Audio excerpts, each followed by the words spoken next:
this. Hey man, Olin. So proud of you. Wanna go And to the you. club with Olin and me? Hey, no thanks, man. I'm pretty broke. And I've got some homework I need to finish. Hey man, you're such a loser. Why would you say that? We never do anything. I can't help that. We are no longer young whipper snapper. Whip snap. Whipper snapper. Whip snapper. Whip snapper. We went away. Come back.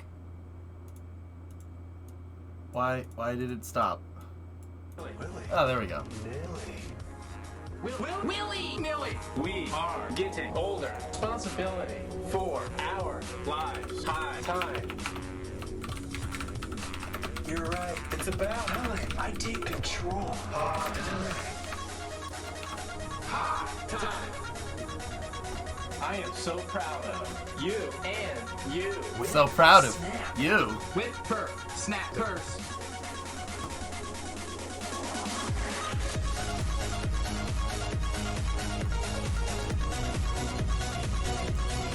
I am so proud of you and you.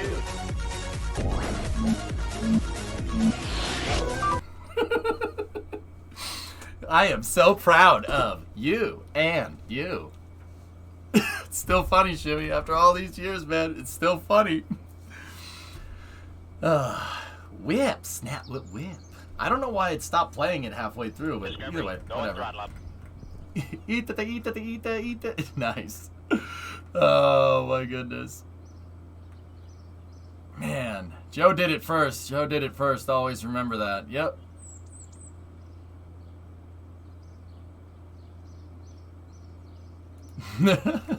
Nice. Oh, man.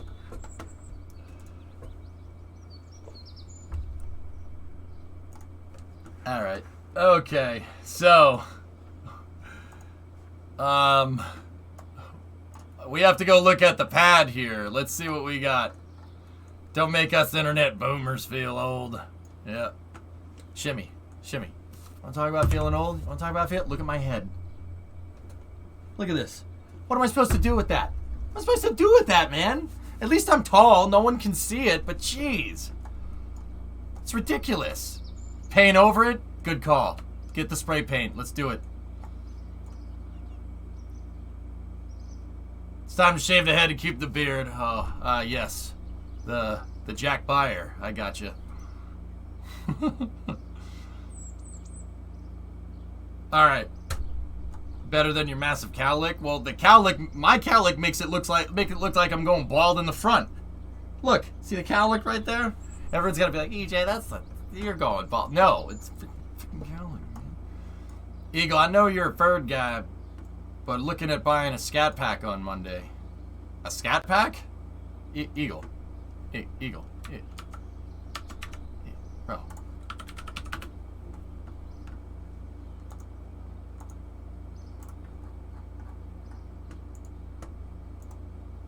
Do it.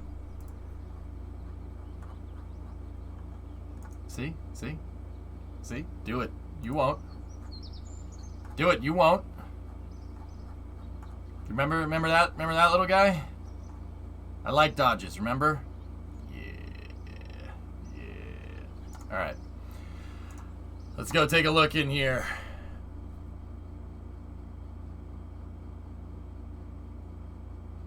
We weren't playing KSP for the past 2 hours. Jeez. So what was that song? Corn and Beans is what it's called, I think. That's not a noise you want to hear before you... Okay. Dealer in town has a 2021 scat pack for 45K. Do it. Do it. Alright, so here's our SSDO right here. This thing, the wedge of cheese. It's pretty much ready to go. We just got to turn it up right and fuel it. Alright, Zyzep, see ya. Anything interesting happen today? Nope.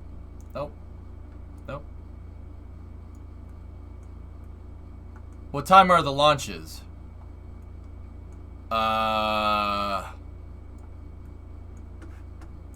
Well, the SpaceX one is at 3:14, so it's not for another, like, long hour time o'clock.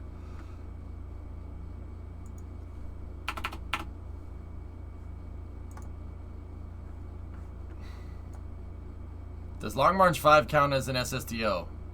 No. No, stuff flies off the booster. It's a stage and a half to orbit, dude.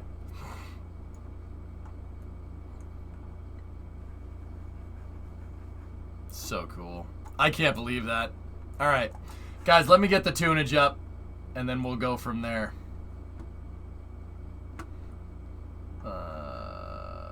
Let me just make sure the sound is turned down. Let's go over here. Alright, so we're basically going to get ready to launch. We have a mission that's going... This SSTO is going to launch a satellite out to the moon, and then it's going to get one over to Minmus. If we're successful in this mission, and then we're going to re-enter the probe. If we're successful with this mission, we should have enough cash for the big boy. This should pay out a couple $100K.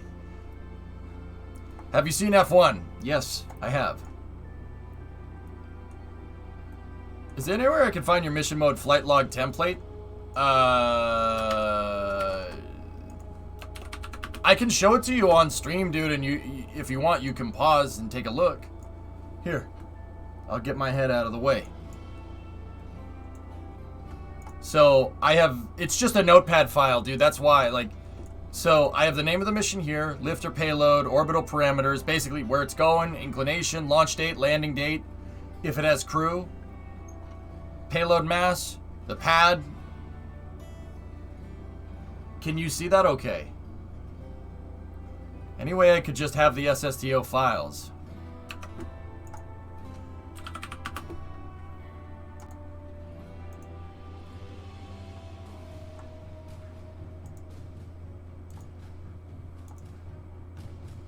I mean, sure. I have both of the SSTO prototypes, big and small, on Kerbal X if you want. Prototype 16 and 5B, Prototype 6. Big one and the small one, dude. Right there. Let me see it, Eagle.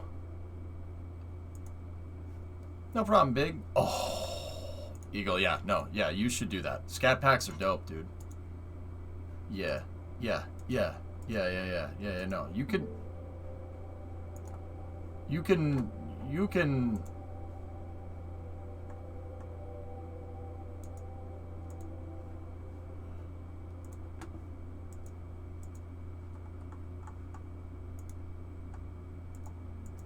Whoever made this website's an idiot, because I can't look through the damn pictures without it saying, we want your car.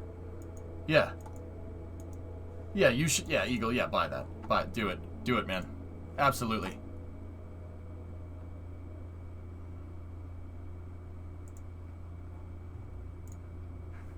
What's a scat pack? It's a trim level for the Challenger, John, with a 392 cubic inch motor. That's 6.4 liter. It's big. It's got a big block in it, basically, and a bunch of tunes and stuff. But anyway, yep. All right. Speaking of the mission log, we have to get another one ready here. But fellas, I'm just gonna go use the restroom real quick. I'm gonna go get a little bit more coffee. So my, that's probably Esther's problem. They probably didn't have enough coffee. I'll be right back. 1 second. We launch when I get back. Ad break test? Yeah, sure. Guys, I have to run an ad break test as a control group here for the experiment that I'm doing. I'm just going to run an ad break while I go get some coffee. I'll be back in a second. Yeah. And if you're a sub, then you probably still see this, but I'll be right back. I need more coffee. You're my testing subjects.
Guys, did that rocket slew out of its own explosion and almost make it into space? Is that what just happened?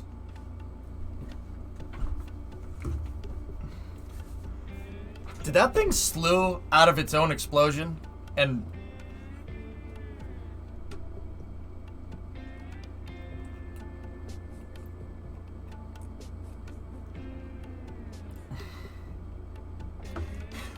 it made its own flame trench? I mean, it did make its own flame trench.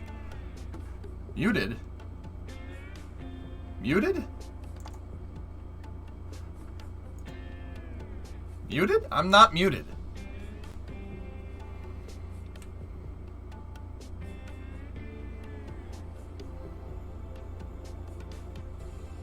Nope, chat, you're wrong. Yeah, demon. Demon.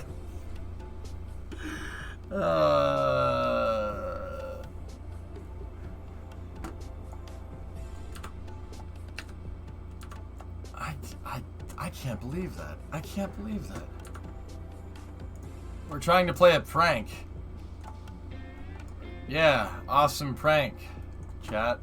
That was Farvateer. What's wrong with you? You got a sub. You're subbed, Pythos.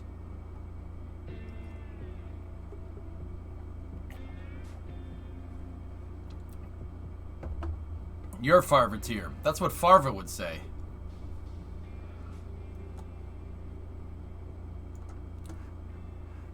Elon tweet. What's he up to?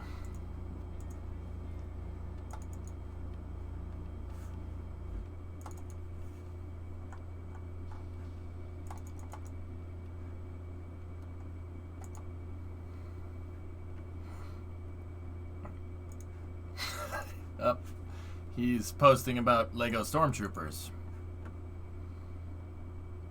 Oh, no. Flying over Starbase. Okay. Let's take a look.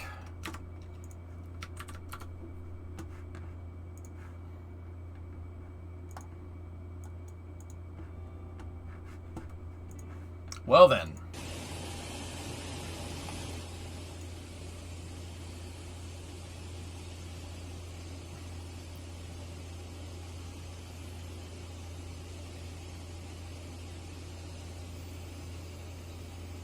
Man, that air is super turbulent.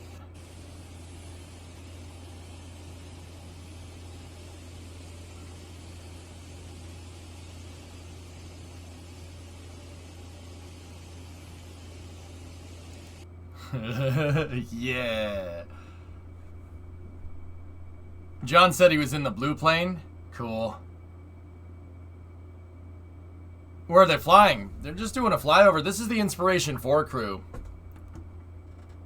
It looks like we got an L-39. I forget what these things are called. Chat, what planes are these? Fly over where? That's Starbase, man. Look, see the Starship prototype?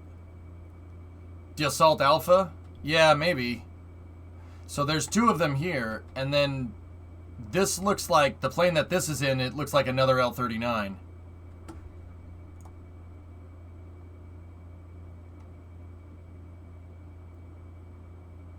You know how hard that is to do? No, John Krause is flying second seat in that plane. He's the guy that's looking over towards this other jet right here. Dornier GmbH Alpha Jet. Cool.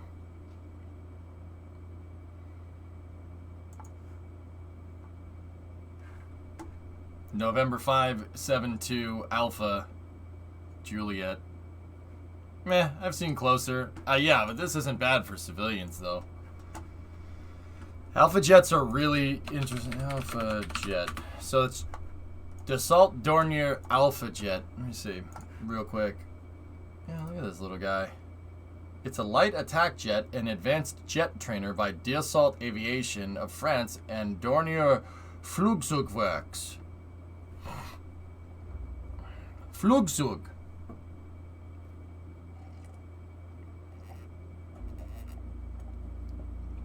That's cool, Core. Neat.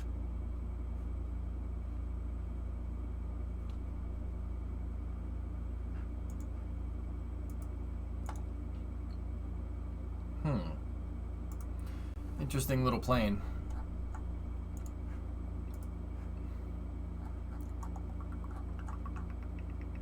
Oh yeah, look at this little guy. Look at this little guy. Mary got pictures. Cool. Cool, cool. Alright, anyway. Mission time. It has the nickname Shrew in German because of the pointy nose. Yeah, I absolutely see it, Kevis. Oh yeah. Alright, so this next mission here is a double contract mission. We're going out to the moon first, and then we're going to transfer and go to Minmus. This is for VACCO and Sean's Cannery. So VACCO SC1 is the name of this one.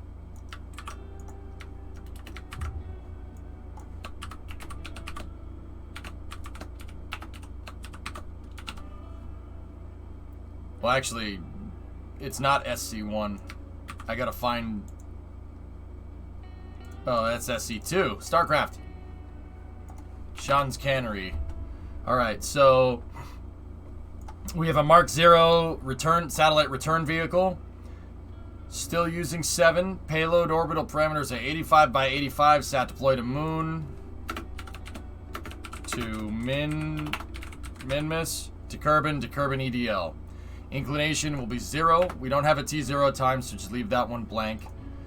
We upgraded the payload mass again. This is the 3rd launch from Complex 1A in this refurbishment. It's the 119th launch total. We're using SN7 again, so this is the 3rd launch of 7. 4th flight total.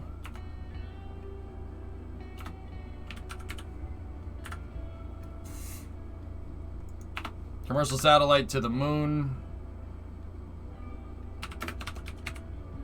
Minmus. And back. Okay. Let's move this thing out of the way. In the end, what do you think happened to the Astra launch? Hold down point. A hold down point broke, or it didn't go, or they had something wrong with the carrier umbilical, or something. Something went wrong at the bottom of the rocket. Alright. Let's see if the crane wants to play nice today.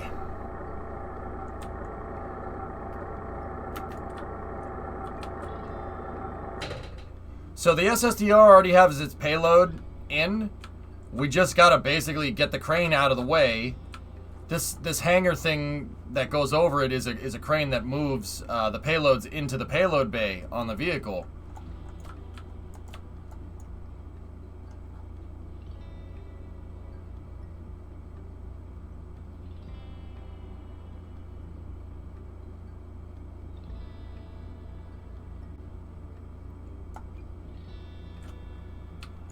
Kerbal usually can just push this thing out of the way, but doesn't want to. The crane wasn't cooperating. What's up, man? Hope you're doing well. Of course, Gumble. Yeah, absolutely. Pinky, I'm doing fine. How are you? Hey, Sawyer. Looks like good timing. Just woke up after driving up and back for CRS-23. Gonna try again tonight. Sawyer, did you see Astra's launch? Did you see Astra's launch attempt?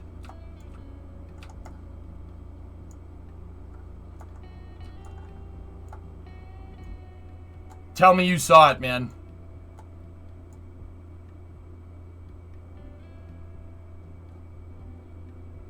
Sawyer, if you haven't seen Astra's launch, trust me. I saw yesterday's scrub, that's it. Alright. Alright. Here. Look. Watch this. Watch this. Ready? There's other EJ. I'll just leave me off here for a second. Watch this thing. 5, 4, 3, 2, 1. Ignition. 0. First motion. Oh shit! Whoa.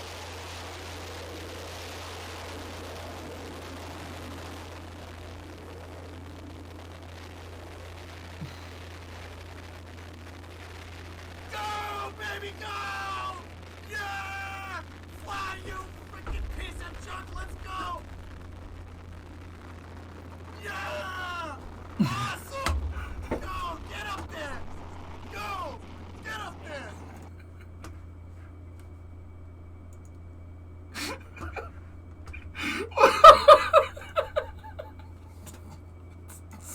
good, man.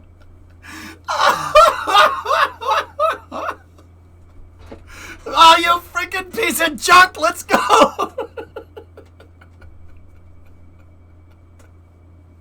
Dude, I don't know what to say. I had nothing.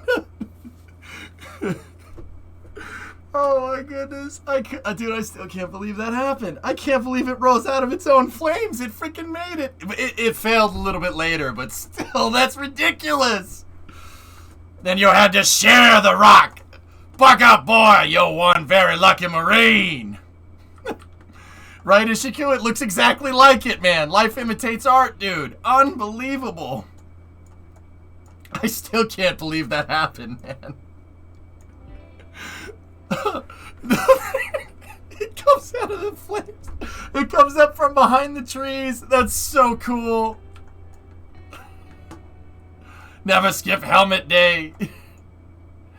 Something's getting hung up with this thing, man. Oh, it's hung up right there. Hold on.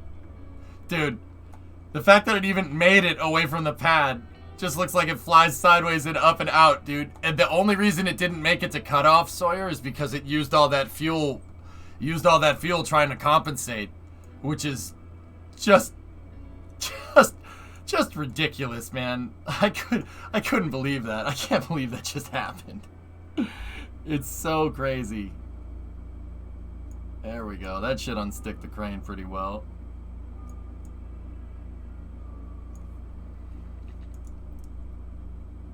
Too bad it unstuck it in the wrong direction, but I can't believe that. Dude, you're never gonna see something like that ever again.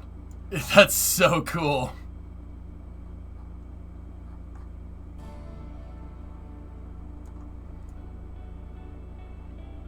Crane, wow, we unjammed it. Dude, I ain't even mad. I just don't know why the range coordinator was like, yeah, this is good. That's fine. We've seen rockets do that before, dudes. Rockets have done that before. It's happened. Not, like, that looks like some early Titan footage, dude. Dude, I can't freaking believe that, Sawyer. It's so ridiculous. I love it, man. I love it. I love it how people are willing to throw their hat into the ring, man. That's so cool. The range guy said, nah, it's good, bro. What? No, it's not. Oh my god. Nope. That's why, dude. I thought it terminated, and see it come out from behind the trees. I couldn't believe it.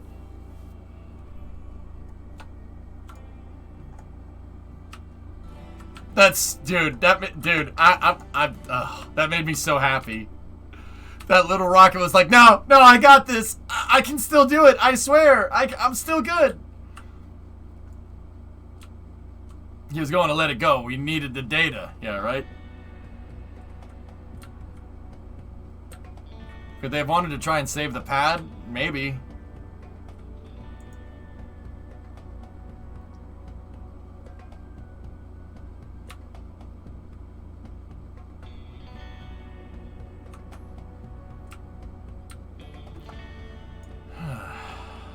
I don't know what the crane is getting stuck on here. Let's just take the alignment brakes off. Pad or the hazmat cleanup. Dude, you do not... Yeah, I mean, just on a side note, I probably should have said this during the Astracast, but you do not want to lose the pad. The pads are more complicated than the rocket oftentimes, because, especially if you're launching an expendable launch vehicle. Why? Well, why would the pad be more complicated? Aren't rockets difficult? Well, yeah, but sometimes they take some of the launch pad components and they take some of the rocket components, like the rocket ignition, the thing that ignites the rocket, and they put that on the pad. Why would you put it on the rocket engine if you're only going to do it once? There we go, we're free. So, I mean, heck, look at SpaceX's pad. Look at Starship's pad. That's supposed to be fully reusable. Look at how complicated that thing is. You'd never, ever, ever, ever, ever want to lose the pad. You lose the pad, you're out a lot of money. Losing the vehicle sucks, Losing the vehicle in the pad is a worst case.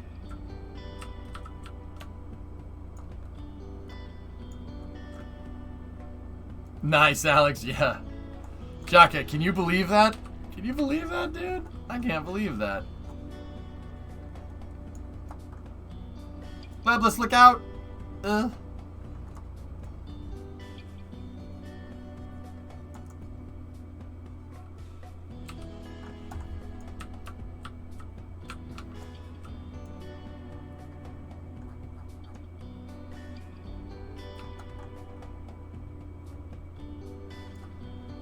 Come on, Glebless, you can do it.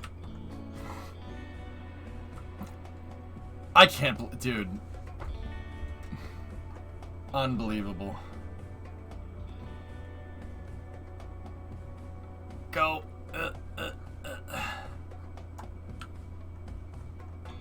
Come on, Glebless, you can do it. Pave the way, put your back into it.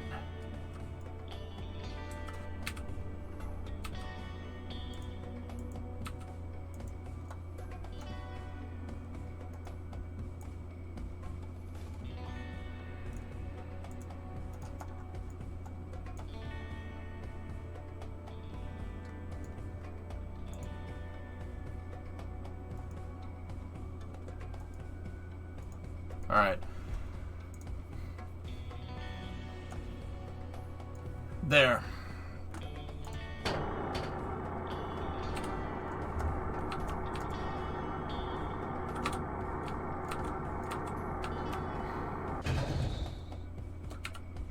Okay, we're out of the way. Let me get Bill and the jet truck away from the pad. The flyover bandit, right? Isn't it awesome? Frick, dude, I cannot.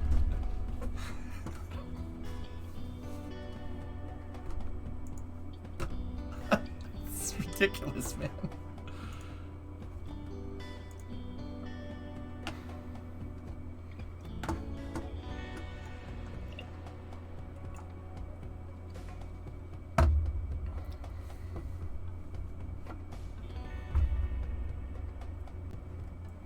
That thing should have exploded. It should have blown up right on the pad. It didn't. It didn't, let alone making it to main engine cutoff. I can't freaking believe that happened.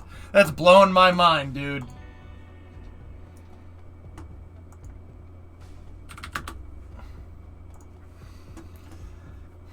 I'm floating like that dude, it looked like Kerbal. Remember the Freedom launch where Freedom 7 got stuck to the pad? What did it do? I had a problem like that happen with one of my engineered pads. One of the hold down points didn't go, and the rocket did exactly that. And it just, mine took a nosedive and went right into the ground. Dude, I can't believe, how did it survive, man? How did it keep going? Oh my goodness. I know, Jaka. That's like one of my favorite rockets now, dude. Astra's like one of my favorites. I'm serious, man. Spaghetti, watch Astra 3.3. Watch the rocket launch footage from today on YouTube. Unfreaking believable. Or just watch the clip that was linked in chat. Thanks, Floating.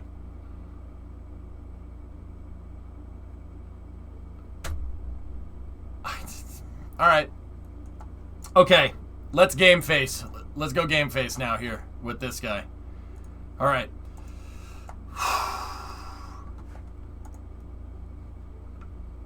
I think it is, T-Man.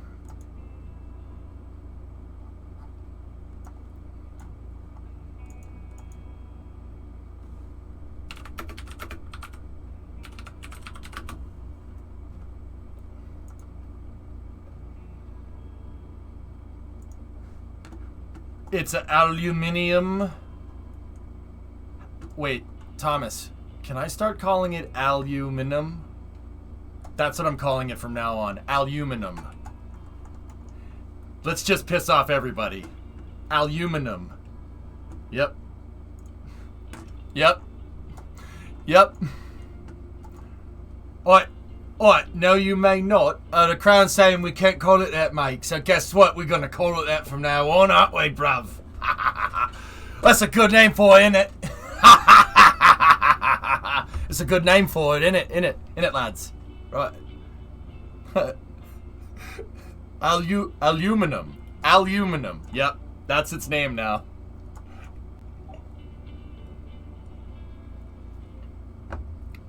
Or aluminium. Aluminium. No. Aluminum. That's the better one. I don't talk like that, do I? No, drummer, not at all.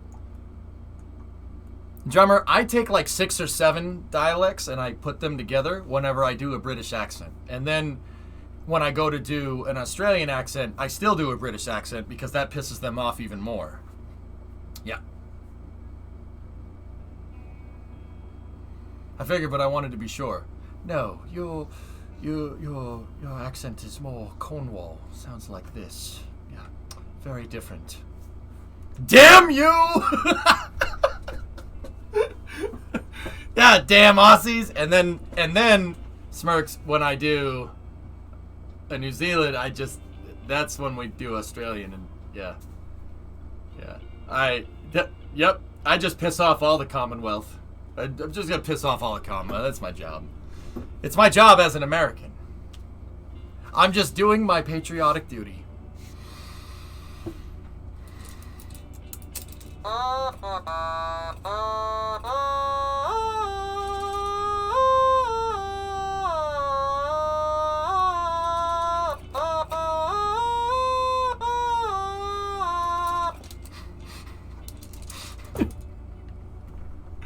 Let's start our launch seat procedure, shall we? It's beautiful!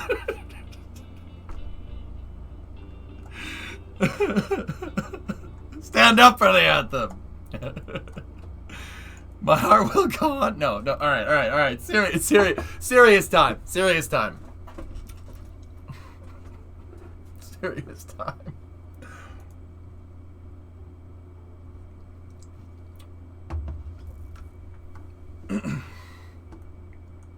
Okay.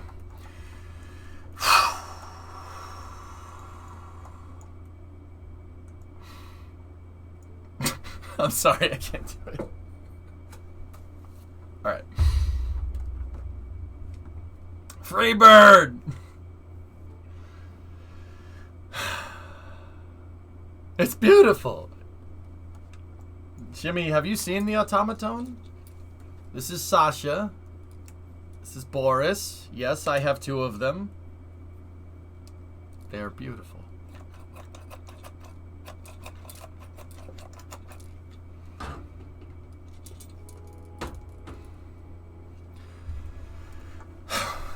Discovery, go at throttle up. Predominant gifted a sub to aluminum.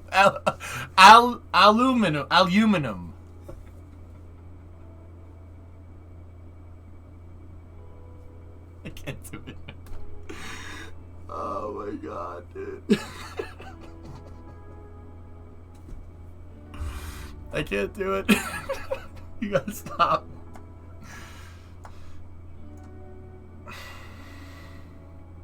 Alright, let me check on the payload here, and let's go. Is the payload fuel closed out? Payload fuel is closed. Okay. Can I ruin the chat for 20 seconds? No. Shh. Alright, so she's a little bit crooked because we reloaded the scene, but it didn't look like it got too bent out of shape. That's good. That proves good for scene reloading here, because I reloaded the scene from last night, obviously. Like, we left Kerbal and we came back, and everything looks okay. Yeah, Infamous, I know. It's 2 a.m. and I'm wheezing. I'm sorry, man. I'm sorry, dude. Alright.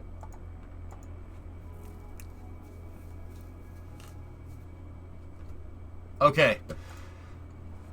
The rotational controller needs to be in the forward position at 0. Forward position at 0. The TE rotational controller needs to be in the forward position, 0, and the master controller needs to be enabled in the forward position at 0. We need to make sure we're unlocked here on the transporter erector and the launch box. T lockout pins and launch box lockout pins are unlatched. Okay, let's turn this sucker upright.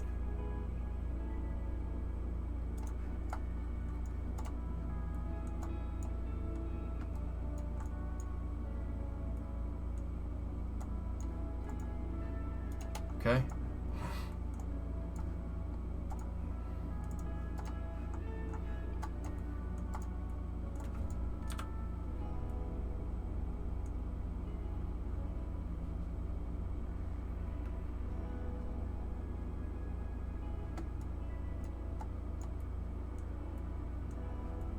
Discovery, go at throttle. Velo, craziest thing you've ever seen, huh? Sebby! But Starship does it too, right? Thanks, buddy. Dankeschön, mein Freund. Dankeschön. Unbelievable, Sebby. Can you believe that? I mean, it did SN5. It SN5. Unbelievable. Unbelievable. Thank you for the 10 subs. Thank you.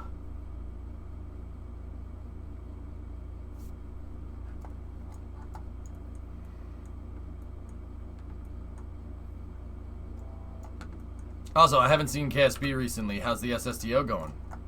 The big SSTO exploded on the pad. We're using the small SSTO to recoup funds until we can launch the thing again.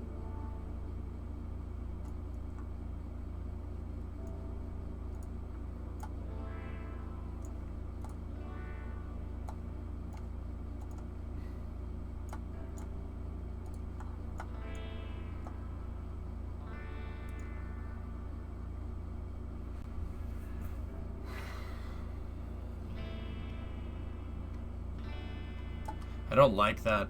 I don't like that at all. Here's how we fix that. Watch. Open the editor.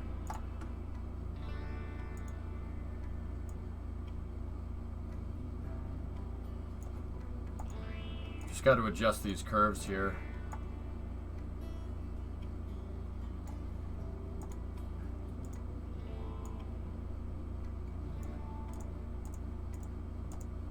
There. That should fix the kinematics on the pad. Okay, where are we reading?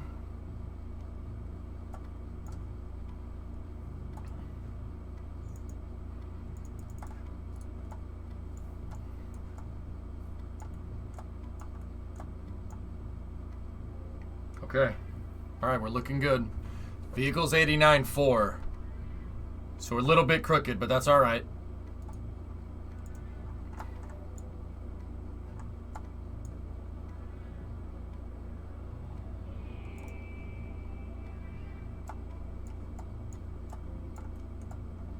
Yep, it was crooked because of the latching pin.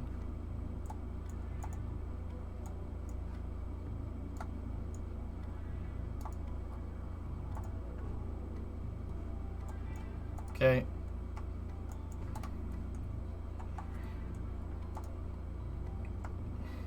Knocked it better into better alignment there. All right. You guys ready to do this? Let's go with the fueling ghost. We're go. No, we're not go. Hold on. We got to lock the launch plate out.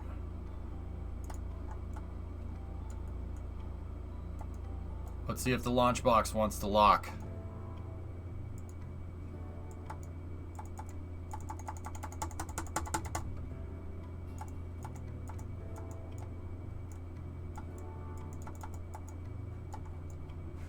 See you last. Got my first proper pay yesterday. Wanted to pass it on to some of the community. Thanks, man.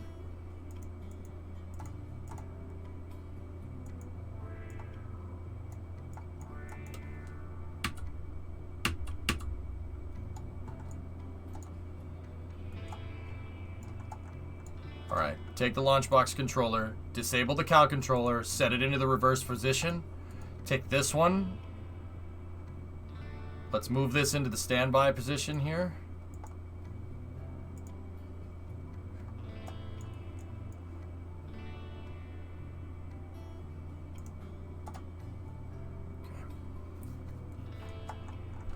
We're pretty close to getting a full checklist ready.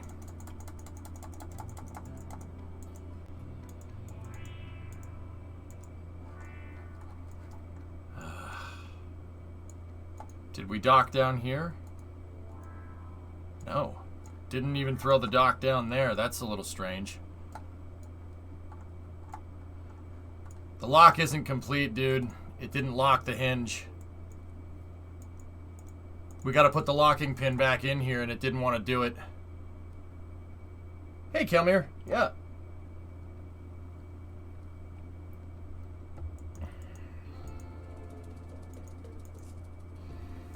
Alright, let me close out all Cal controllers here.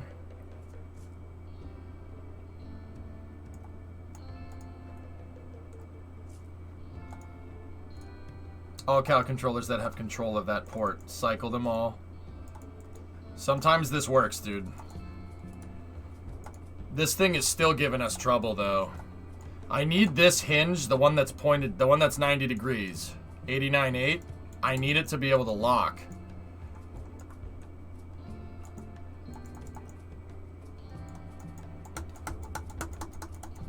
How you doing, Kelmir? Long time no see, dude.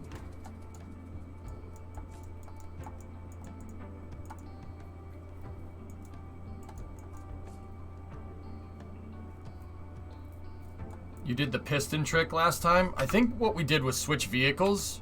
Smirks?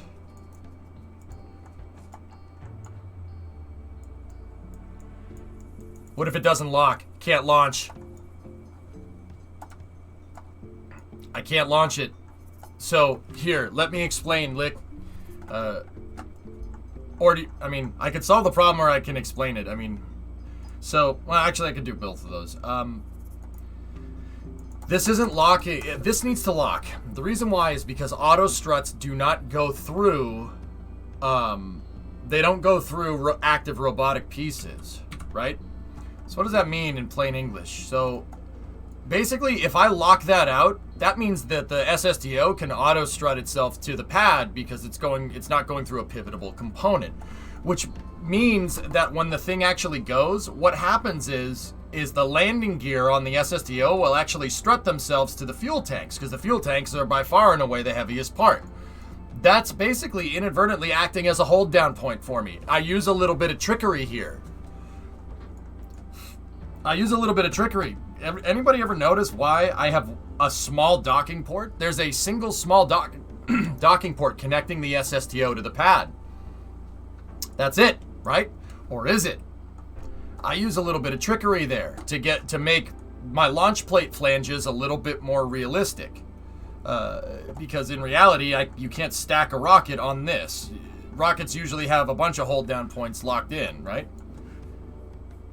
Check the piston on the strong back. Okay. All right, we got an update from Astra. Astra CEO Chris Kemp says that an engine shut down less than 1 second into the flight. The rocket managed to return to its trajectory for a bit until the range terminated the flight. The rocket returned to Earth without causing any damage to property. Or is it? Hi, Vsauce. EJ here.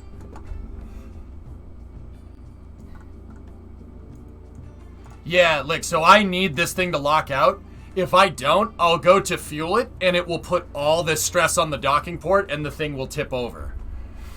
I don't want to tell you why I know that. Let's just say I learned the Astra way of learning why that's not a good idea.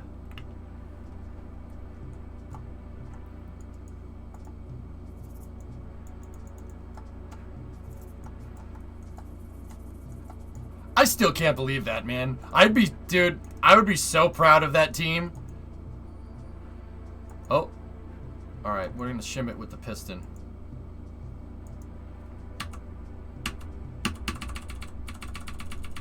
Come on.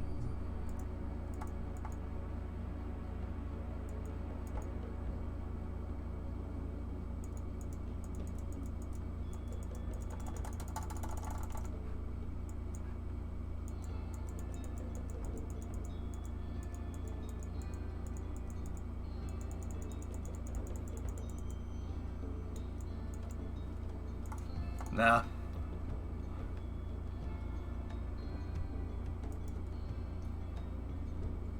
This is the last one, Bino. This should be the last one if I can get the thing to frigging fly.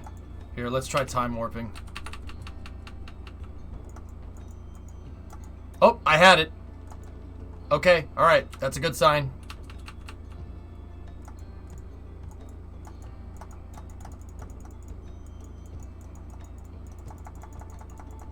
It's like playing a clicking game. Okay, cycle this. Load the launch plate. Back it out. Time warp. Get out of the time warp. Come on, baby.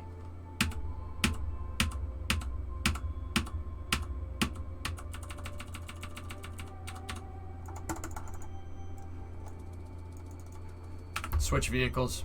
Time warp. Break it out of time warp. Switch back. Lock the hinge.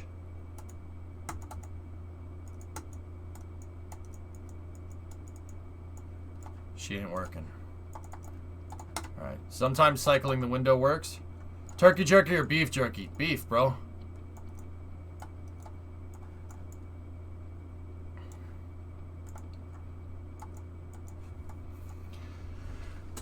Can't wait. Okay.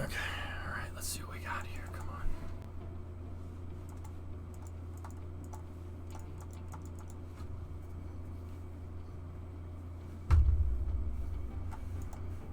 Smirks, you know, this is EJ's kind of smooth brain. Just, it could be this random shot in the dark guess, okay? It looks like the motor. You know what that looks like? Hard start. It looks like a hard start. It looks like that Delphin engine hard started itself and blew itself to smithereens.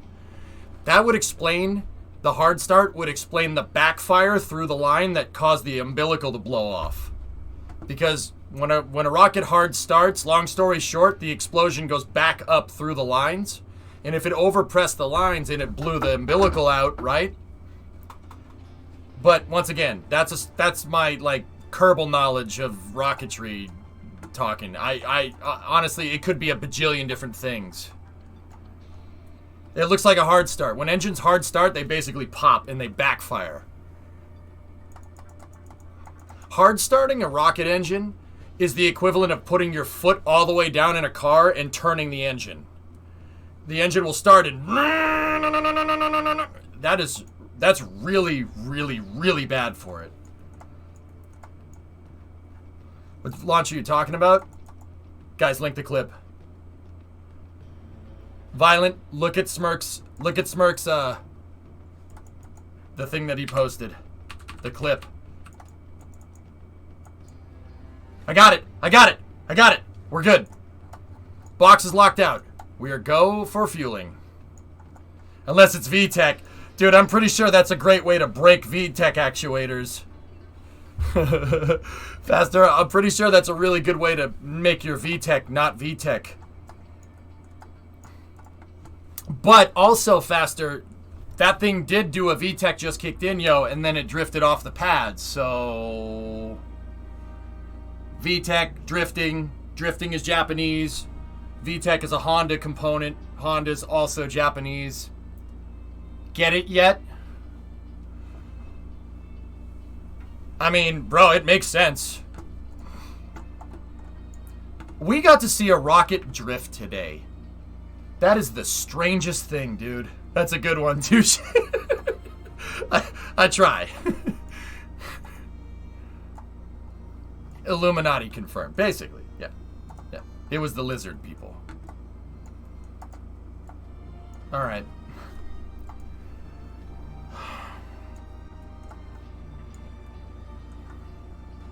Okay, where were we?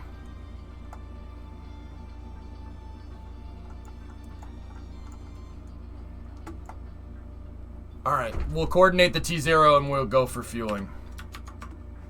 Year 4, day 382.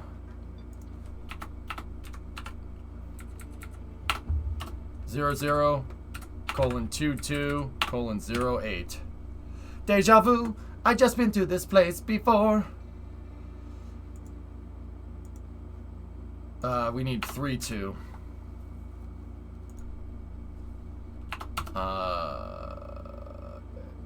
Yeah, that should be enough. You know what? I'm gonna give myself a little bit of leeway. We'll go 3-3 and give myself an extra minute just in case something goes weird. Violent, can you believe that, dude? It didn't make it. It didn't make it all the way into space, but...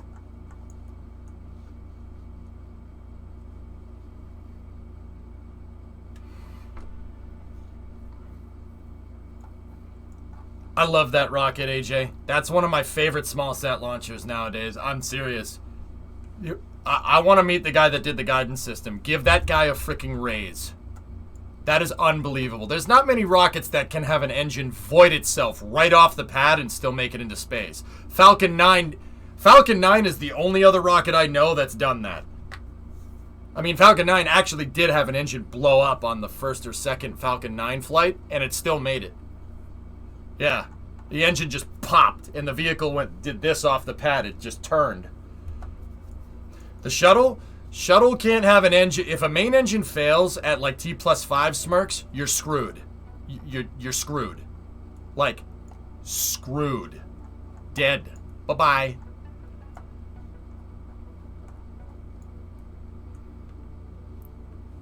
Yeah, in theory, SLS can make it to low Earth orbit with Orion with an RS-25 dead off the pad. I'd believe that, Lavi. Yeah, the shuttle could deal with an engine failing after booster separation. Yeah, that's actually the part where the shuttle's ascent trajectory was the safest, comparatively. The first 2 minute 30 seconds, nothing's gonna stop you. Once again, the reason, some people will look at that and say, well, that's dumb. Why would they do that way? The reason they did that way is because they were trying to operate the shuttle like an airplane. An airplane, if an airplane has double engine failure taking off from a runway like Sully's plane did, there ain't much you can do. I mean, not every freaking launch site is going to have a Hudson River with calm water sitting next to it. You know what I mean? Metaphor. All right. All right, we'll go. I'm going to start fueling up the vehicle, dudes. And then we'll get ready to get going here. Dude, I can't believe that.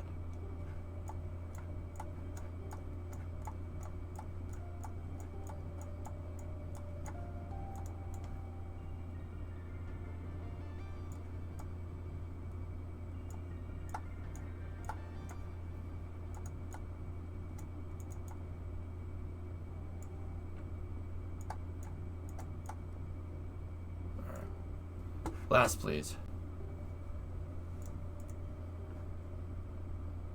Oh, nice, Lavi, yeah. What's the optimal TWR for an airplane? Low? It's not that much, dude. Because it's not fighting directly against gravity, dude.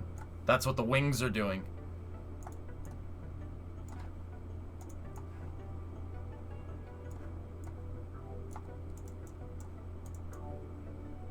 I do fill up all my vehicles manually, dudes. This is how we roll here.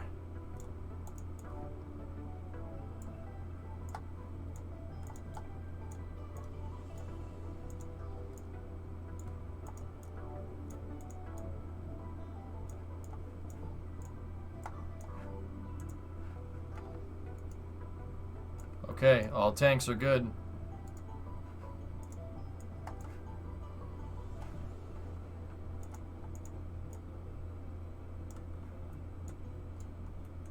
Okay, chat, while she's fueling, I'll be right back. I just gotta stretch my back real quick.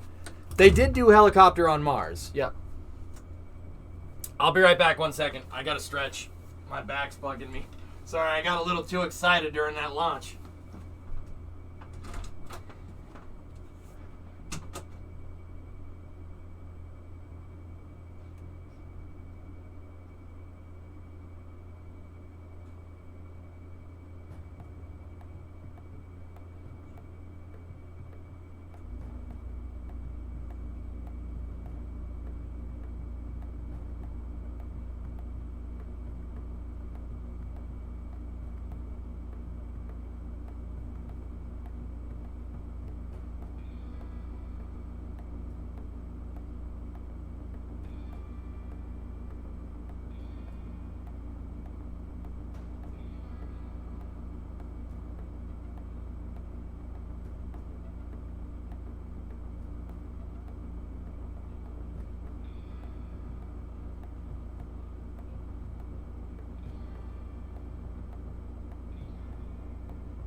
Alright. She done fueling? Hey, someone gifted Jimmy a sub. Cool. I'd love to see you build a space plane that can move an orange tank into orbit using no cal controllers just by using no cal controllers just by pressing spacebar. I saw one streamer do it years ago. I did that with my A4 shuttle in 2013, John. I made it so it had differential thrust over time. And the center of thrust gradually moved away from the center of mass and it grav turned by itself. Yeah. Off the runway? No. Off the launch pad.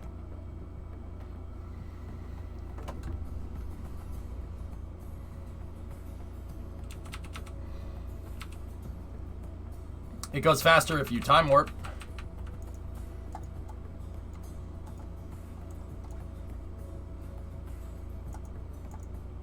Shimmy? Are you kidding me? Shimmy gifted 5 subs? My alerter didn't go again. Nobody gifts me a sub and gets away with it.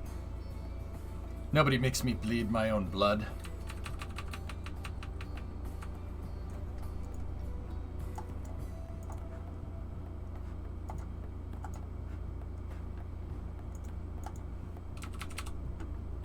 Discovery, go and throttle up. Okay.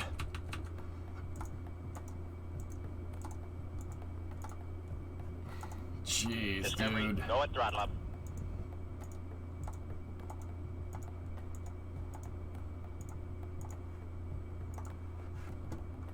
Discovery, go and throttle up.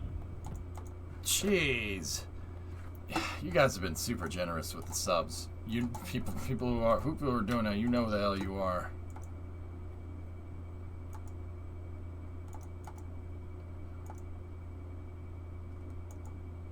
Okay, we're balanced out. Where's the controller for the flare on landing? It's inside of the payload bay.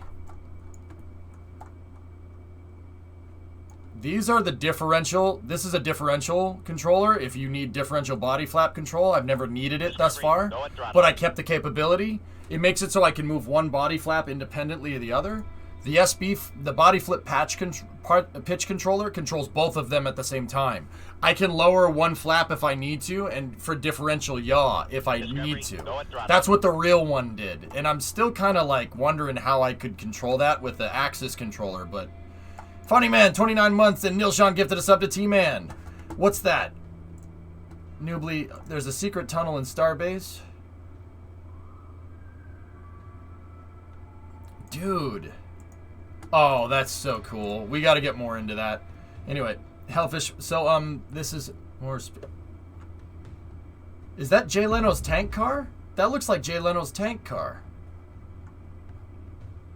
It's got a Meteor engine in it. That's cool, man. Yurovich, thank you for the subs. Or bits, not subs. Dude, there's been so many people gifting to this stream lately. I'm confusing bits and subs, man. Like, I don't know how to feel about that. I'm going to move the count out to 34, just in case. Actually, it's 3 minutes to do the final sequence. 1 minute of that is the TU retraction. The second minute of that is checking on the engines and fuel. And then the third is making sure we're good to go. So, we're 32 out. Let's go to 35, and we'll go from there. We're coordinating a new T0 time at 35 past. We are fully fueled, so we're going to now retract the strong back. Shutting the music off. Yeah, I do, Caveman.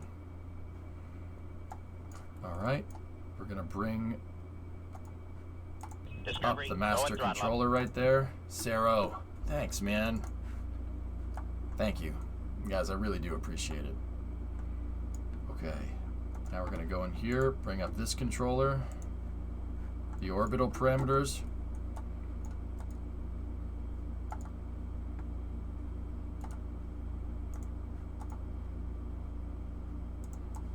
Okay, ground side separator systems is online. Zero with a 51-monther.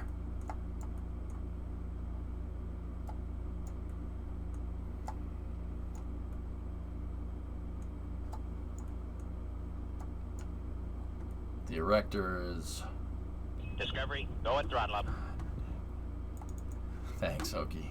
Zero, everybody, thank you very much.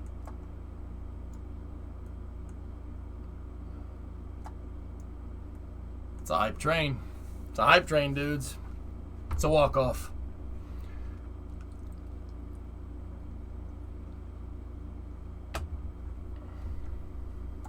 Discovery, go at throttle up. Luke gifted us up to Jobscraft Twitch. There you go.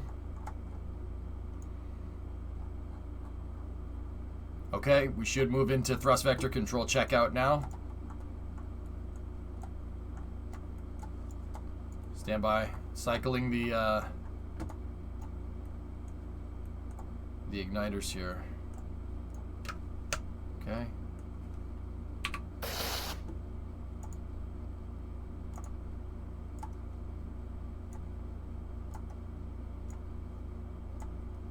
Stand by for thrust vector control checkout. And if you're asking, do you really need to do all this? I reused the vehicle. I don't know if I locked the gimbals out, and this takes like 2 seconds to check. I'm not gonna chance it. Because I reused the vehicle, I locked the gimbals when the thing lands. So I gotta be sure. Discovery, go at throttle up. Jeez, guys. Rusty! Welcome to Mission Control, you go at throttle up. Sarah gifted a sub to aluminum. Nice. Disabling the crossfeed. First stage, or the SSDO, is pressed for flight. Okay. TE is in the down position.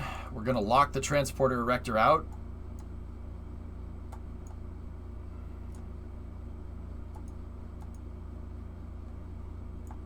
Discovery, go at throttle up. Lock the TE controller out, move it into that forward position. That one should be backed off into the reverse position. Go at throttle up. Forward at the zeroed position. Guys, Matt gifted a 10-tenner. Thanks, man.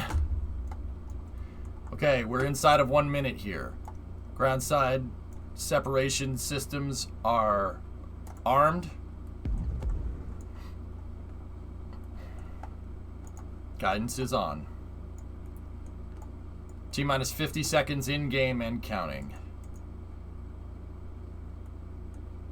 It's a heck of a hype train. Does it always wiggle like that? Under full fuel load? Yes. Yes, it does. It's drifting a little bit more than what it's used to, but it's fine. Go at throttle up. Horizon, 26-month resub. Okay, range operations coordinator. Report status. Discovery, go at throttle up. Status check. There's a lot of people throttling up. Go SN7. Go VACCO SC2. You're cleared to proceed with terminal count. T-minus 30 seconds and counting. XTC with the 500 bits. Range is green. Lord Disease, 17-month resub. Ready?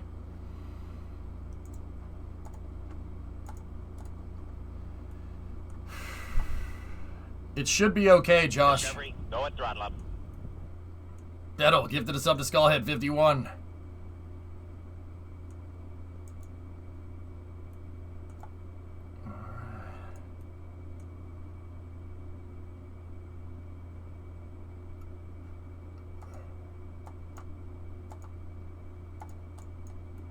T-minus 20 seconds in real time, 10 seconds in game. We're running at about half simulation rate. Thanks for the awesome stream. Thanks for watching. You guys are still going with those subs, man. I'm trying to launch this thing. Okay, T-minus 10, 9, 8, 7, 6, 5, 4, 3, 2, 1.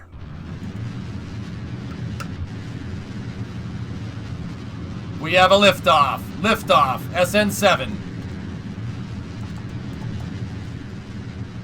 Carrying the VACCO SC2 payload. We've cleared the tower. Vehicles go for roll program. Roll program is complete. Vehicles now pitching downrange.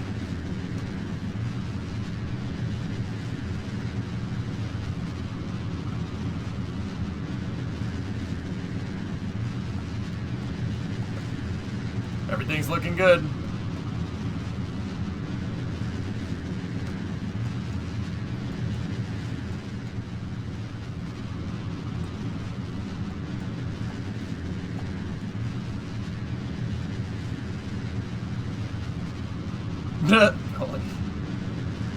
Yep. Look good, Chief. Lift off, look clean.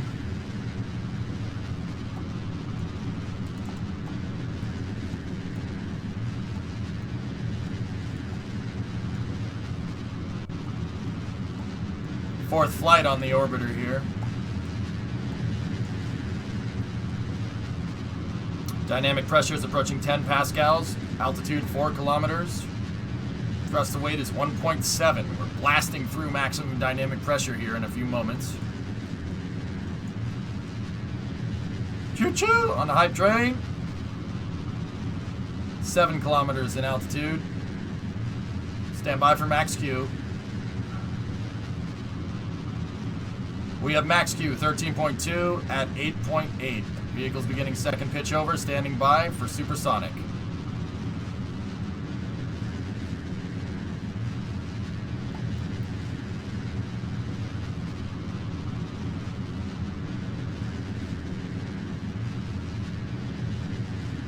We're supersonic. SN7 breaking the sound barrier here on ascent for the 4th time.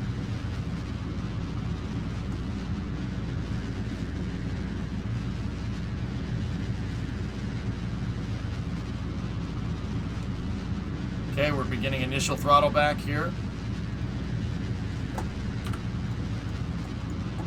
Trajectory's looking pretty good right now.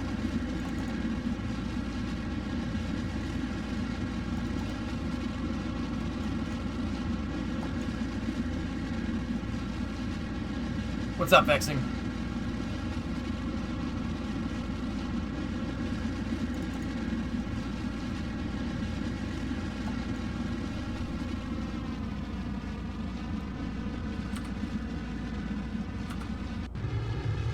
Throttling back to 60% rated.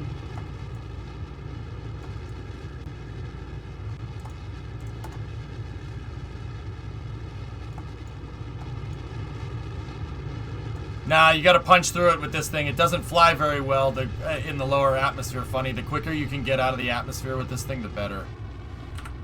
Beginning engine deep throttle.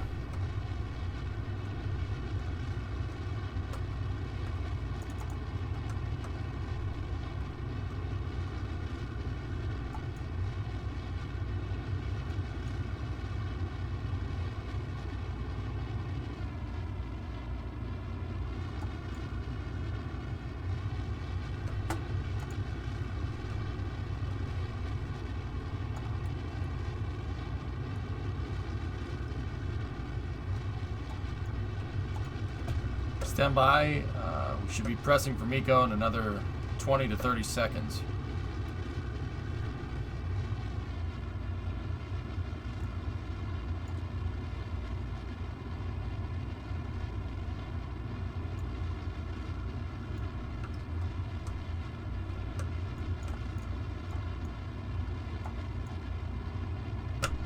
Okay, we have engine cutoff confirmed. Shutting down main engines.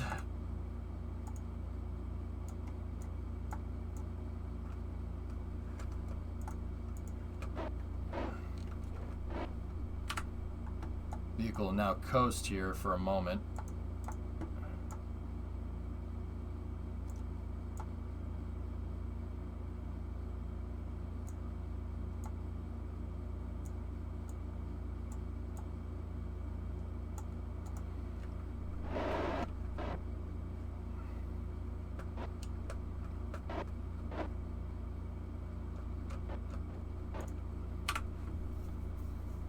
MECO 335, yep. That burn time isn't right. We just gotta wait till we get above 70 here. The big one isn't grounded, Chief. I can't afford it. It works just fine. It should work exactly the same as this. It's just I can't afford it. That's all.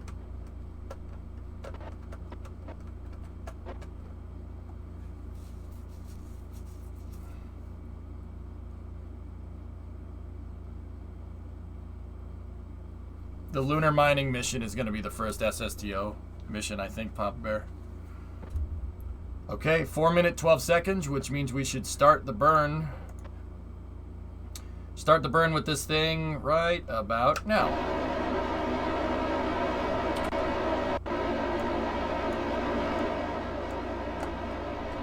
Maneuvering system is firing here.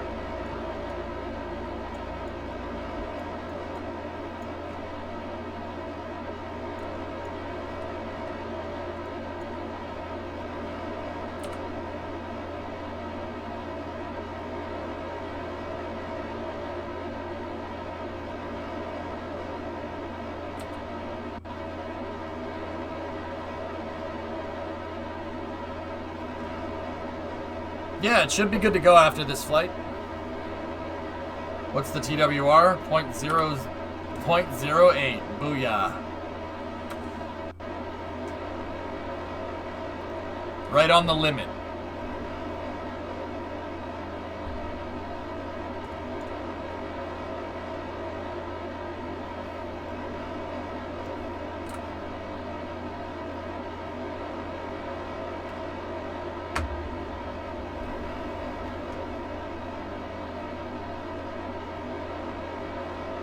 Plus 6 minutes. Everything is looking good here. What is this? An engine for ants?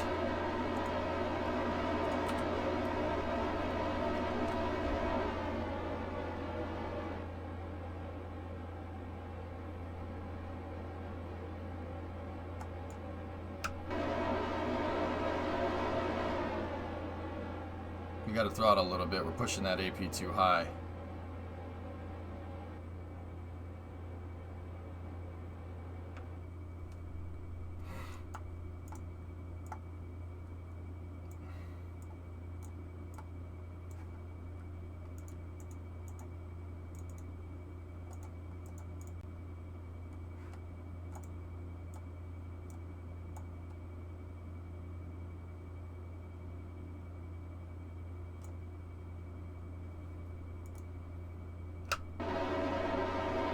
There we go.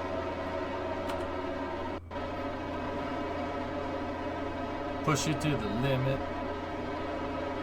Read last, please. Why does the shuttle and your ship roll counterclockwise and not the other way?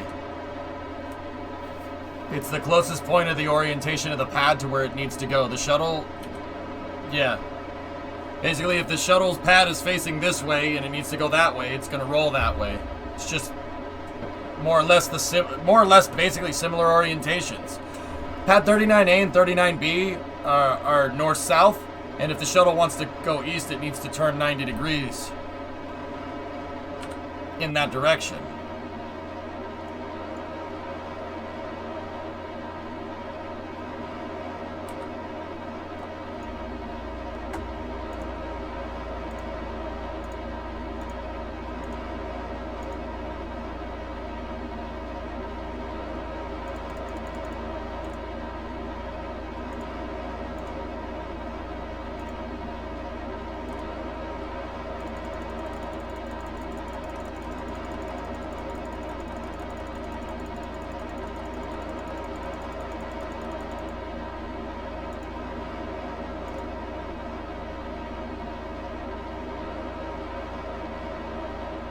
We have a positive periapsis, which is good. I have the emotes!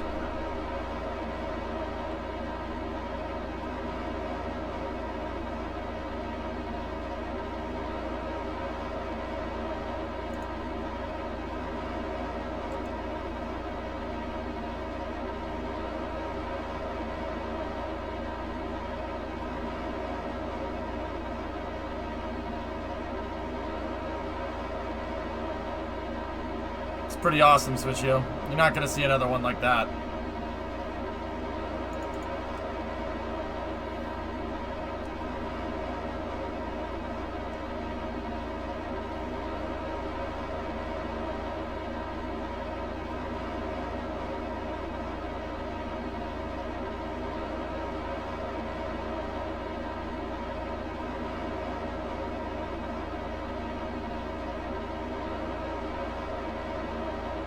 Stand by for orbiter maneuvering system shutdown.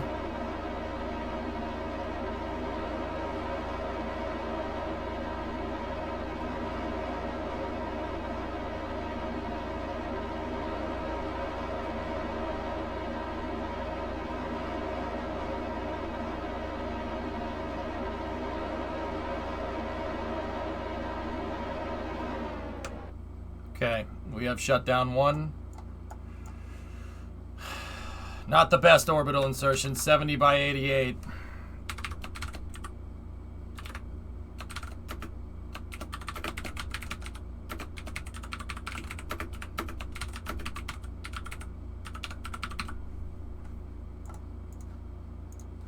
Okay, we're going to need to do a little bit of a retro burn here. It needs to be 85 by 85.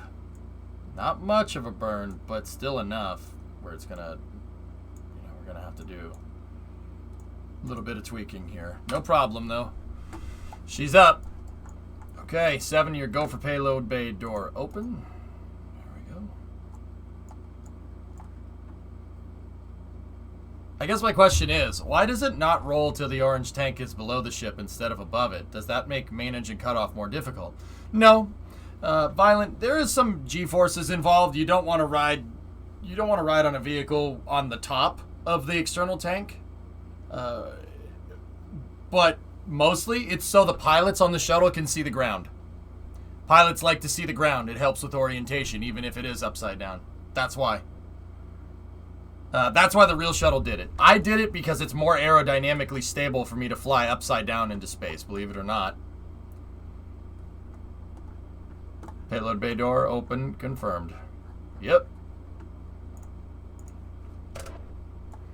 Gonna reorient the vehicle here for that maneuver.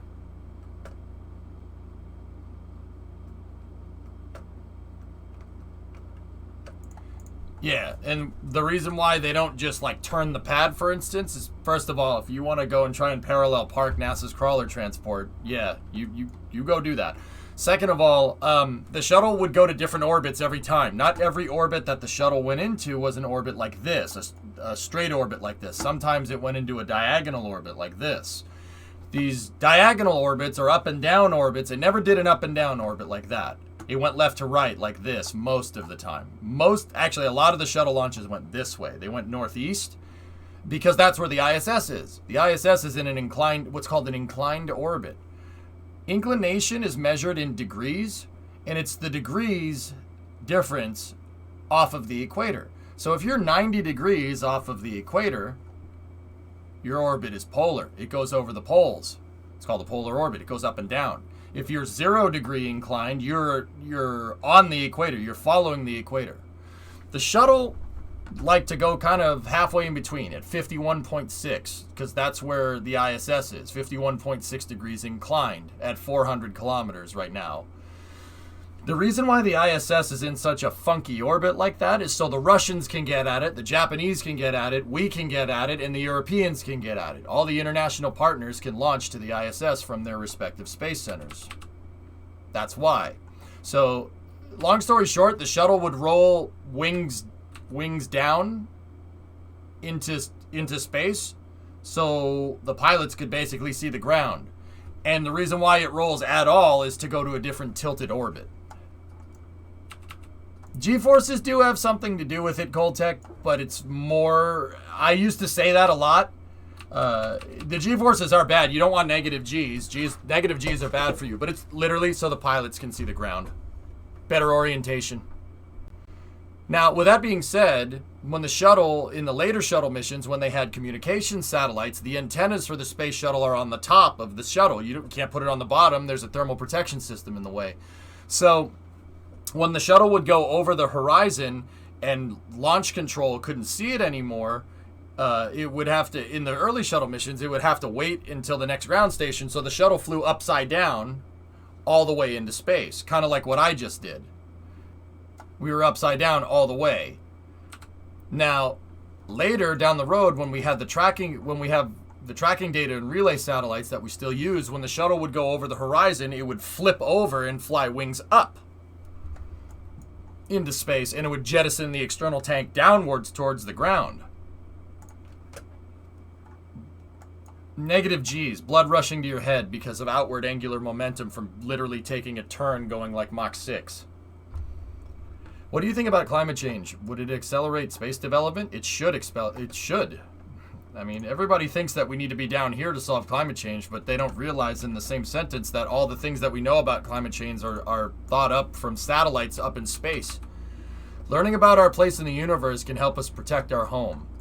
In fact, I think I can tend to say launch more things into space if we want to solve that problem.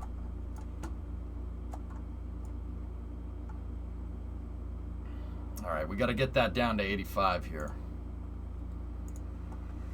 Okay, stand by for ohms 3 here.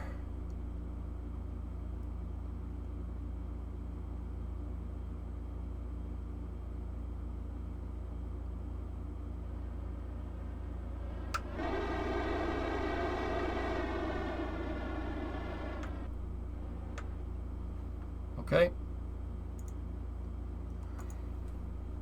Now we're going to time warp all the way around here.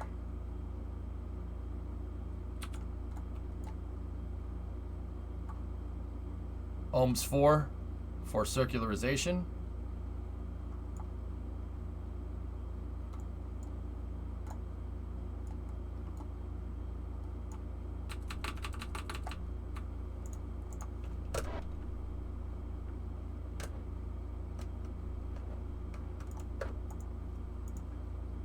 Stand by for ohms 4.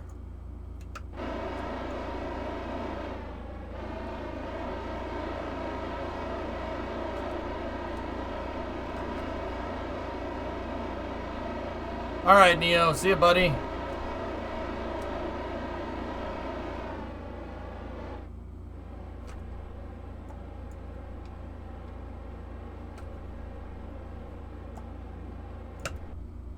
$85 by 85. All right, we're good. 235 left. 377 liquid fuel. We're all right.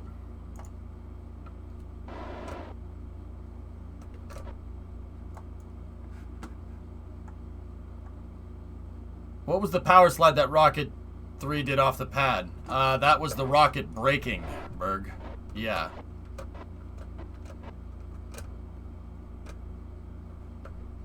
Why do you not burn anti-normal? Anti-normal is very inefficient.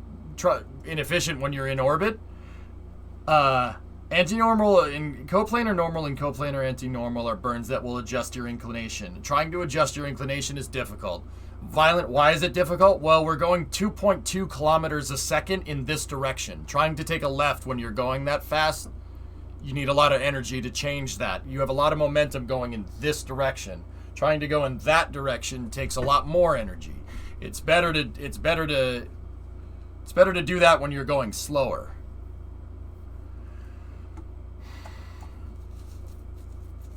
Sorry, Claude. You're playing Icarus, huh? All right, where's the moon? Okay, there's the moon. All right, we should move into Payload Bay Operations here. We are going to take the payload. We're going to move it up into space here.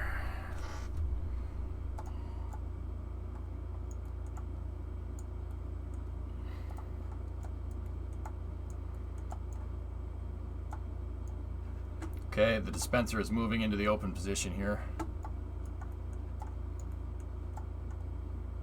Unless you're Astra, then sideways change is easy.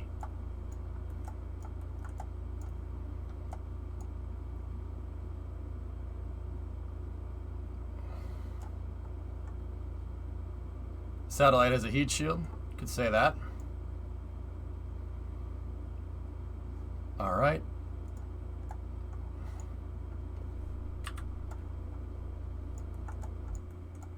Okay, we are good for Payload Bay or Payload Deploy here.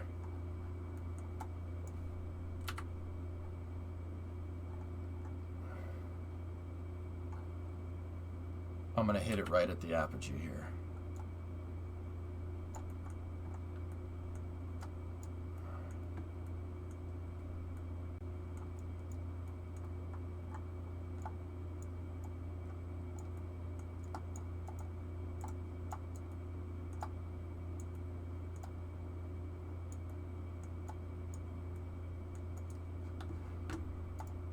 T-minus 20 seconds till payload deploy.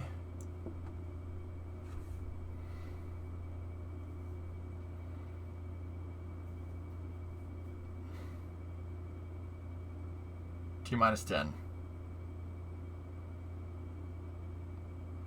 Okay, command to 7 for payload deploy should be happening momentarily.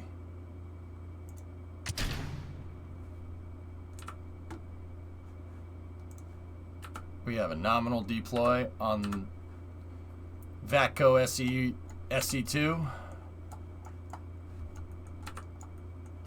Nominal deploy on VATCO SC2.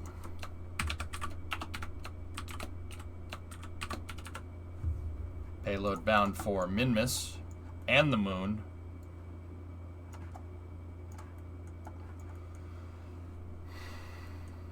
We deliver. We're 2 for 2. We deliver. All right, so what I'm going to do now is I'm going to bring the SSTO down because we're going to go to the moon and we got to go to the Minmus. We got to go to the moon and we got to go to Minmus. It's better if we bring this thing down now. So we're going to go for a re-entry here.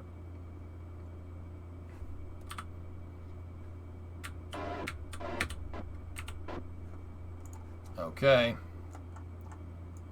Put the sat on a coast first. Sure, why not?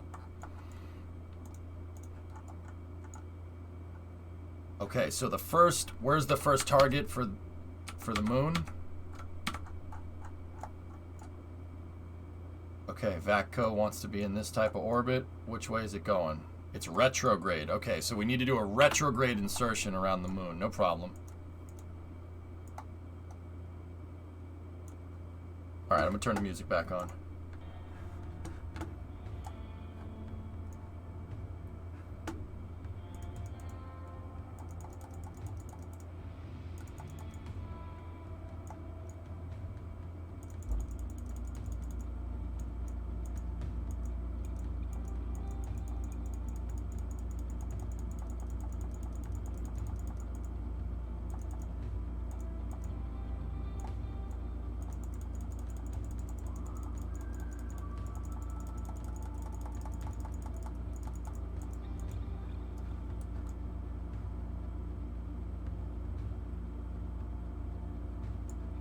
Nice.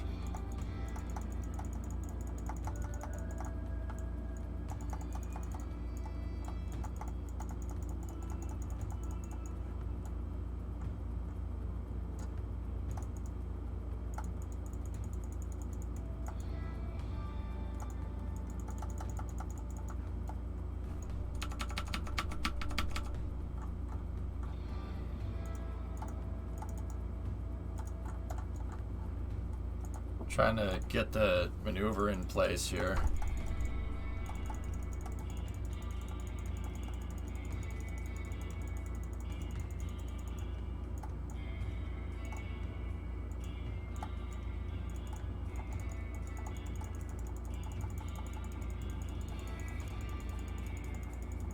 You're nice, got him. How's your mother?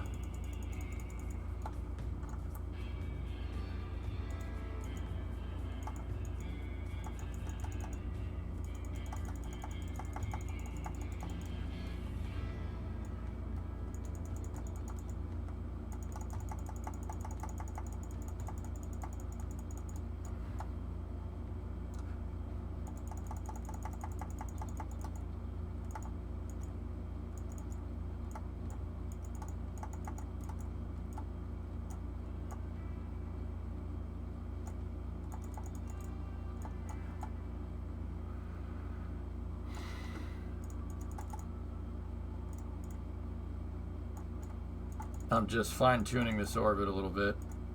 That should be good. Let me just check. What's that? Yep.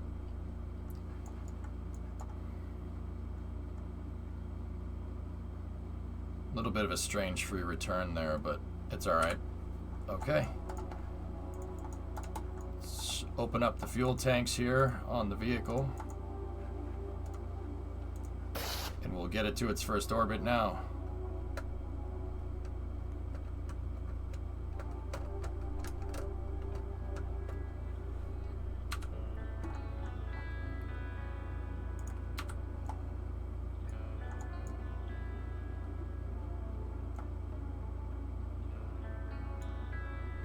7 minute 19 on the burn. We have 2300 delta V. This burn's gonna take a second.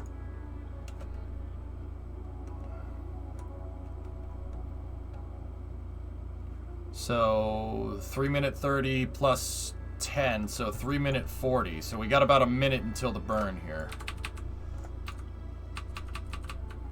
All right, let's do this. Shoot the moon, baby. I know the maneuver node is down there. It'll drift into place as we get closer.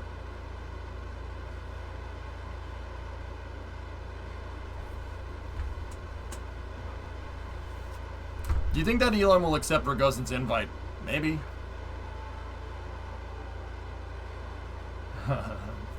Matt, I like the call-outs, man.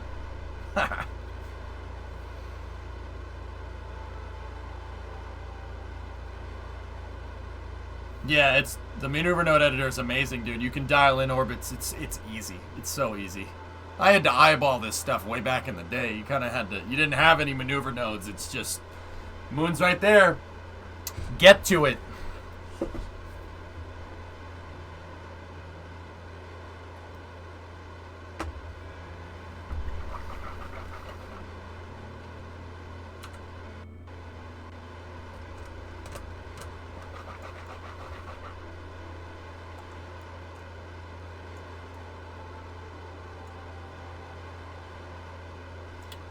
Burn when you see the moon on the horizon, indeed.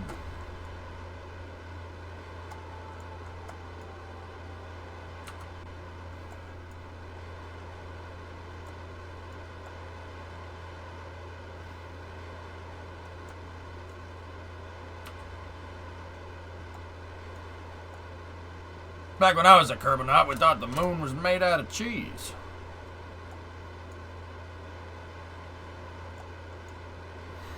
Nice, Mr. Bond.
So, how you guys doing? Anything can be cheese if you're hard enough?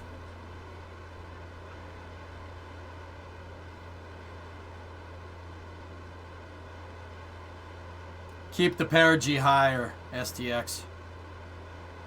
Like 50. We'll aero brake multiple times. What's the rush? I should have just done that the first time, you know?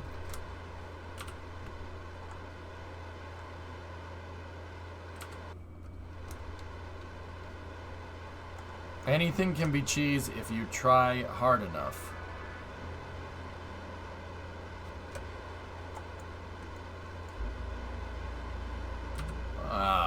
Now you look what you did. Look what you did, Shimmy. Now the cheese heads are here. Ugh.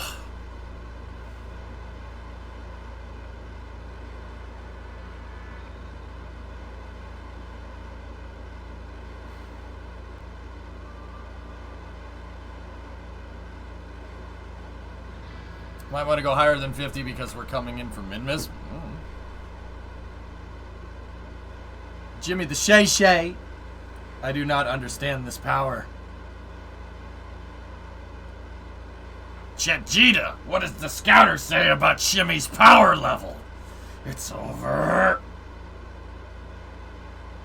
4,500 meters a second, Delta V!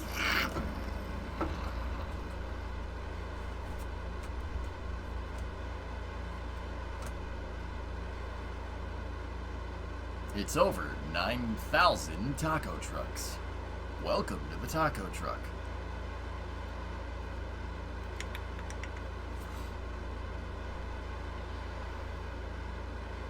It's the cheese vessel. Cheese weasels you fear? Yeah.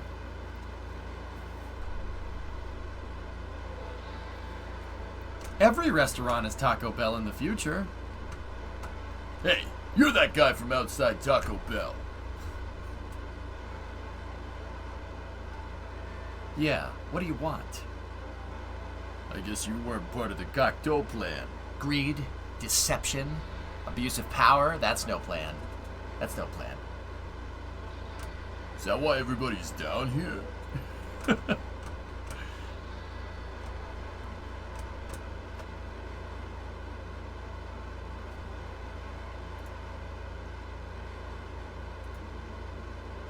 Yeah, non-existent spaceport, huh? It really doesn't look like much from the sky, does it, Thomas? This is rat. This is a rat burger. Not bad. In fact, it's the most tasty burger I've had in years.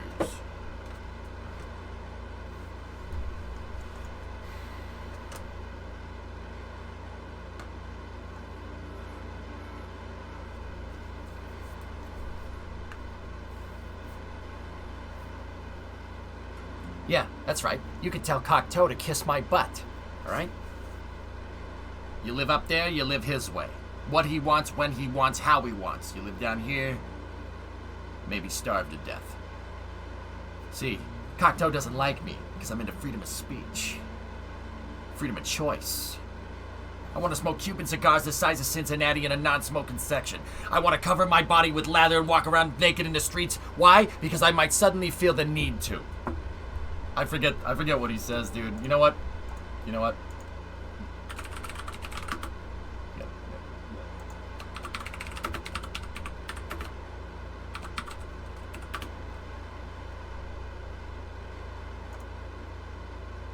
I guess you weren't part of the Cocteau plan. With buckets and buckets of cheese. Greed, deception, abuse of power, that's no plan. That's why everybody's down here? Got that right. See, according to Cocteau's plan, I'm the enemy. Because I like to think. I like to read. I'm into freedom of speech and freedom of choice. I'm the kind of guy who likes to sit in a greasy spoon and wonder, gee, should I have the T-bone steak or the jumbo rack of barbecue ribs with the side order of gravy fries? I want high cholesterol. I want to eat bacon and butter and buckets of cheese, okay? I want to smoke a Cuban cigar the size of Cincinnati in a non-smoking section. I want to run through the streets naked with green jello all over my body reading Playboy magazine. Why? Because I suddenly might feel the need to, okay, pal? I've seen the future. You know what it is? It's a 47-year-old virgin sitting around in his beige pajamas drinking a banana broccoli shake singing, I'm an Oscar Mayer wiener.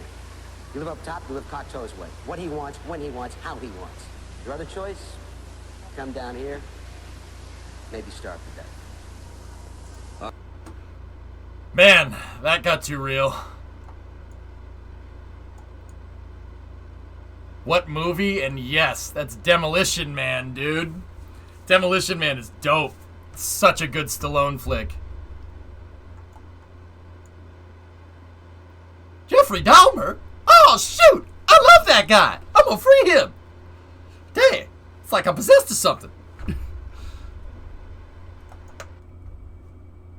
Alright. It doesn't want to... We're on a hit the moon in the face trajectory. We need to... Insertion burn completed. We had a slightly off nominal insertion there, Matt. Be well, cowboy. Greetings, Lenina Huxley. Gotta do a slight radial outburn.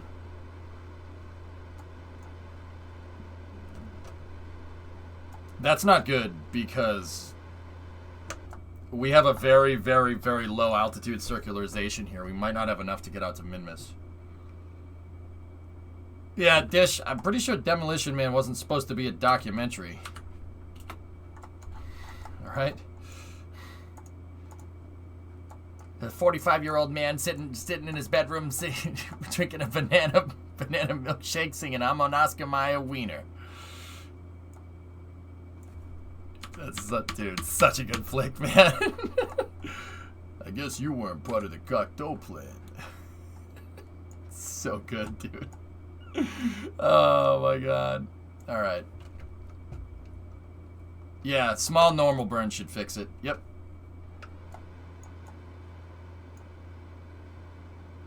Alright, we're good. We'll be able to get this done. Ooh.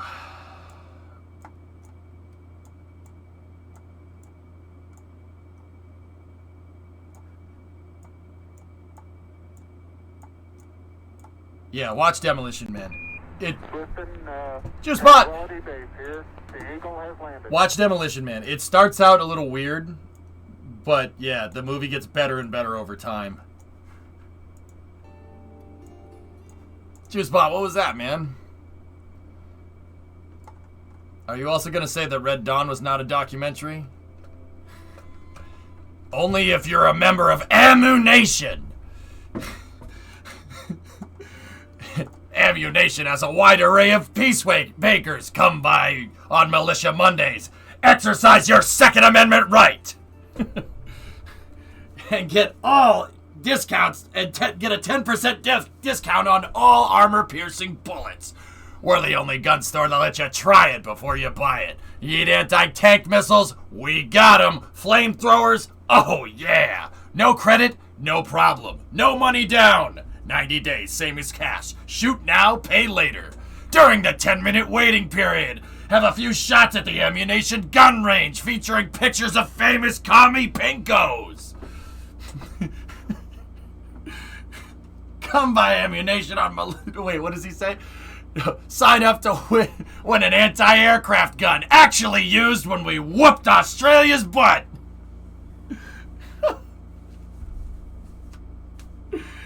Remember, don't dial 911, dial 357.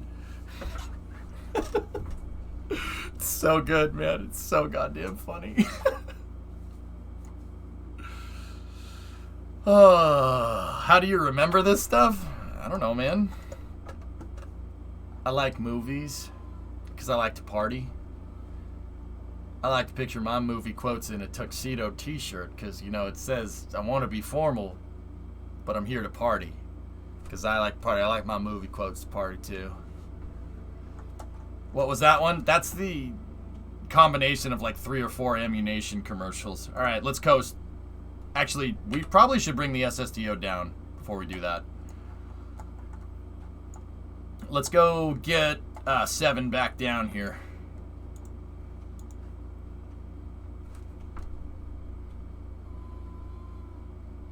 Easy, I don't clog my brain full of important smart people things.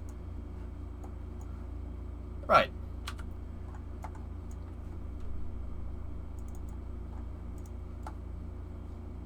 Swishio, you don't know me. Soy El Fiesta. Amigo. I know that was Spanish. Shut up. I don't know how to say it in Italian, alright?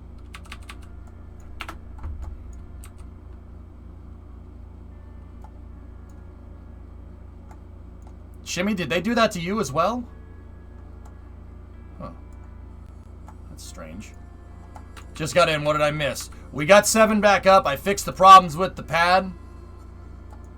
Let's move the solar cells in position for charge here. Sono la fiesta. Sono la fiesta, amico. Sì. Io sono fiesta. Sì, Polo. What was wrong with the pad? It was giving me some trouble yesterday, Jim. The crane was getting stuck when I was trying to move it. I figured that out. I'm not a funny streamer. You quoted Balloon Shop on stream. What are you talking about? What are you talking about? Just add O to the end of every Spanish word. Ah, so vafanculo, Rizik. See, I added O to the end. Hey, Snow. Just moved into school today. Finally all settled in. Right on. No, I quoted Goodfellas. Funny how? How am I funny? Funny? Like a clown? Like I'm here to amuse you? What the frick is so frickin' funny about me? Huh? No. Paulie, back off. He knows what he said. That's too nasally for Joe Pesci. Derek! Alright now, Derek. Enjoying a treat, Derek.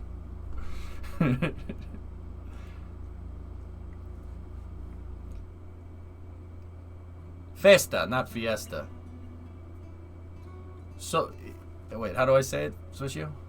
Alright, now what do I press? Sono la festa. Sono la festa, amico. Okay. Oh, god damn, public. No. Don't talk about Joey Patson here. That guy's... Hey, Ben.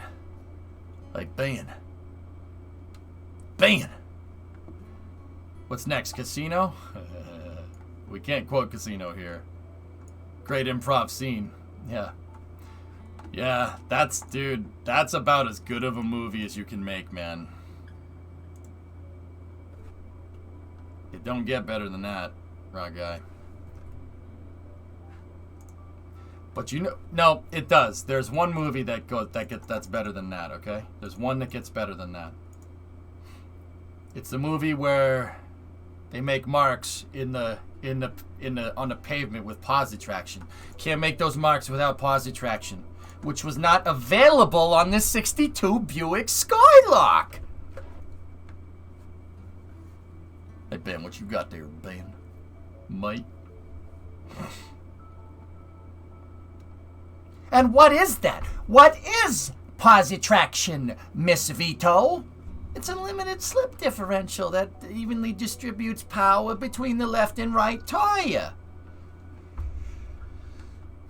If peeing your pants is cool, consider me Miles Davis. Good Burger? I remember that movie.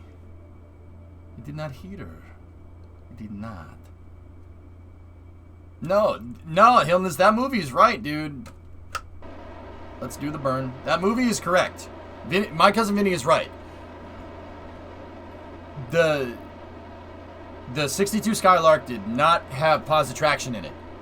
Chevy wouldn't put posi traction. They'd only put posi traction in the performance branch, which was the Corvette, which was Chevy, and the 1962 Tempest.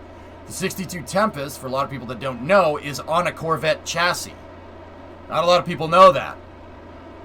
Yeah, 62 Tempest, Corvette suspension. Really cool car. Very rare.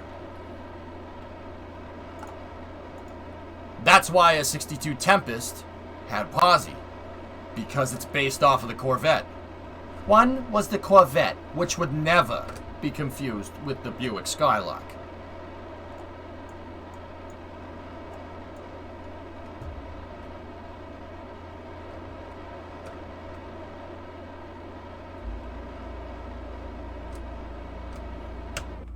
Okay. A little bit of an off-nominal burn again. Let's close her up. Alright. Get the systems in place here. Deploy down. Set that for pitch control. Up here like this. Take this. Set that for roll control. Roll control is on. Set yaw control over here. Bring the aerospace UI up. We're going to have to do a little bit more braking than what we usually do this time around, guys.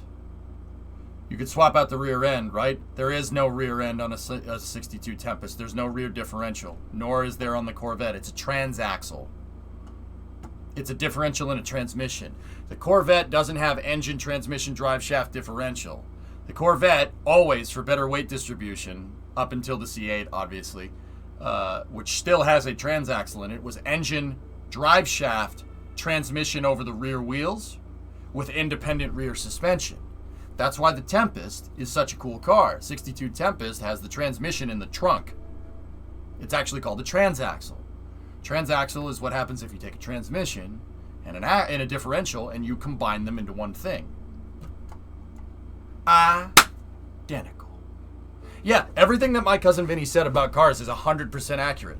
Down to the when she's talking about because the 55, the 327 didn't come out until 55. The 327 came out in 64. That's absolutely right, because the 327 is a small block Chevy. Small block Chevy first debuted in 1964. Before that, it would have been a 283 or a 250. That's 100% right, that's what makes that movie so damn good. Because whoever did that movie is a car nutcase, like a real big car fan.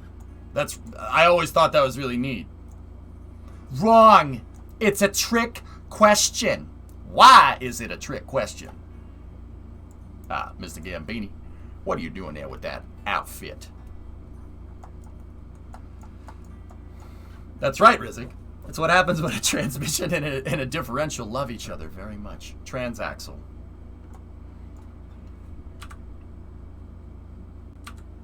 All right, guys, let's bring her down home.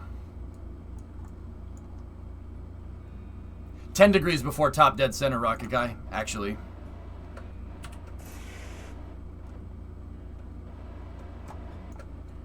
"10 degrees before top dead center is about right for factory timing." Yes, that's right. So, rocket guy, what they do is because the internal combustion engine has basically a variable geometry combustion chamber, it's much more in line with like an SRB, variable geometry, right? Because the piston's going up and down. So what they try to do is they try to pre-ignite, because the combustion takes a second, right? It takes a second, like when the engines turn on, you get that overpressure event, right? It takes a second for the flames to propagate, right? They basically try to have the expansion wave of the combustion hit the piston right when the piston is at top dead center, right? So that involves kind of pre-igniting it a little bit. You have to ignite, you spark right before the piston gets to the top, and you have the expansion wave from the combustion hit the piston when it's at the top, when the combustion chamber is the smallest. They stage the timing. What am I doing here? Hold on a second, guys. Hold on a second. I screwed that up. I screwed that up pretty bad.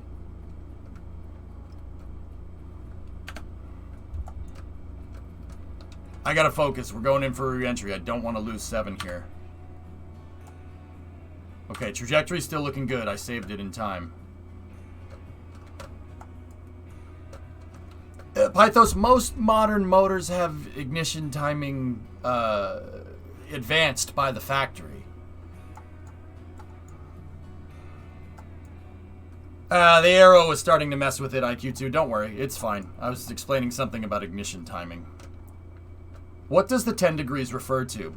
So, the piston's range of travel is measured in degrees because it's rotations on the crankshaft.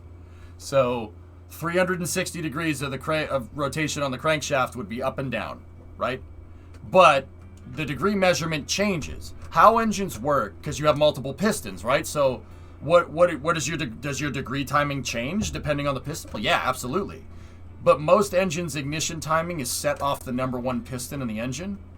So we're talking about degrees rotation on the crankshaft relative to where the piston moves. So the piston, when it's at top dead center, would be 0 degrees, right?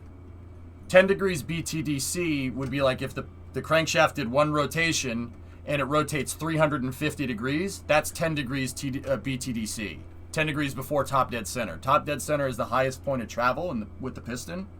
And then there's BTDC, there's BDC, which is bottom dead center, which is the lowest point, which would be 180. Yeah, it works off rotations on the crankshaft. Yeah, Rock, dude, I'm telling you, I could explain engines to you and you would instantly get it. It's really...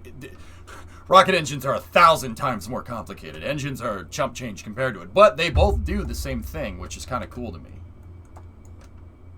Yep, junkyard. Yeah, tuning, you know. Yeah, I was like, why is the SSTO flipping out? Oh, yeah, I'm in the atmosphere. That's right. All right, we're still looking good. I'm going to keep the nose down a little bit more. Hopefully I didn't screw it up. You're working on the top end of an engine. Yep. Rocket engines are just big pumps. There, I said it.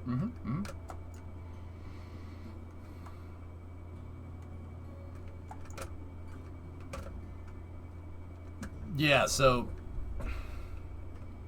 See, the reason why bottom dead center, Rocket Guy, is 180 is because... So the engine goes through a 4-stroke cycle, right? Intake, compression, power, and exhaust, right? So intake, the piston's moving down, and it hits bottom dead center. believe it or not, through that 360 degrees of motion, it hits bottom dead center twice. So, because you're using a 4-stroke cycle, the piston needs to go up and down 2 times to go through the cycle. So the piston goes down, crankshaft moves 90 degrees, yeah, it goes down, it goes up, moves another 90, goes down again, moves another 90, goes up and moves another 90. Yeah, but it measures top dead center on the tuning. Is it on the power stroke or on the intake stroke? Yeah, it would be top of the power stroke. So 0 degrees BTDC would be after 2 90-degree rotations. Yeah, it gets a little weird, but it works. All right, she's coming through. Hey, don't do that to me. Trim out the body flap.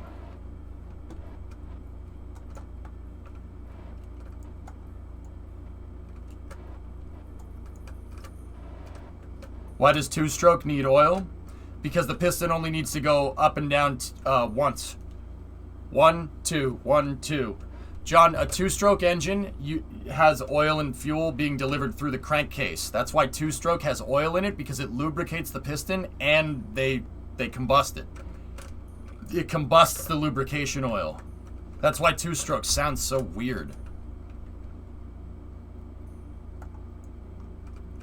Actually, King, we're coming in pretty hot, believe it or not. Let me just get in here like this. Yeah, Joker. Yeah, I'm still building it. I switched my schedule up, and that kind of messed with me a little bit.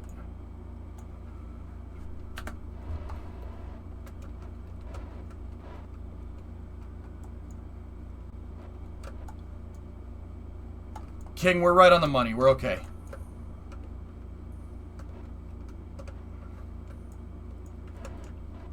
Just got to be cognizant of that RCS right there. 314.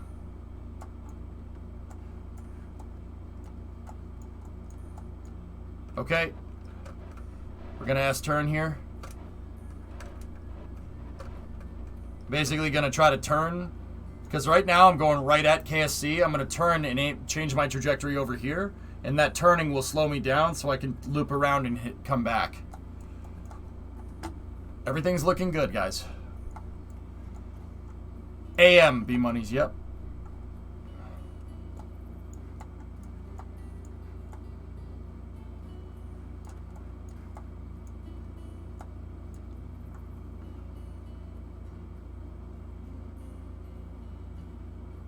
Same with the jet engine sorting. Yep. True that. Yep. That's how it was explained to me. Okay, we're 1400 over the mountains. They're actually a little bit on the slow side.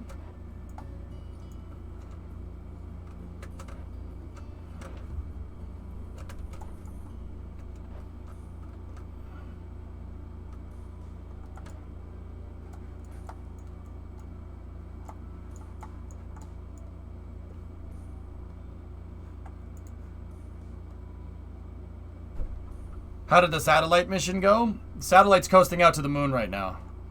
Been following you since the Fallout 4 launch. And you walked through the Boston landmarks. Oh, damn, Joker. So the truck is pretty much finished. I need an exhaust kit for the thing, dude. It's pretty much put together. I rewired the whole thing in the spring. Actually, that was a year ago. Damn. I rewired it. I have a new interior kit ready and waiting. I switched my schedule up around, and I was working on it pretty routinely up until the beginning of summer. And then I switched my schedule around for my sanity, right?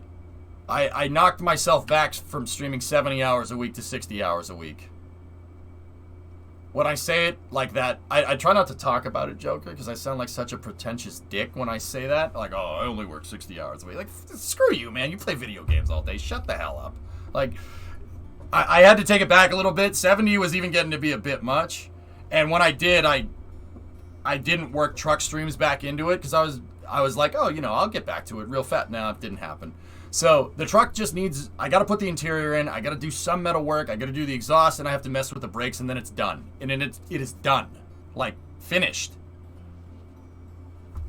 It's not the prettiest work I've done, but the thing runs. If we went and put fuel into it right now and turned the key, it would start.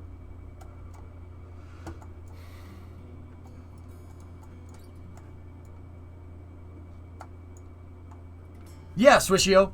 See.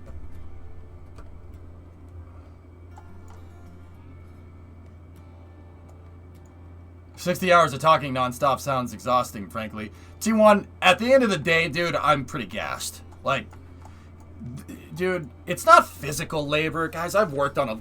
Oh, almost knocked the automaton over. The headphone cable got stuck on the automaton again.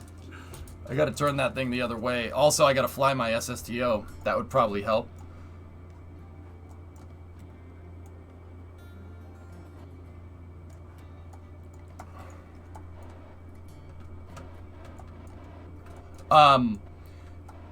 What was I saying? Sorry, I lost it for a second. T1, I am gassed by the end of the stream. I'm not gonna lie to you. I'm pretty gassed out.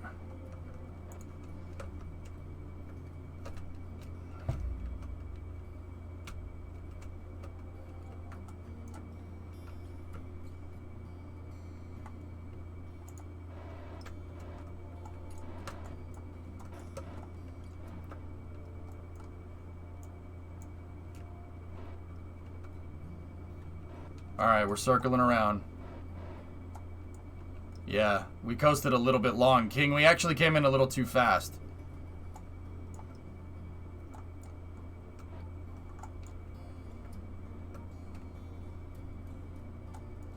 Okay, we gotta bring the nose up here.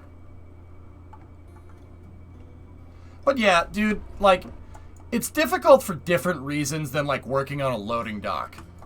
I've worked on loading docks, dude. I've worked in restaurants. I've delivered pizzas. I've worked cooking in restaurants, dude. I've worked on landscaping crews. I've worked construction before. I've done all kinds of stuff. Yeah. My parents, when I was younger, they made me work. I started working when I was 15 on a waiver at a pizza place in Natick, Massachusetts, long time ago. And yeah, I've done all kinds of stuff. Physical work is okay. So here's the pluses about streaming. You're your own boss, and there's no drama. There's no bull crap unless you make it. Okay, that's a plus. Now I don't have to deal with other people. But the flip side of that is that I have a service industry now. Now I'm dealing with a lot of customers. Right? It's like working in a restaurant now. And sometimes when there's a lot of viewers in here, it's like working in a restaurant understaffed when you're by yourself.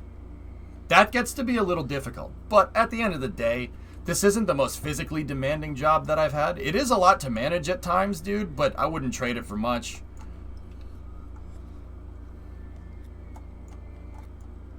Shady, 10 hours is nothing, man. Time flies by, dude. Who are you calling a customer? Yeah. Dance for me, streamer, dance! You used to stream Kerbal when you felt like having fun, but now you're contractually obligated, so dance, you son of a gun. Dance, monkey, dance! How does the cycle work in a two-stroke? John, let me land 7 and then I'll show you, man. Sure. It's actually pretty smart. Two-stroke is crazy. Wait till you see diesel. Diesel is like, all right, who thought of this?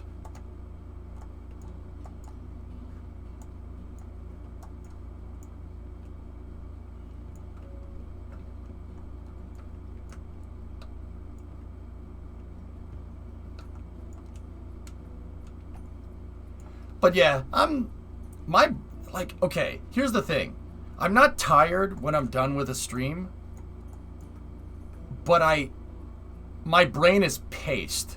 Like, I really, like, I have to just, like, I can't think about anything. You usually see it, like, by the end of the stream, I'm like, I don't know what's happening, you know?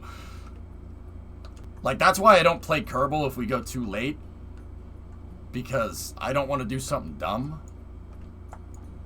Alright. Give me 1 second, dudes. Let's get this thing back down on the ground.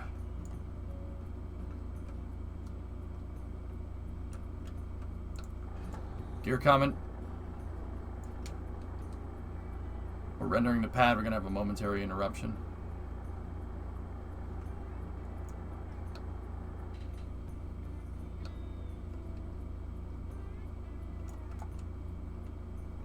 Stand by for the final flare.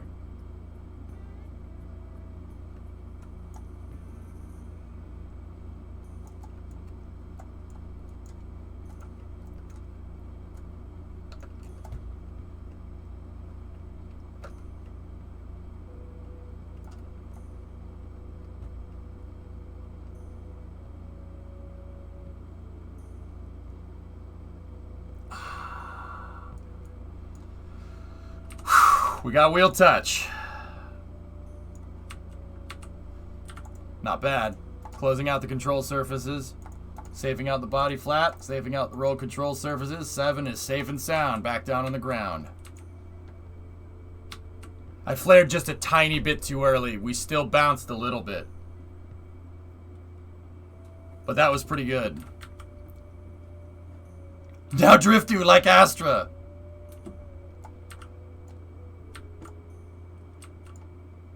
You have BTTV. What are you talking about?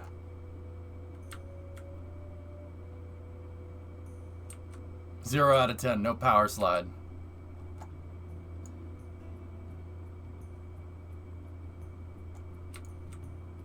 Okay. We got wheel stop on 7. Wheel stop. Put that into the log there. We got to play the wind condition music. Wind condition music. Year 4, day 382.03:01:59. Good. All right, now let's go get that satellite out.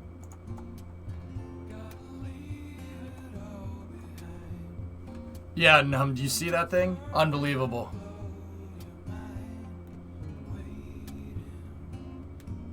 I don't know why you should be making memes, Reagan. I'm so proud of Astra. That's amazing. I'm so proud of the range safety operator not blowing it up right away. Nah, send it, bro. Send it. No one's around. It's Alaska. Let it fly. That's so cool.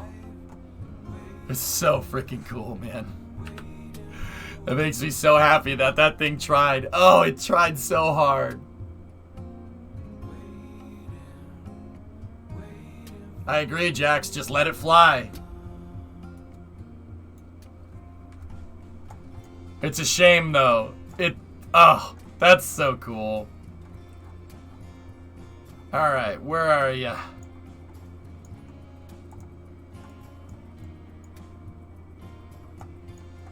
Alright. VATCO SC2. Let's do this. Okay, so a 2-stroke. Alright, so a 4-stroke engine has 2 valves at the top that open and close. Gasoline and air goes in one in an atomized fuel mixture.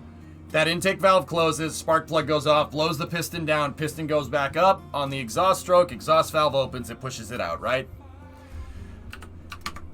2-stroke's a little bit different. So watch this. Here, let's see if we can get a GIF in there. Check this out. You see that? The fuel mixture in 2-stroke lubricates the crankcase. See that? So you have a valve down here, and that's it. Just a little valve right there. That valve opens, right? Air fuel mixture with the gasoline oil mixture goes in here, lubricates the crankcase. The piston goes down. When the piston goes down, that valve closes. When that valve closes, the piston is displacing air and it forces it up into the combustion chamber, right?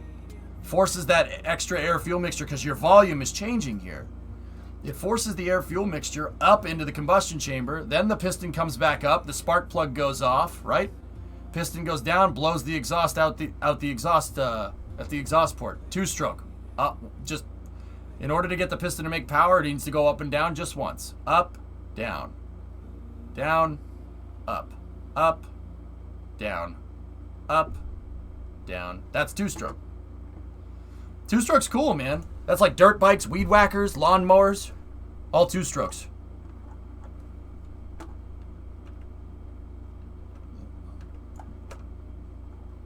Wouldn't a 2-stroke make a lot more power for the same displacement? Two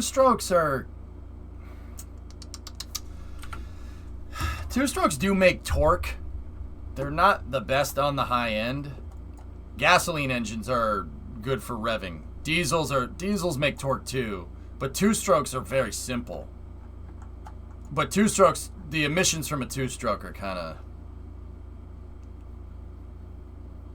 I mean, because you're blowing unburnt air gasoline out the carburetor, or out the exhaust port, not the carburetor. Yeah. Less complete combustion too. That's what I mean. The emissions are caca. But they are smart. It's a really smart idea. Here, let's go.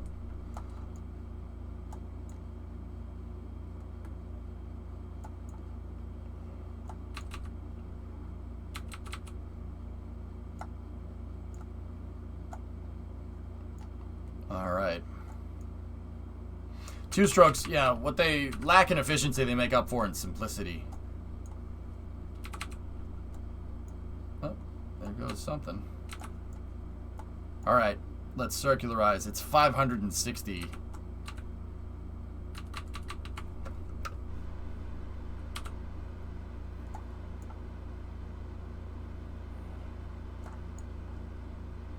Yeah, Dan, there's a good YouTube channel that shows that stuff called warped perception. He made acrylic on a 4-stroke go-kart engine. He made an acrylic head for a 4-stroke go-kart engine so you can see the combustion going on. It's cool, man. Do you see how like the air to fuel mixture comes in and it does like a 180 and then it goes down and it blows up while it's going down, and then it comes back up, swirls around, and then goes out the exhaust port. So it's like doing like an ampersand almost in terms of movement. Yeah, that's on purpose, dude. Aerodynamics inside of an engine absolutely freaking matter. That is a huge, huge thing. So like port diameter on the intake port, the shape of the port going into the engine, that is all super important. Because if you're impinging it, you're going to get low pressure, and you don't want low pressure inside of the engine. And that's also key because we know, like from aerodynamics, from what I teach here, air doesn't like to turn. It really doesn't like to turn. Air molecules, once they're going in one direction, they don't like changing direction. We know that because drag is the result of that. The air molecules going in one direction and leaving empty spaces at low pressure. That low to high pressure right next to each other creates a swirl, where the air molecules kind of swirl around, and it creates a vortice, and that's drag. It's no good. They try to eliminate that with engine design, and the air to fuel coming in, right, going around, going out, and like doing a loop inside of the combustion chamber. That's them trying to make decrease aerodynamic drag inside of the engine. Really cool stuff, man. But you said it was simple. It is.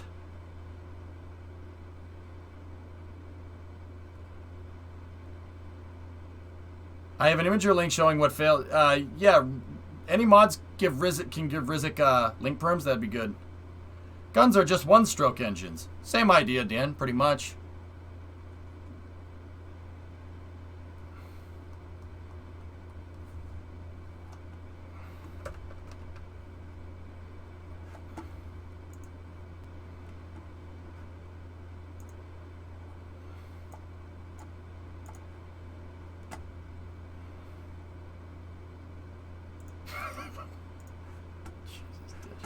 Last, what's up, John? So a two-stroke makes power twice as often as a four-stroke, but with lower efficiency. Correct. Yep. Yeah, man. That's a good way to put it. Yeah. Rizik, what do we got here? Oh, that's Scott's thing. Yeah, you see the umbilical blow off? That, dude, it looks like a hard start. I thought that the hold down point may have gotten stuck or something, but that doesn't seem to be the case.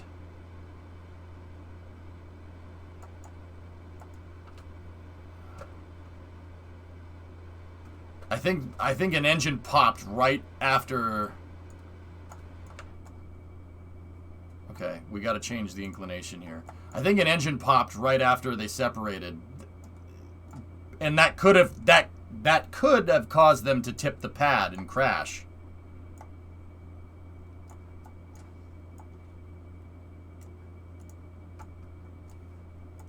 Where's my music?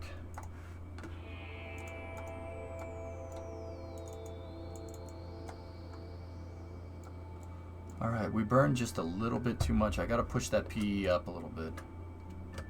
The Parasynthian, because we're around the moon. We got to move the Parasynthian. Alright, now let's just do a quick inclination change on the far side here, and we should have the first orbit.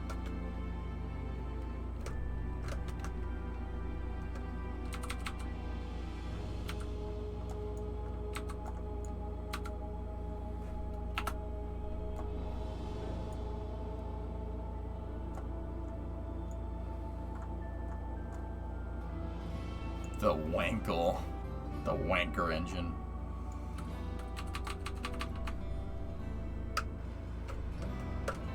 Alright, we should get the wind condition here.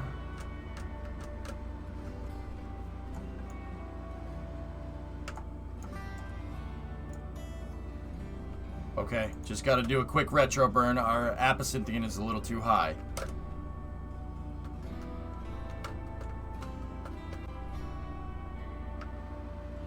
There we go.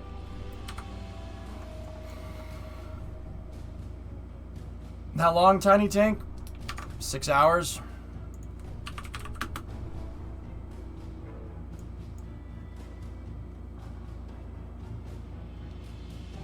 Actually, about 5.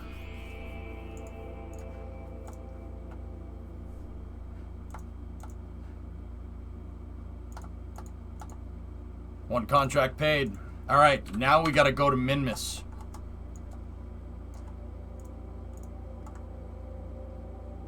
I'm Mr. Minmus. All right, we got to get into. Oh, this could be tough.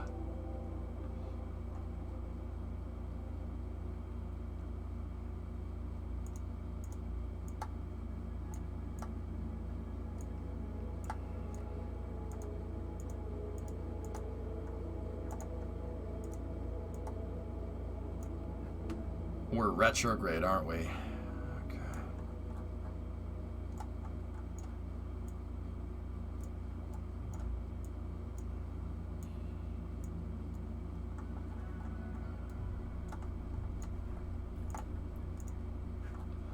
It's gonna be tough. Minmus is gonna be inclined compared to us here, but we should be able to jump in.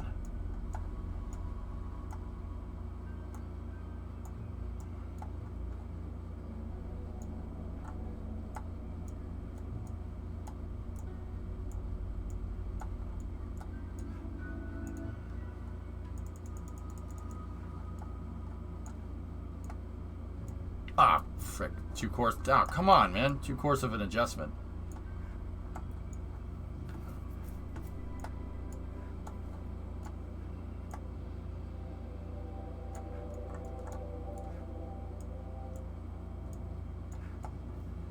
So, see how Minmus's orbit is tilted? The yellow is tilted comparatively to the white line.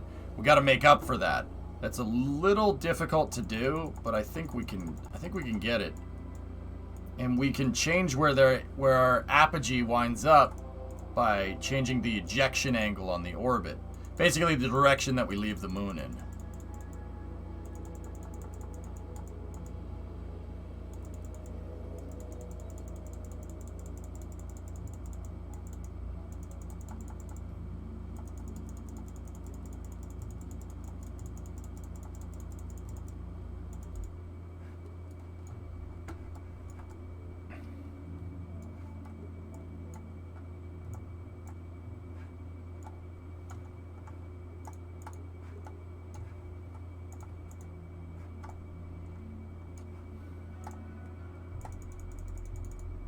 Alright, let me get my apogee and my ascending node lined up.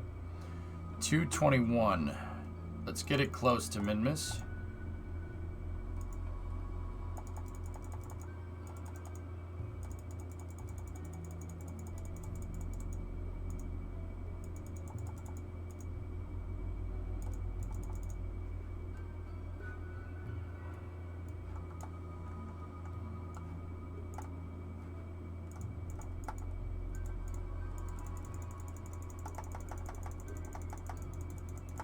That'll work.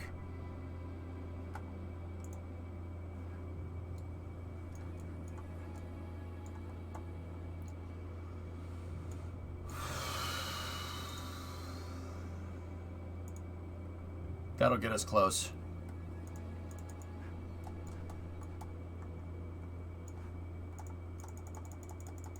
Right there. All right.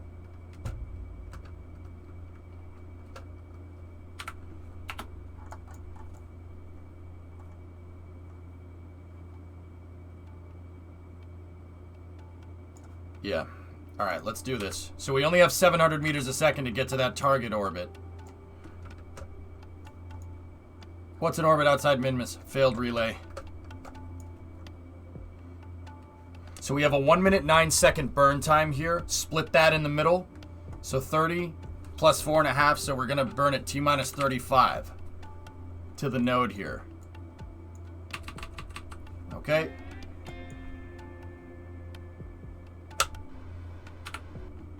We just have to be very careful with fuel. What I'm going to try to do is I'm going to try to get myself out near Minmus. And then I'm gonna try to match its inclination and hit it on an intercept over here somewhere behind my head.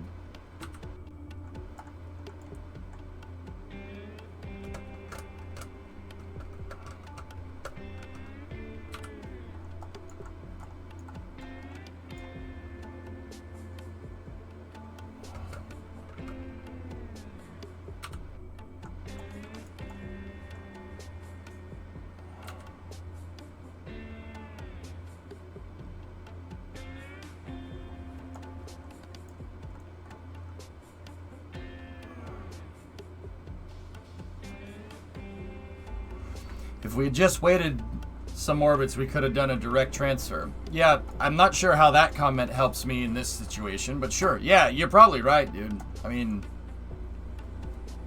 too late.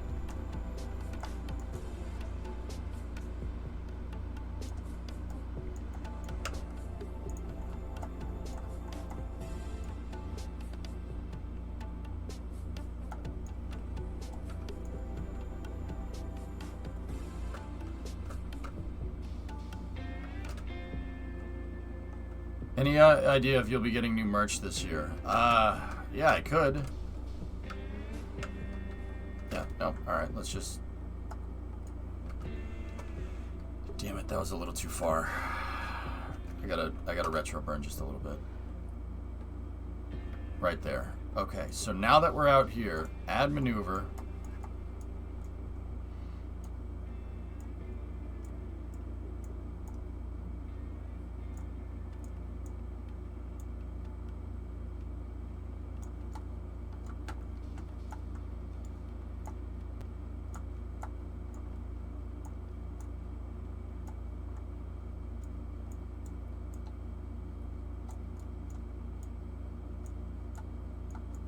Should give us a nice easy intercept here.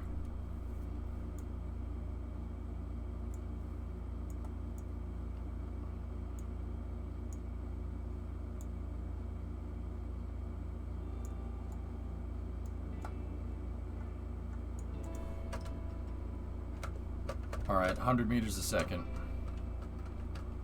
I don't think we're gonna have enough to do the return mission, guys.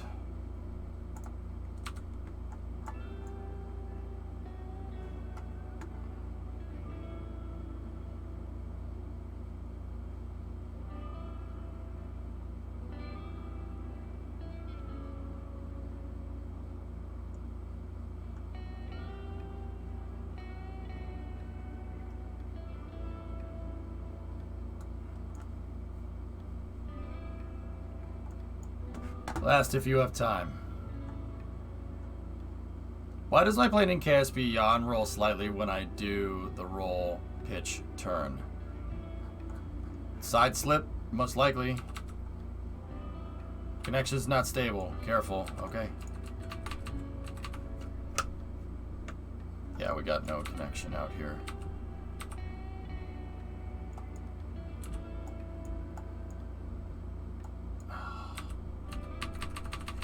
Yeah, could have done without that. That's all right.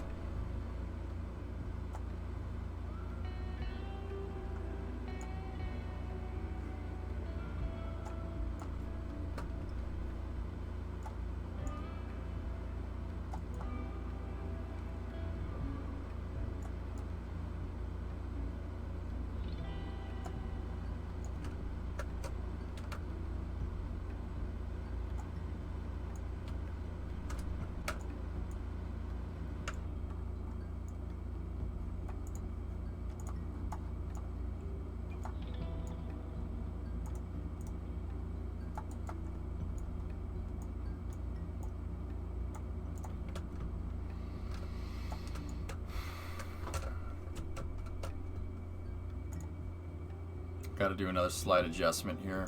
We'll catch up to Minmus pretty quick.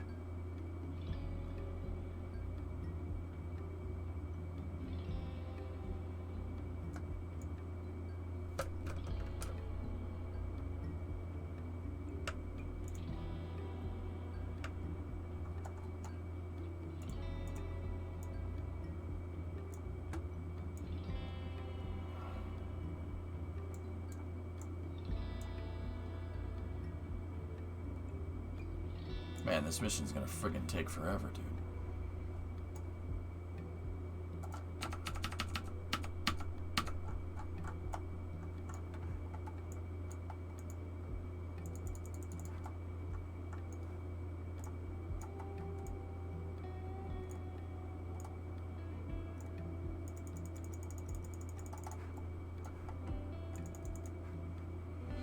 $25 days, man. Whatever.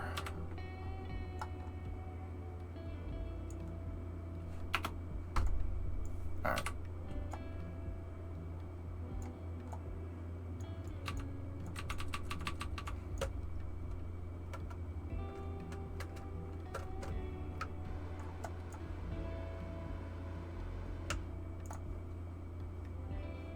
Okay.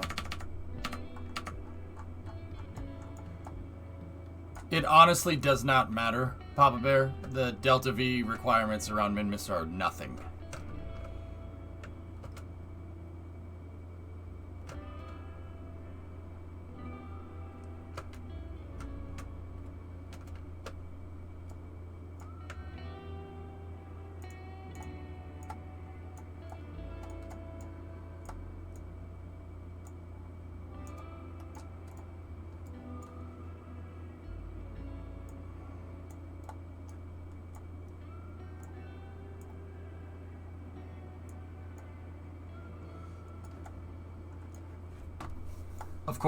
Of course it's retro.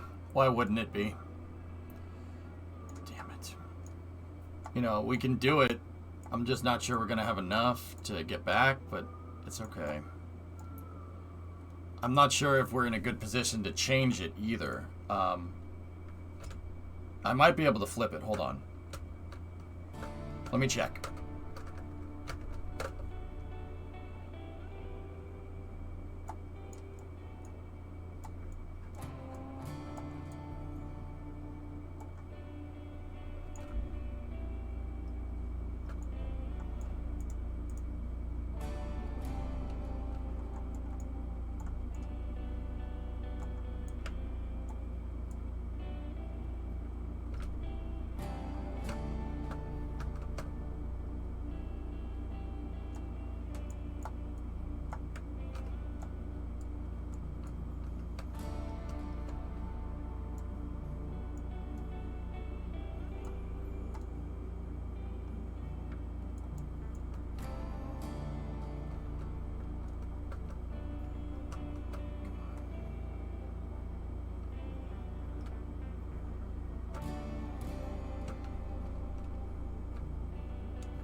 It's good enough.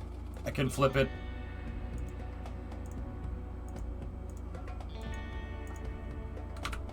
We can flip it when we get there. I just hope we have a connection when we can do it.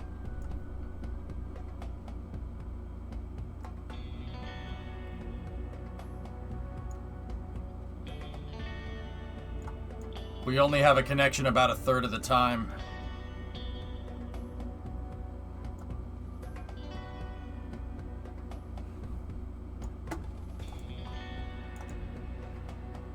Well, we wasted so much time with this mission. It's time to rotate the crew off of the space station.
There we go. God bless you. Thank you. Bless you. Thanks, guys.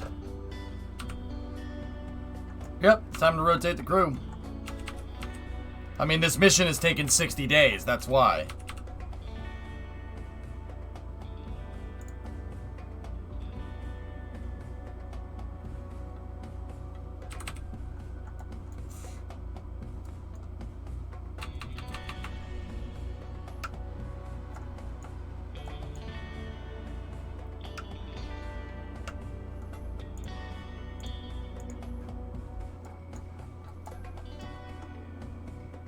Nismo blesses the turbo. Thank you.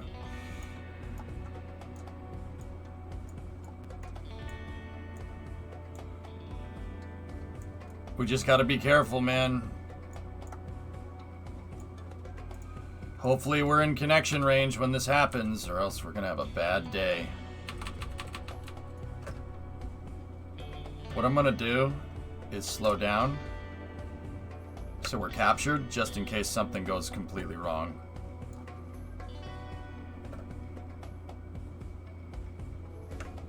There.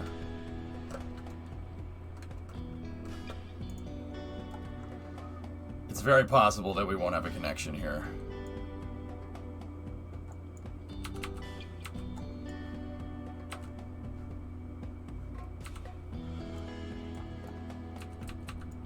We're out of line of sight.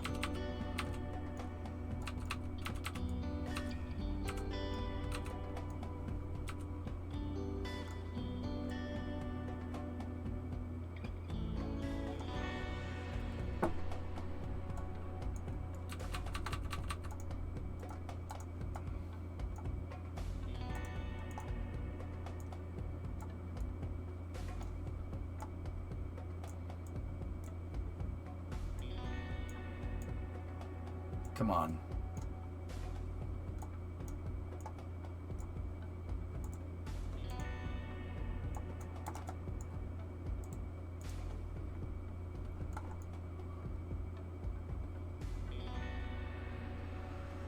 Oh boy. I don't have a miscommunication network set up. No, not yet.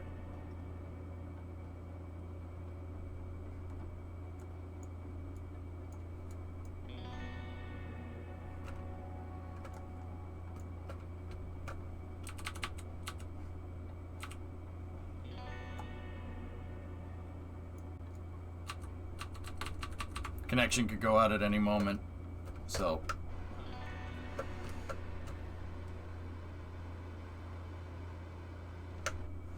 All right, we're in the orbit. Get the wind condition. Come on. Go. Yes. All right.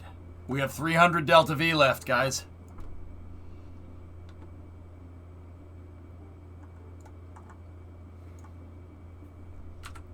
Shall we return from Minmus?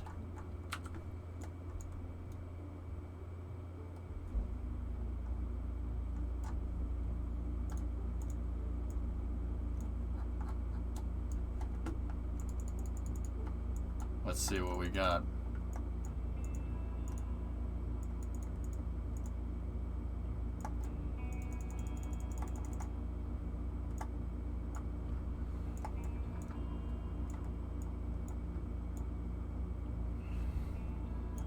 Can we have a vote on the weekend for ground stations, please? No. You vote on the lunar deadline.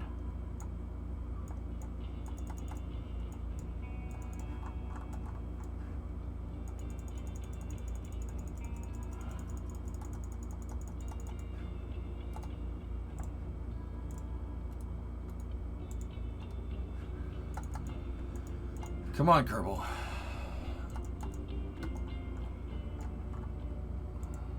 Nah, dude, you gotta vote on the lunar deadlines.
There we go.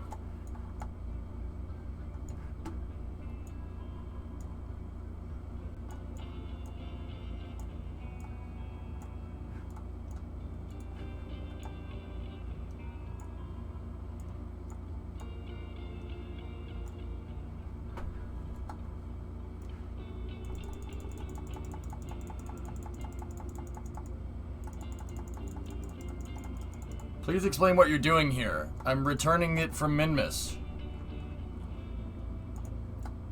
But it... See, we're retrograde around the planet, so we could try to find the correct re-entry trajectory here, but re-entering from Minmus is difficult, retrograde, from what I'm looking at here. I can't really find a perigee that's going to work correctly with the delta V numbers. It shouldn't cost that much to break its orbit, but we need to... Long story short, I need to go in this direction. That's easy to do when you're going this way around the planet. It's harder to do when you're going the other way. So let's try, maybe something like this would give us a better ejection angle. Yeah, okay, that'll work.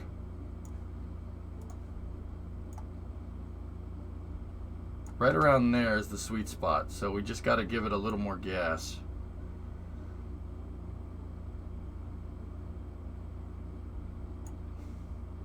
There we go. Done. Let's send this home.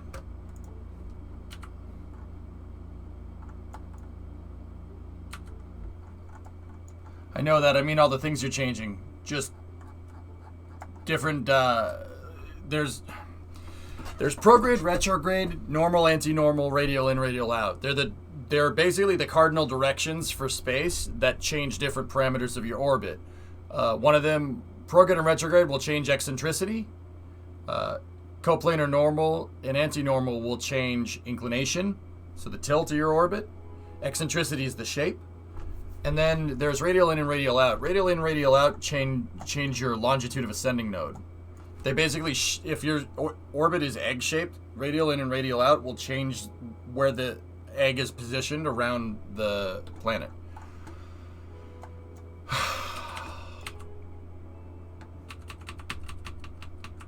Ah, dang it. I wasn't sighing at you. I was sighing at the freaking connection, man.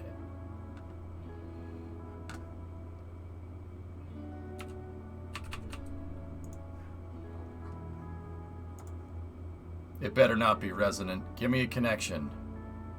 It's resonant. Frick. Let's try it again. I don't like how much we're time warping, guys. It's very annoying.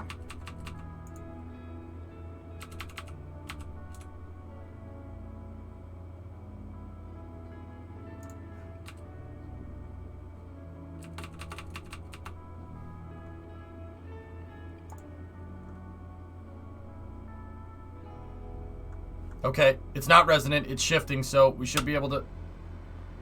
Let's get out of here. Don't go out, connection.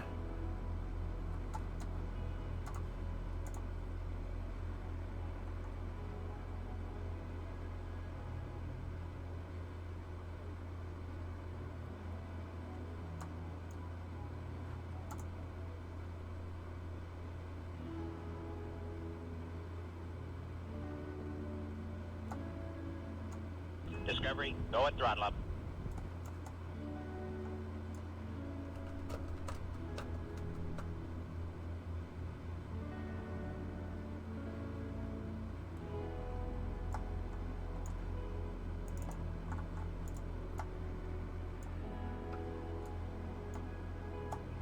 All right, where are we setting this, dudes?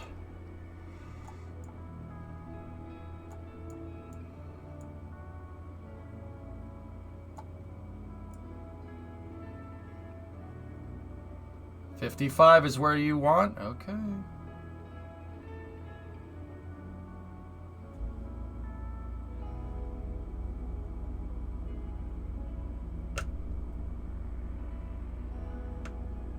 There we go. 55, 184. I like Icarus, Boo. I like it. It's a good game.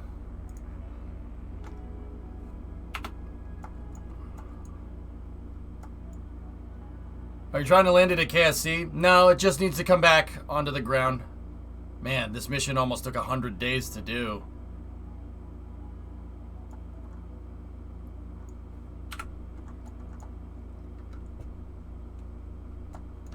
Alright, guys, here we go. I'm going to key the chutes.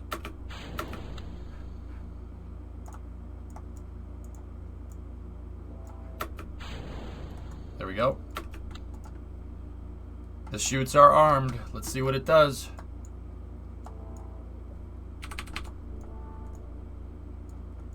Okay, here we go.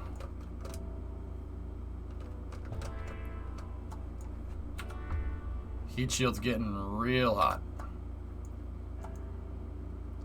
In case the probe blows up or it gets damaged or I can't control it, just arm them. They'll deploy.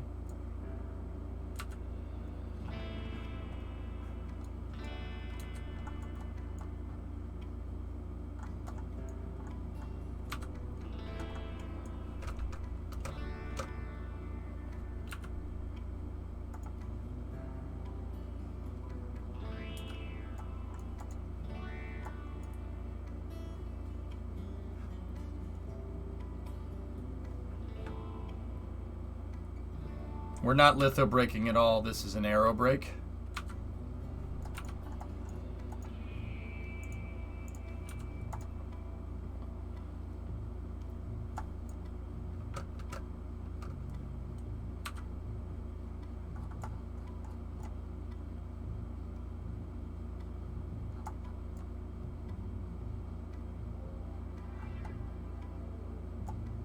Don't you dare, Moon.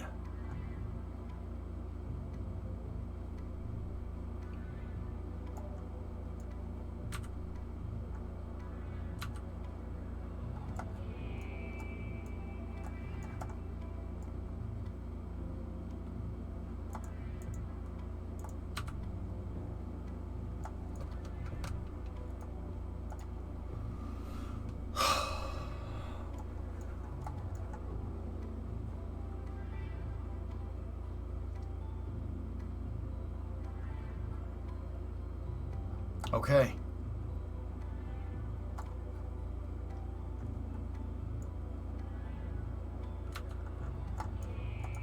Let's do it again.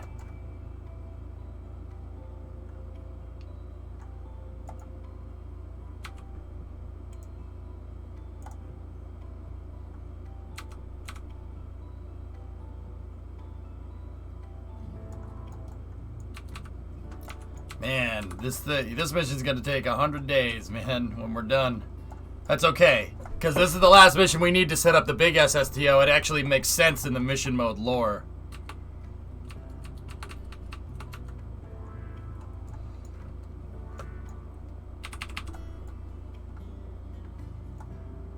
Here we go.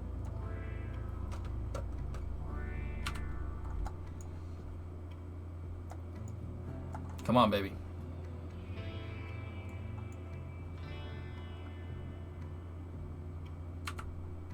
Yeah, 12, we are.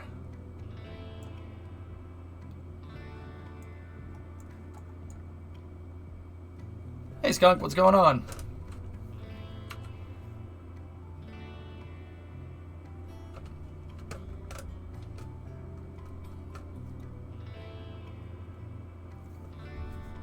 Nah, John, I'm pretty much good. We don't really have... I mean, 98 meters a second is not going to make the difference. That's not going to be the difference between this thing popping and not.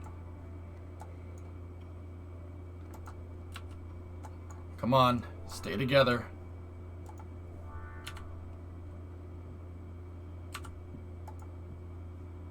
Oh, man. Heat shield won't be able to work as well if we run out of a blader like this.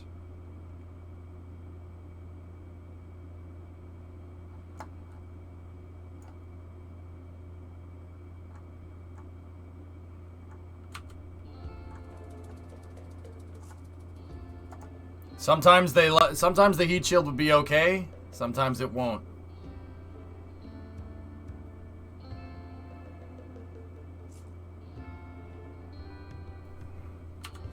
No, it'll be all right, I'm pretty sure.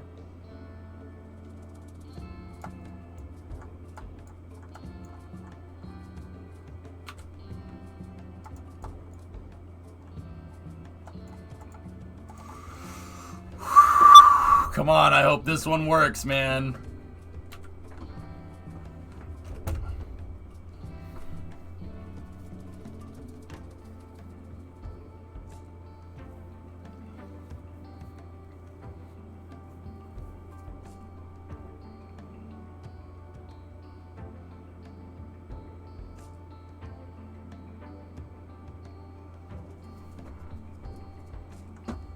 I could lower it, you guys, or we could just keep doing 55. 55 seems to be controlling the heating okay.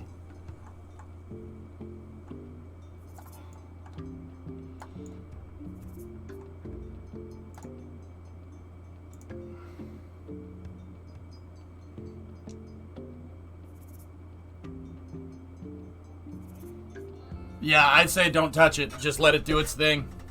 Just pretend that all this time is us building a new SSTO, building the new big boy.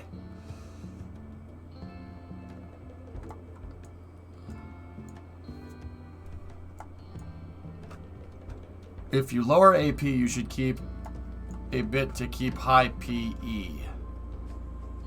Yeah. Alright, let's see what happens.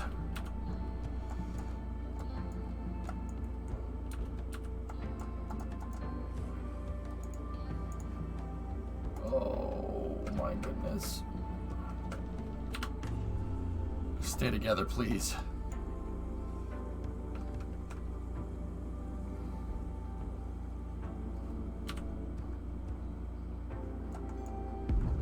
Bits! With what you know, do, and teach, I've been encouraging my 5-year-old son to watch your streams with me, so thank you. Oh, thank you, Singularity. I appreciate it.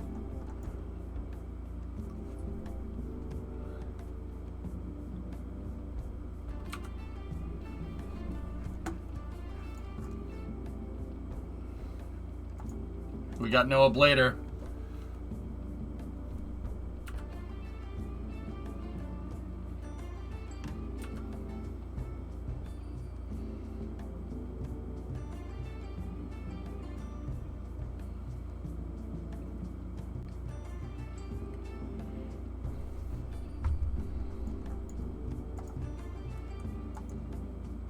The 54.8 is not going to make a difference between us living and dying, John.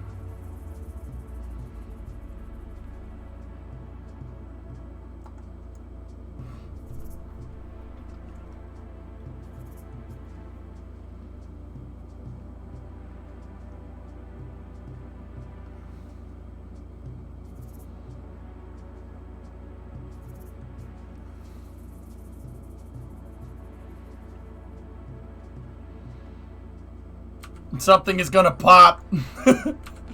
Stop saying that.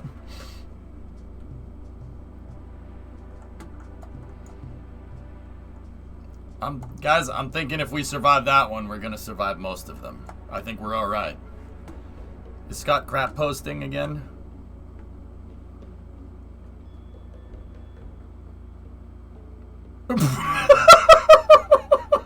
Oh no! There's no ablator left, Wisp. We got nothing.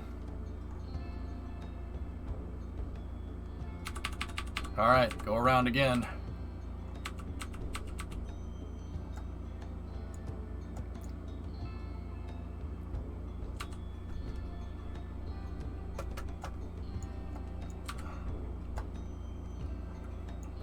Oh crap, this might be the one.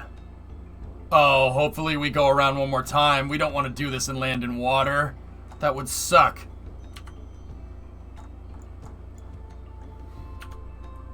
Okay, she's getting hot again, but... How much would this actually suck if we make it through and the probe blows up in the water? That would really... 7 is all set, Dino. It's sitting on the runway. This was a long mission. I went to the moon and I went to Minmus, and it took me 90 days to get the right transfer orbit because of phasing. But we've completed both missions. I have my objective. We've completed our objective. I have enough to run the big SSTO. So this 90-day mission is taking the time. Like, it took all this time because we're getting the big pad and the big SSTO ready. I'm curious, you got shoots. Why are you worried about the water? Sometimes the probe comes in a little bit hot, Blue. Press conference after landing? Sure. Big boy on Tuesday. Yep.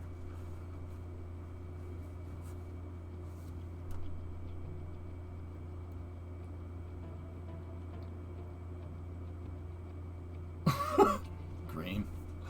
Oof. We unfortunately, I have no ablator left, so we're just letting it fly, dudes. Yeah, Ivan. Yeah, the pad's already built.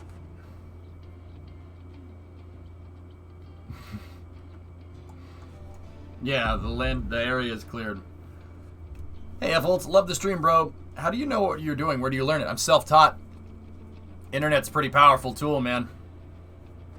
If you know where to look. Yeah, everything I know about engineering, man, I taught myself.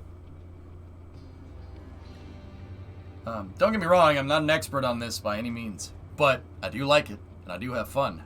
But yeah, thank you for the bits, man. I'm glad you like the stream. But, like, I have aerospace engineering textbooks all around. I keep them under my desk. Like, this is Fundamentals of Aerodynamics, so I actually read about the real stuff. And then I kind of transfer it in to KSP, and I use it as a tool to read, or a tool to teach. But yeah, F-Holtz, if you have any more questions, please ask. In terms of Kerbal, I'm good at playing Kerbal because I have 10,000 hours in KSP. Easily, well, it's easily over 10,000 hours. I mean, I play it as my job, so plenty of time.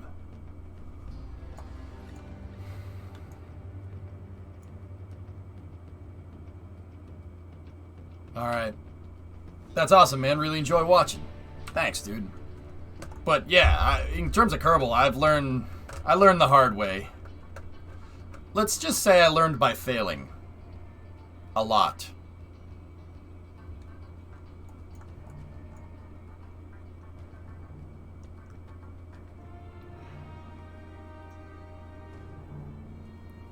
Did NASA have a lot of hard starts like that back in the early days? Of course. Look at the early Vanguard launches, early Titan 1 launches. Oh yeah, stuff blew up on the pad. Stuff did that all the time. Hey, so did Goddard. There you go. School of Hard Knocks. That's right, man. Failed your way to success, so to speak. I'll take it.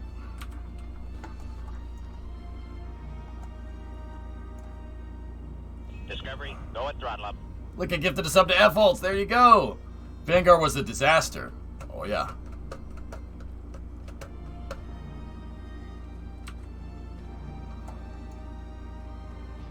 Why blow up on pad when you can slew from pad?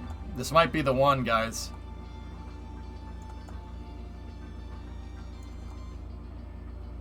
So the last time we went over here, this time we went over here, but we arrow braked. So the next one could be over land if we get this right.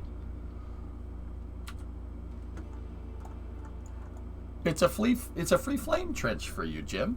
I mean, rockets are really good at moving dirt, Pythos. Like, it's abrasive, so it doesn't just move the dirt, it atomizes it. It obliterates it. We eliminate it. We eliminate the dirt.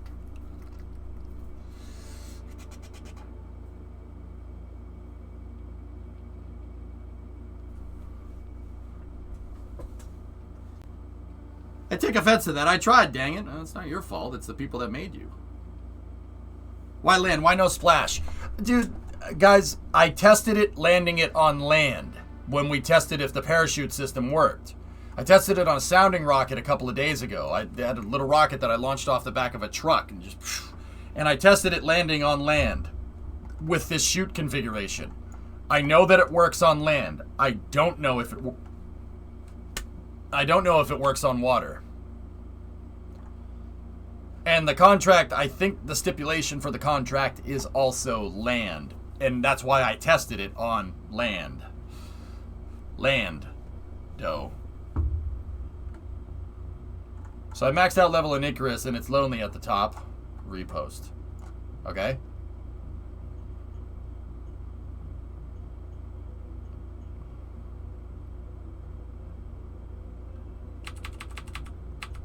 Alright, one more, dudes.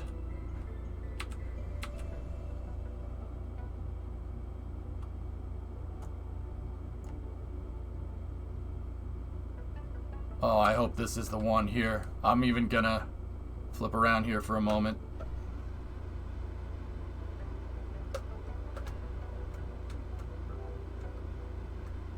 Okay. Flip back. We need the heat shield out front.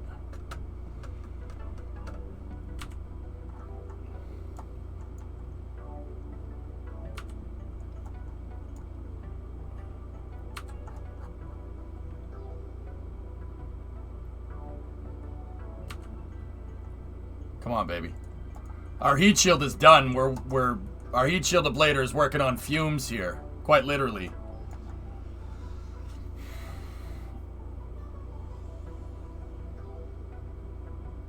Dude, if it comes down in a lake, Mr. Bond, I'm gonna be like, yeah, all right, I'm done. I'm just gonna win condition that contract and be like, yep, I'm out.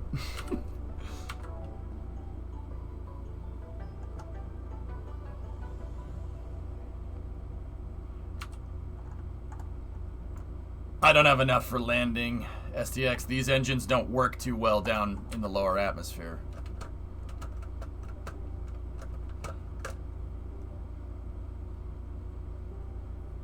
Yeah, Cletus. Yeah, there you go. I have a uno más o dos más.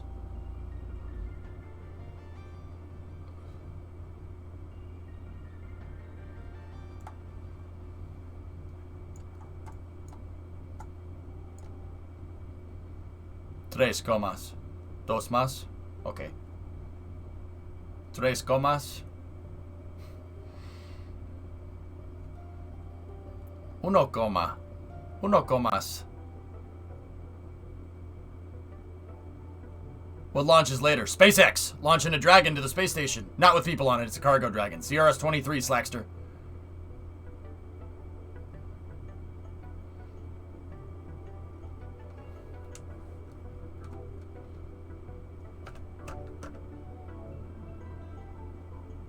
What time?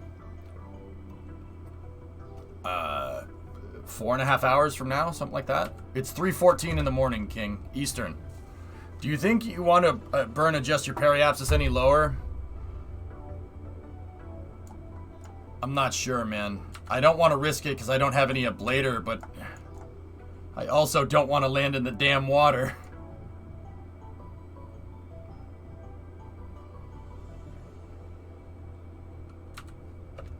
Alright, I think I'm good to flip this thing around and fire that engine again.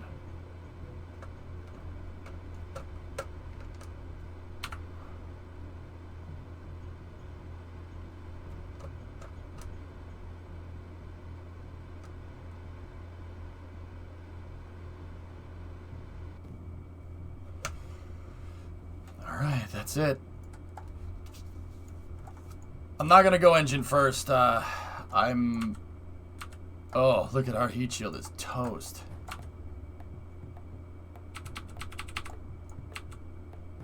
No, we can go heat shield first, guys. In fact, I probably could have lowered the PE from 581, but it's alright.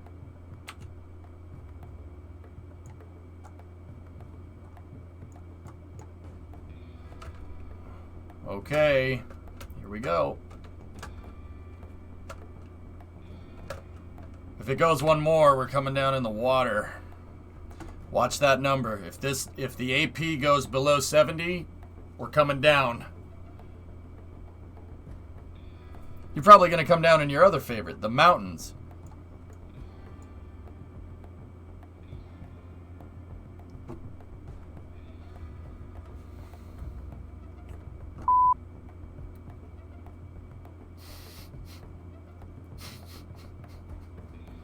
Damn it.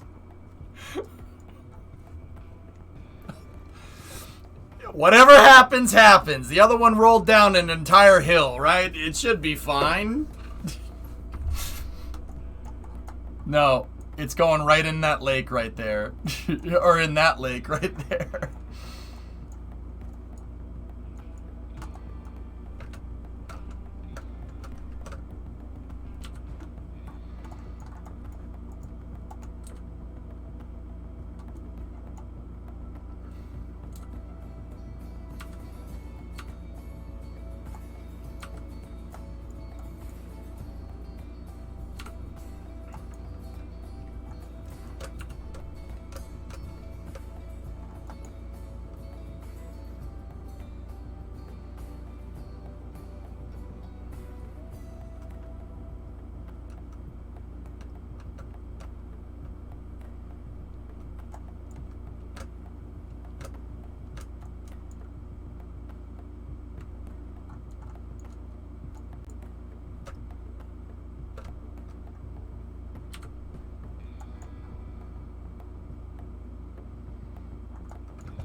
Another rescue mission? Oh, I don't care about recovering this thing, Louiso.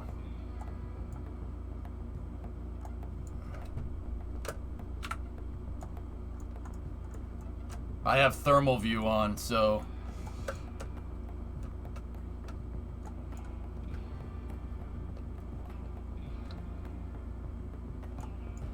Just messing with the heating here.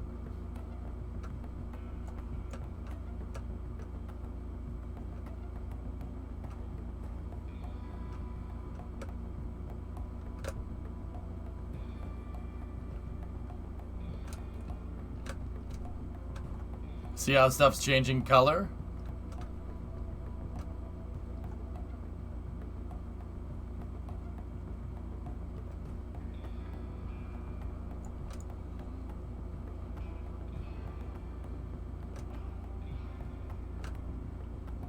Spin it!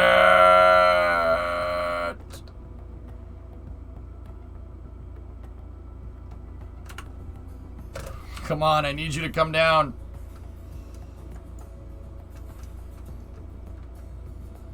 Spin it is keeping our total drag up high while not cooking the thing.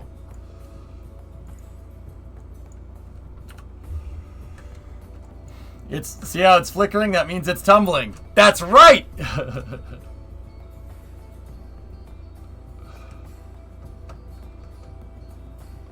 Come on, get that number down below 70.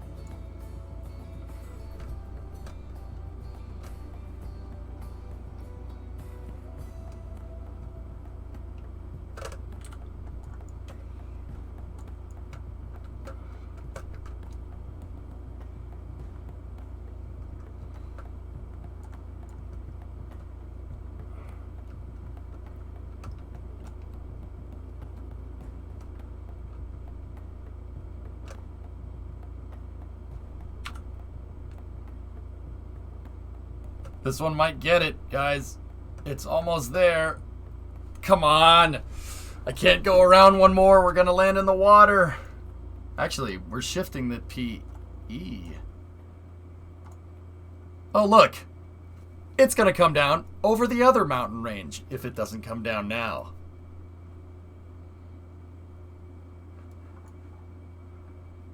Are we time warping?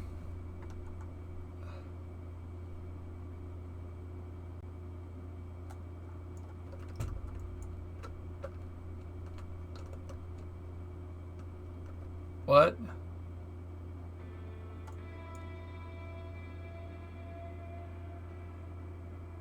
Dude, this one might come down, but oh, please don't come down over here.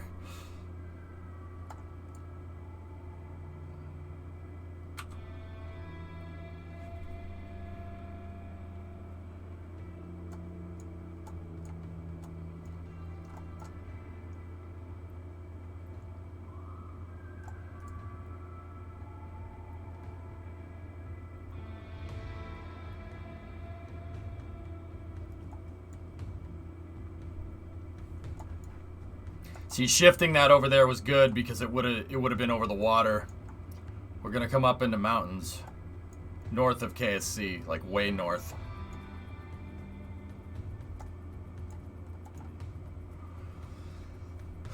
Into the harbor. We have no ablator, Inky. Our ablator's running on fumes, man. Oh, please survive, please.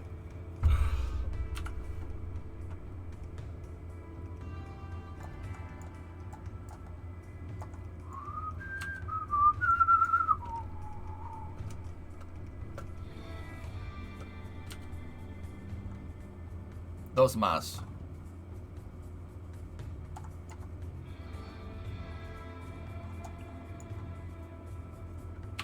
Okay. Point of no return now.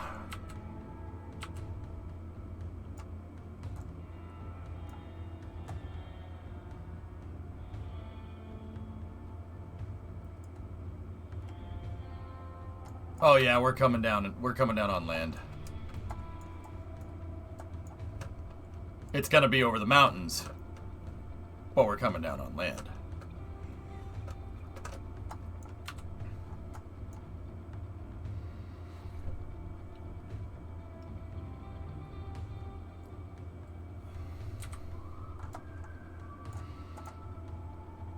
This is gonna be a tough re-entry.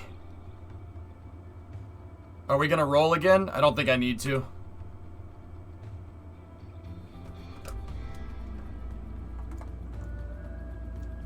It's set to 2,500 above ground. 2,500 AGL.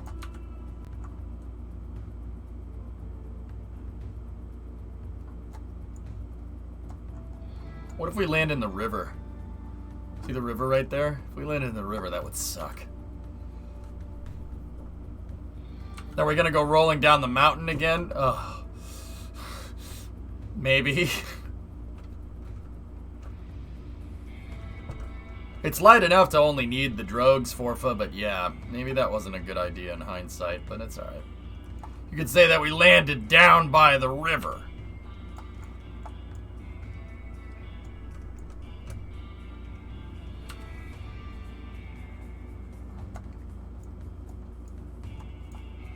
Is this Long March 5 simulator? Ooh, spicy.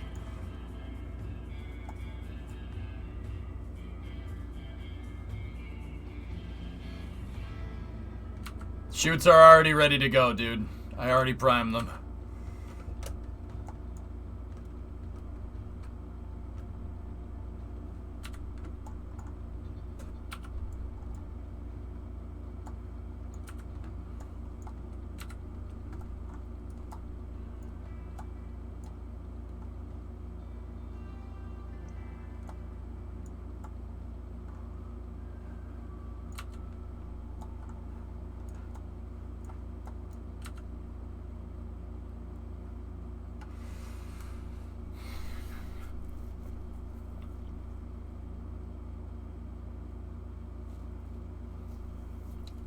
If we land in the drink, I'm gonna be really, really annoyed. Alright, we're doing this. I'm gonna really slow us down.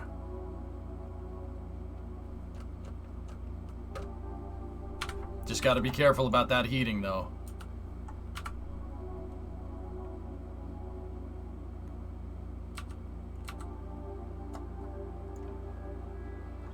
I did play more Icarus today, Facha, yeah. Okay.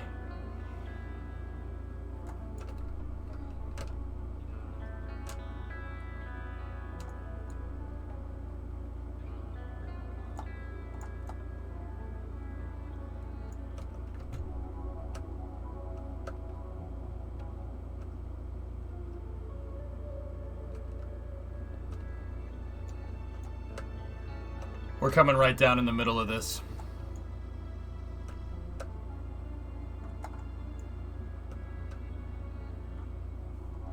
It's above ground level, guys. Chute's above ground level.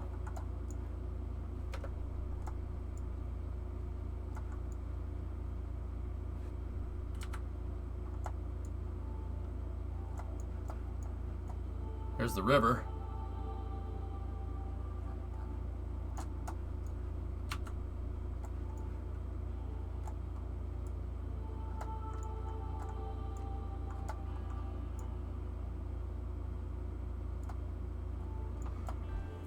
This is in range of the helicopter, Louisa, which is...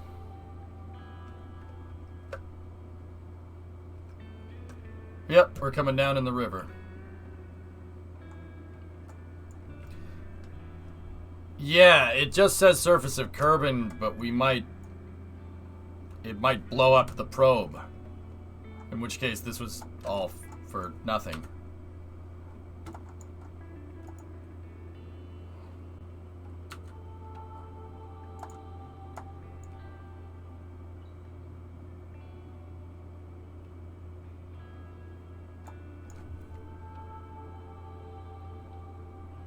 Yes, Forfa.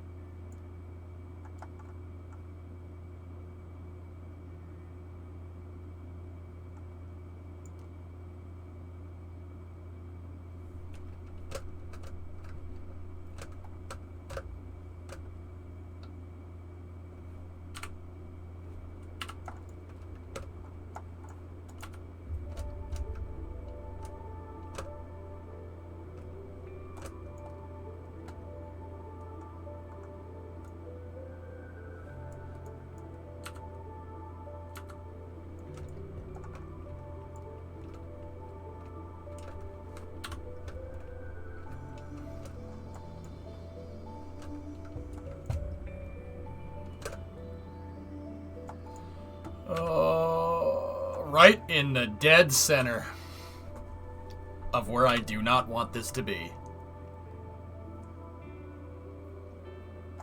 Alright, she's out of the atmosphere. Or into the atmosphere, excuse me.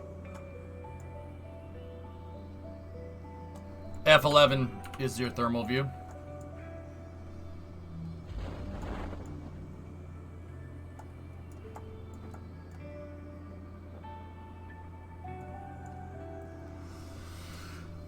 Oh my goodness.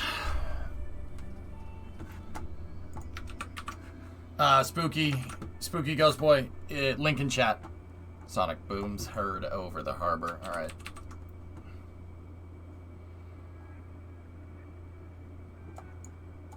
Jettison the heat shield. Let me see what our descent speed ends up being.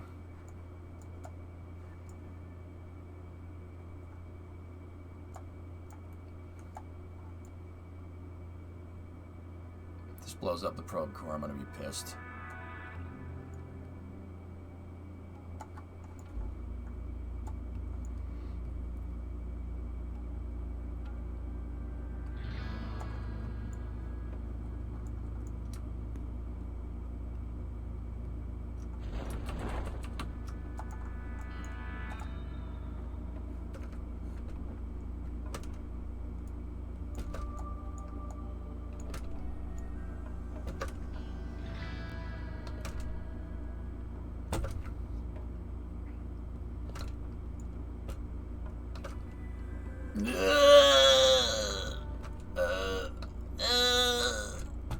come on, you freaking.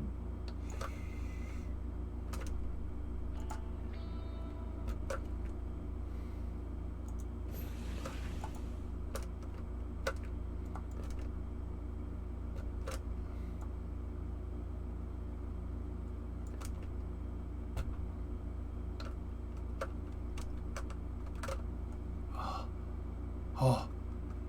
Oh. It worked. It worked. It worked! Just hodl. No! No! No! We can't fizz warp.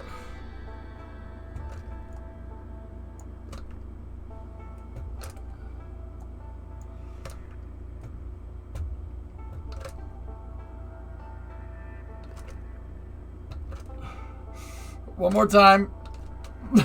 No! Come on! Come on, come on, come on. Alright, alright, alright, alright, alright, alright, alright.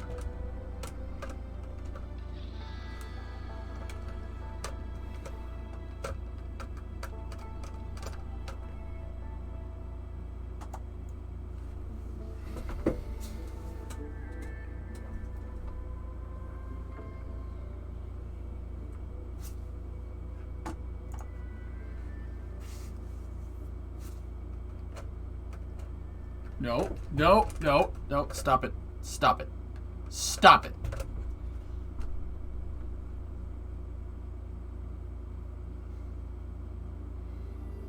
Come on.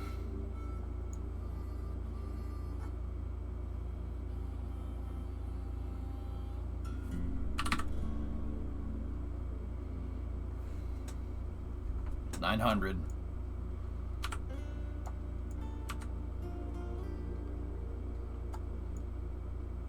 Don't breathe.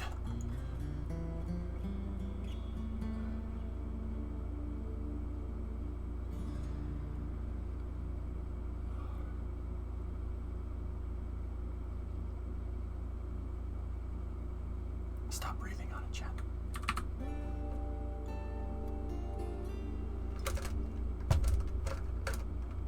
$600.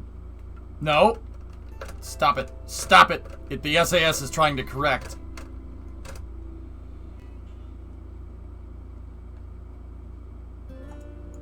Stop squeaking, Krillani! Stop it!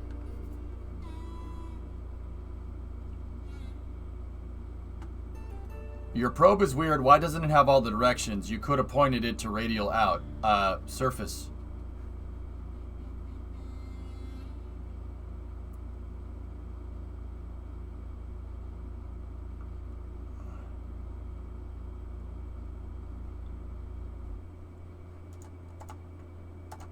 I'm putting as much stuff between the probe core and the water as I can.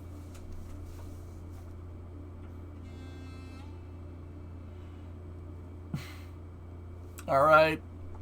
300 feet. 200 feet. 100 feet.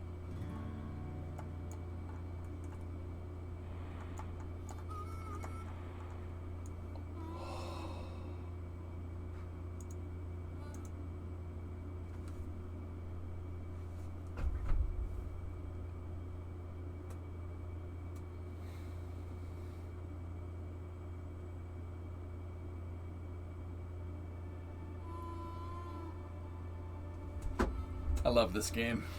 Sometimes. Oh, we got paid, dudes. Oh my goodness. World first milestones. Return from a flyby of Minmus. Orbit of Minmus. Flyby the moon. What else do we have in here? Return from the moon. Paid out 48. What's the next one? 38 for exploring the moon. Contract complete. Got another 50 on top of that. How much money do we have? 1.2. Oh, yeah! Awesome! Major League Rocket Science. Airborne, yep.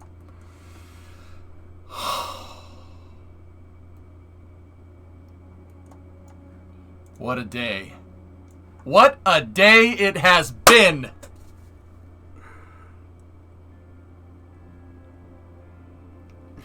$1.1, Ivan. It gave us Minmus World first milestones, too. Real good. Sorry, Ezrith. Did you get any science?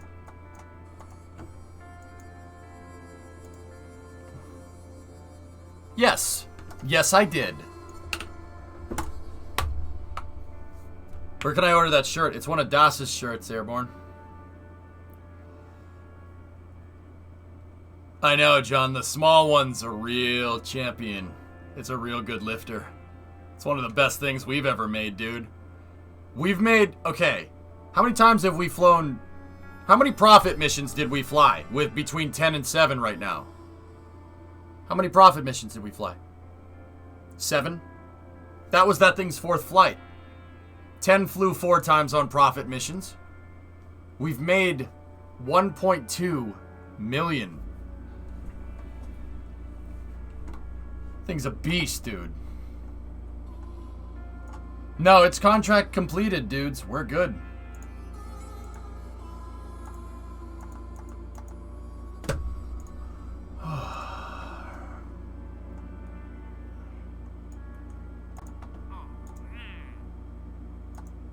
Yeah, it's completed, guys. We're set to jet, man.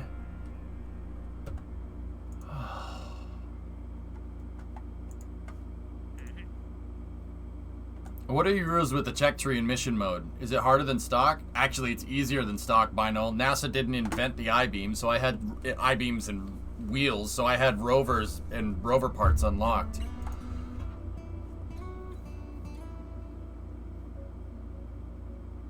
Yeah, right, Swishio? Let's check the station. Alright. These guys gotta come back down. It's year 5, day 47.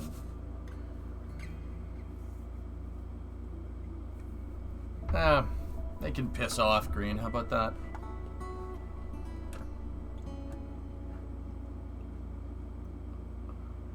Now get it to the museum. I don't have a ship to go and get it. How much science does this place have?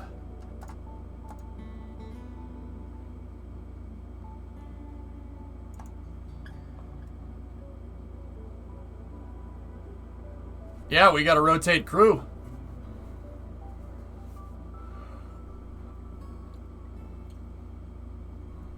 That's a lot of science. 100 days worth. Discovery, go at throttle up. Hey, Ian. 6-month resub. Holy crap, dude. Were these missions good? Info from Astra about the test flight. One of the 5 main engines shut down less than 1 second after liftoff, causing the vehicle slowly lift off of the pad before resuming its trajectory. After approximately 2 minutes and 30 seconds of flight, the range issued an engine shutdown command, ending the flight.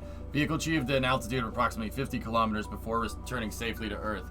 We regret that we are unable to accomplish our mission objectives to the Space Force. Yeah, that didn't... Alright, well... It's not anything new, Maz, but yeah. Go at throttle up. Hazareth, 7-month resub. What is the next mission? Lunar mining mission, Ivan.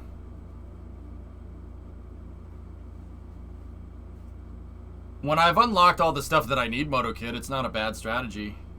Glebless is on the next flight up, Swish, yep. 427 science. Alright, these guys are scheduled to come back down.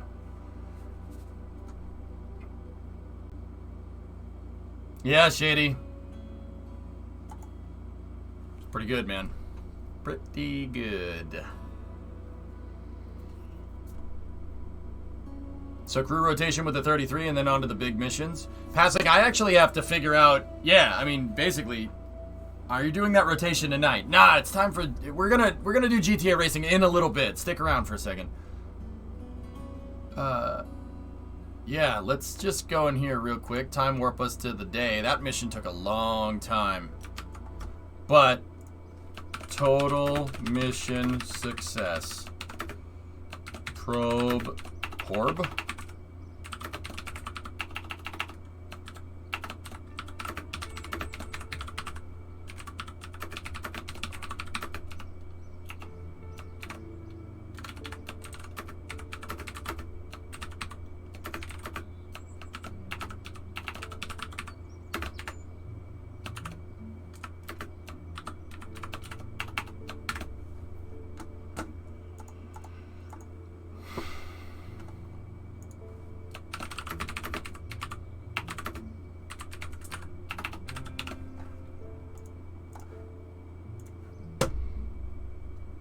Skycrane can recover the probe. Doesn't have a docking port, man.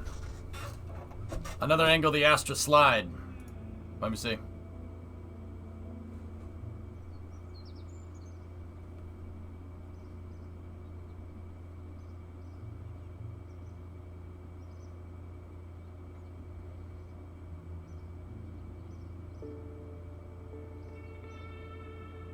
Yeah, see?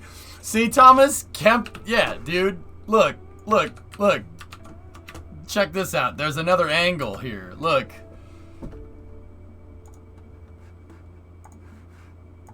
Hang on one second.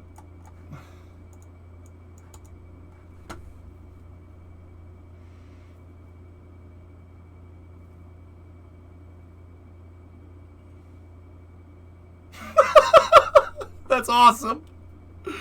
Look. Reviewing flight data and video, two things are very clear. An engine shut down right after launch. Everything that happened next made me incredibly proud of this team. Space may be hard, but like this rocket, you ain't giving up, man. Hell yeah. My goodness.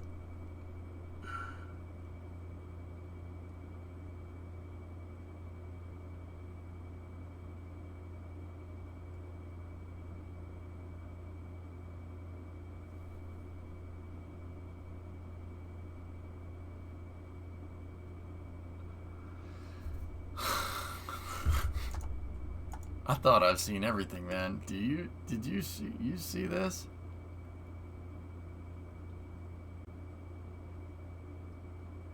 Look at all the dirt it's kicking up, man.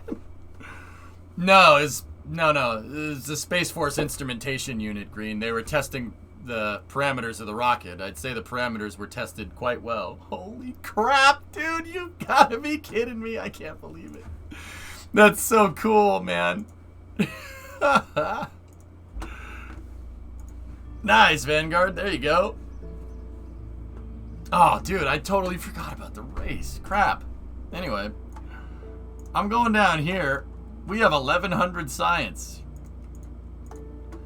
I kind of want to go down here and grab the RA-100 so we can start making some ground stations. The 2020s keep getting weirder. Yeah, I'm going to grab that. We're going to buy one of those, and then I'm going to buy that right there. Bingo. How much science did that mission yield? I don't know. 20? But I had 400 science on the station, guys.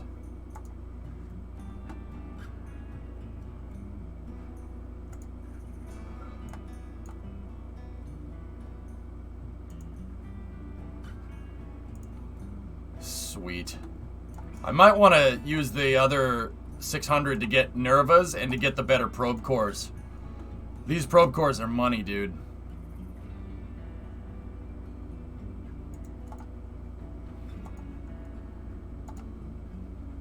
Crazy results. Blaney, Boucher, and Wallace. Huh. Yep. I'm going to get that one. Unlock those parts. And I'm going to get the Nerva, and we're going to unlock that.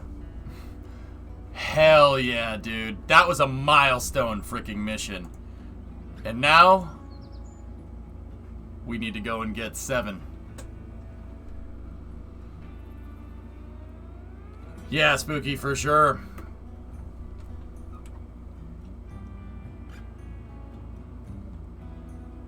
New ground station series? Yeah, Bandit, people were telling me.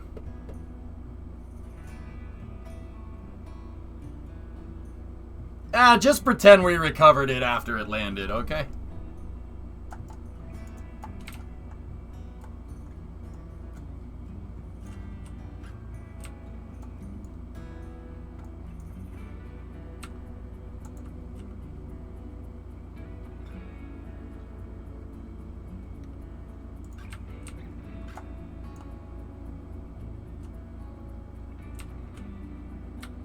Man, we fizz warped. We did all that fizz warping. Look at how laggy Kerbal is. How much RAM is this thing? Yeah.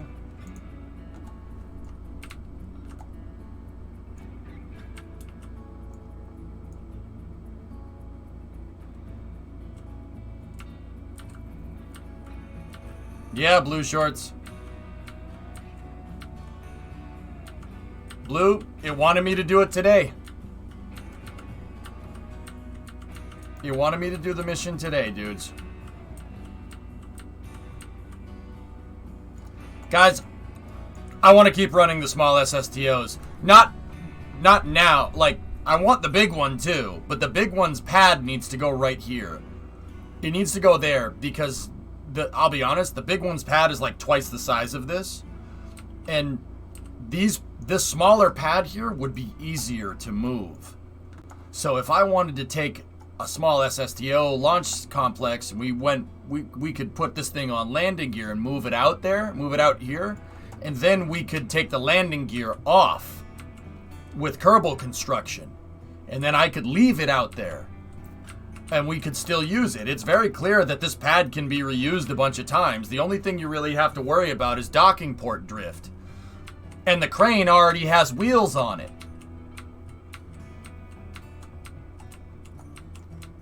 If you recover it, we should get a rep bonus passing.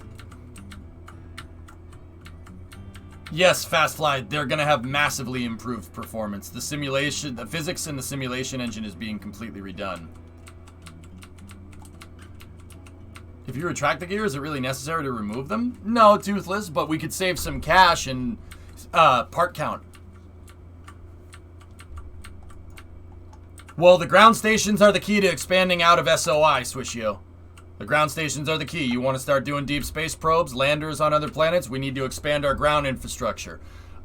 That's one of my good faith rules. I don't want deep space high-powered relays. That's not how real life works.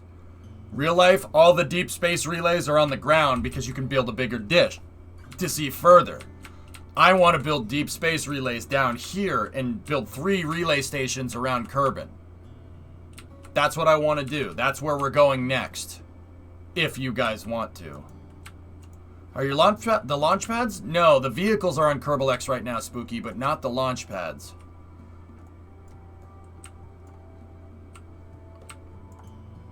No backwards compatibility between KSP 1 and 2, Dead Scum. Sorry. Ernok, 48-month resub button!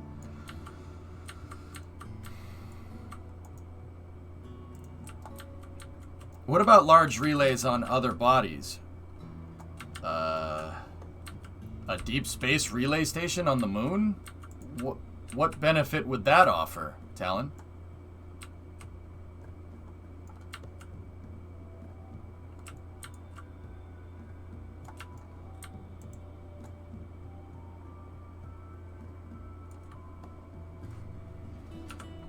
Bro, did you see that Astra launch? My pick, I cursed on stream. Have you seen the clip? Yo, I gotta show you. I gotta show you this. Hold on. This is the funny. Here, watch this. Let me get it up on the main screen. Warning, I did curse here. Sorry in advance.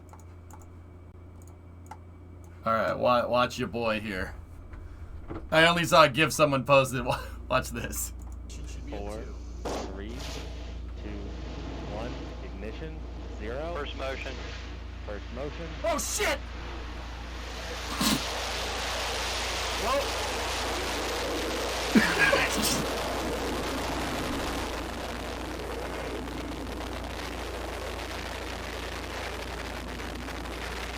Go, baby, go!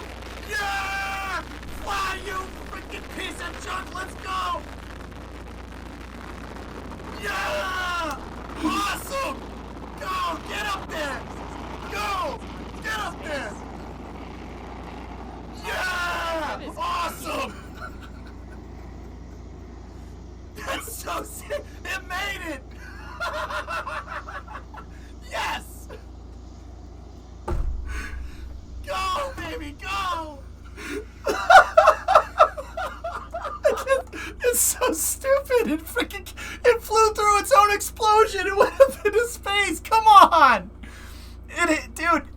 That thing hit a 50-kilometer apogee, man. That's like, dude. That's as much as Richard Branson almost. That's really close. I'm sorry. That's funny as hell.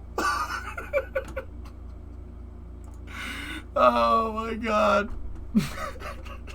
Never change. Dude, that was awesome. Come on.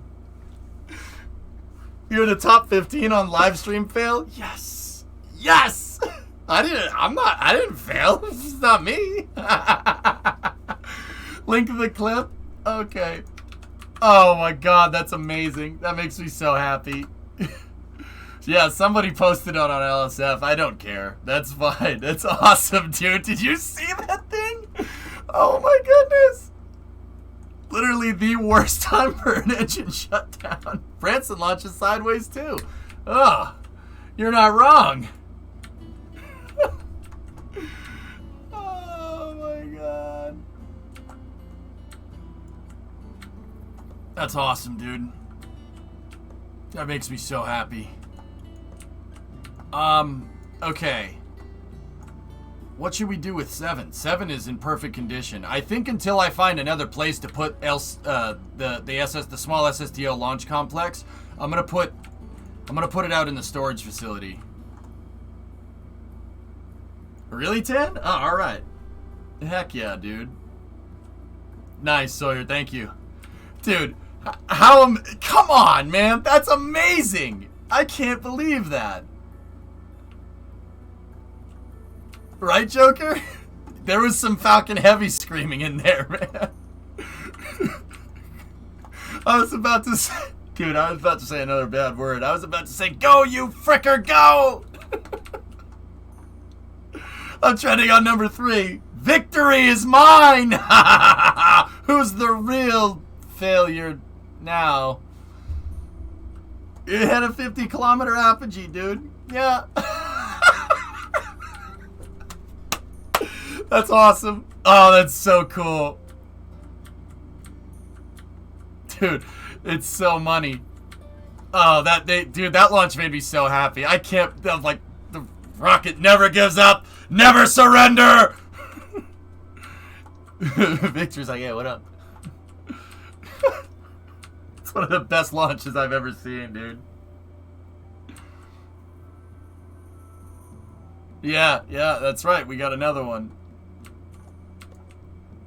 Fly, you frickin' piece of junk! American components, Russian components, all made in Taiwan! Oh, jeez.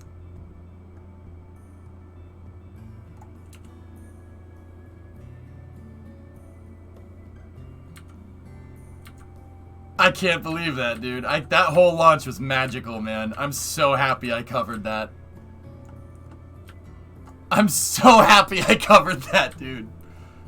Perp Star Armor only needed 1 engine to perform that. Alright, whatever. Yeah, AJ, would it be awesome if Rocket's just like, nah, I'm going into space, bros. Deuces. The little rocket that could, man. I can't believe that I can't believe that happened. You know how many things can go wrong when a rocket's going sideways like that? Oh my goodness. You can make a bigger sky crane to fly the SSTO to the island for launch.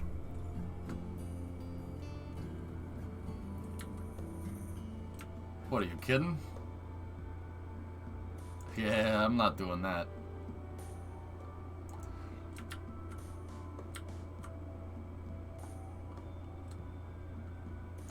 It had a TWR of 1.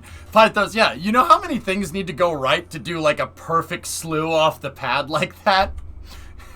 Or how many things need to go wrong? Like, it's unbelievable.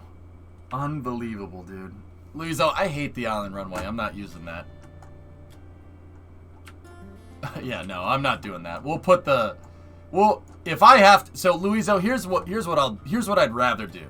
I would rather pack up all of my heritage hardware and put a museum out at the island runway and put the launch site right here for the SSDO rather than trying to move the SSDO out there. I want the long runway. Maybe we can open up the museum. We're not going to rotate the station crew? We can do that. I got to move the launch site, Inky. We got to tool up for the big SSDO. The museum can be at the desert? Oy. What does the encoding rig mean? Holtz, I have a computer that's linked to the internet, and that's the one that OBS, my streaming software, is on. The computer that you see here is basically the view from this computer is being captured by the other computer, and the other computer is what's sending it off to Twitch. That way I get better performance. All of this computer's computing power is being used to play the game. Streamers do that so you have an encoding rig and a gaming rig so you can run better graphics, like with what you're doing. I'm not streaming from this computer. This computer is working by itself, and the other computer has the video cable spliced from this monitor going into the other computer, and it sees that, and it captures, it's called a capture card. The capture card captures that video, and that puts it into the encoder, and it sends it off.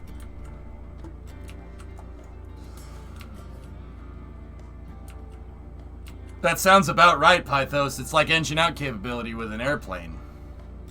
With a large SSDO of crew capabilities. Checkered, I don't think so. Hey, Check Ride, what's going on? I don't think we should. I think we should just keep using crew with this thing, and then maybe crew rate the big one later or something?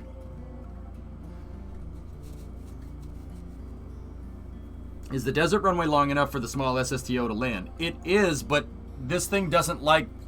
It won't be able to launch into a 6-degree inclined orbit, dude.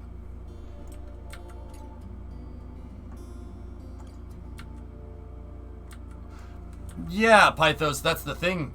The margins are so close because they're so small because it's a small sat launcher. They can't afford to sit on the pad for like 2 seconds worth of fuel burning. You won't make it into space.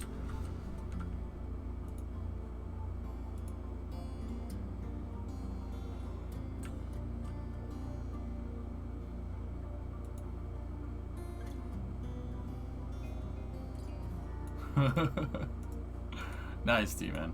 What's happening? I'm towing one of my shuttles over to my storage area, and yeah, and I think we're gonna put it in the shed, and we're just we'll play Kerbal on Tuesday, man. On Tuesday, I think the first thing we should do is find a way to take the LC1 SSDO infrastructure and put it out here. This is a nice flat area. I'm gonna move small SSTO operations over here. We'll move it over here. I'll run the launch complex out here. It's fine.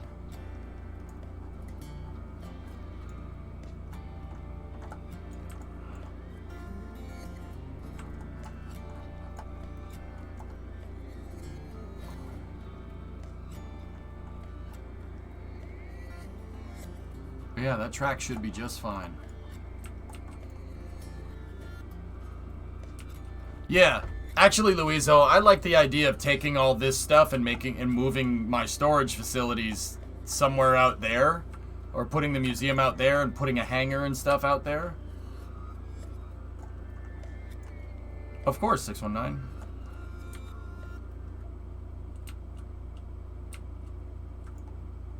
Yeah, I'll move the entire launch facility out here, and then we'll move the crane out here as well.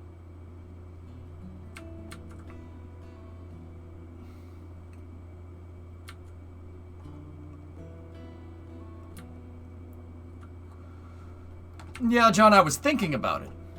But I think this is the better way, because that means we don't need any mods. So see this vehicle, guys? This is my small SSTO, the K33.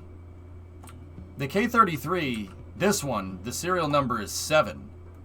7 has been to space 4 times. 3 times without being recovered. The first flight that it ever flew, it got stuck in space, and I went and used another SSTO, another one of these, serial number 10, to go and get it. And 7 has flown 3 missions without being recovered. This thing has flown, this actual vehicle, this one, without hitting that recovery button, has been up into space 3 times. Without being recovered at all.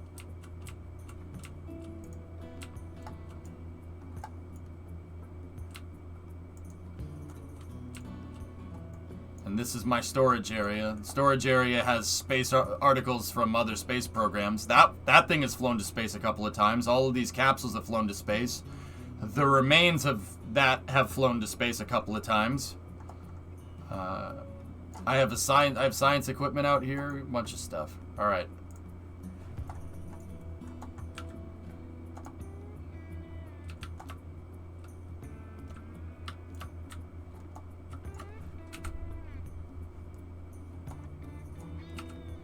All right, let's Bill will walk back to the Space Center. Is there a grave for Jeb? It's out there where he crashed, Rem. No mods, Giuseppe. Nothing. I don't use mods. I have the 2 DLCs and that's it. All the launch pads that I make, the integration facilities, payload changeout, vehicles, shuttles. The only things I have are flags. I have flag decals that have numbers and stuff. And that's it. If you want the number decal pack, type !flags into chat, and it'll give you the download link. All right, so if I recover the launch pad here, wish I could be this good, Joe. I have 10,000 hours in this game, man. I get paid to play Kerbal. That's what I do. If I was bad at the game, there'd be a problem. Don't get intimidated by what you see here, dude. I want you guys to look at this stuff and be like, damn, that's cool. Damn, that's cool. Yeah, that's right, Steve. I've been playing Kerbal almost every day since 2012. I've been streaming since 2012. Yeah, man. So, you guys have questions? Ask me how to do stuff, dude. I can explain this stuff. I'm pretty good at it. I've been doing it for years. Is this your main save? This is my main save, Steez, right now. I have a career mode save that I haven't played in about a year. My original mission mode save, this is mission mode 2, that I haven't played in about 2 years. And then I have an engineering mode save, which is my screw around R&D save. That's the one where I tempt the Kraken, we'll say. How do make rocket? Well, take a rocket engine, some fuel tanks, and a probe core, and a nose cone on it, and send it. Put it out here and hit the send button. Do you know the B-2 dealt with its heat signature so well? Missiles can't see the engines if the engines are above the wing. They can't see the heat signature from the engines because the engines are above the wing. Simple as that.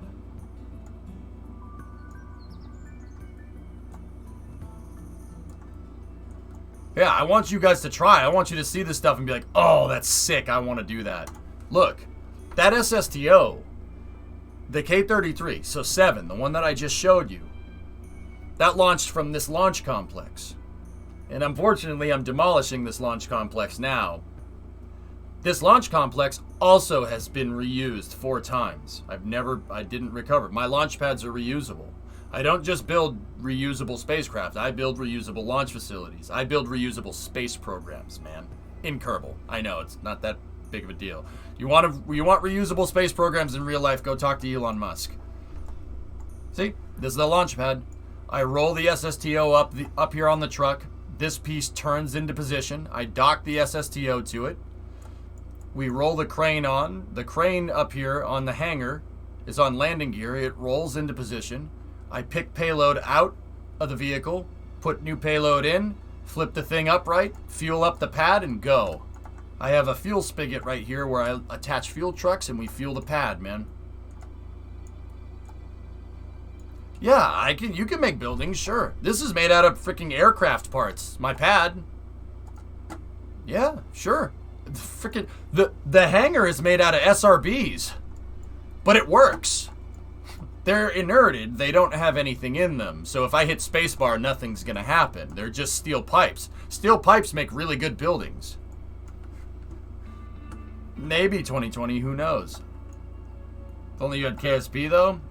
It comes up on sale pretty frequently, man. The pad goes too? No. So what I was thinking is, guys, my crane, the crane hangar is... It's already on landing gear. And if it's already on landing gear, that means I can roll it. We can tow it with a truck, no problem. Kerbals could push it. Why don't I just do the same with the pad? If I do the same with the pad, right? We just put sets of landing gear, maybe 10 of them on the ends of this thing. We could roll this whole thing.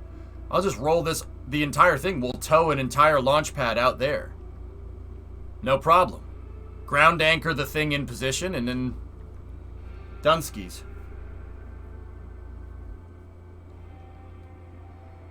Strut the pad to the crane, deploy the wheels. Question mark, question mark, question mark, success.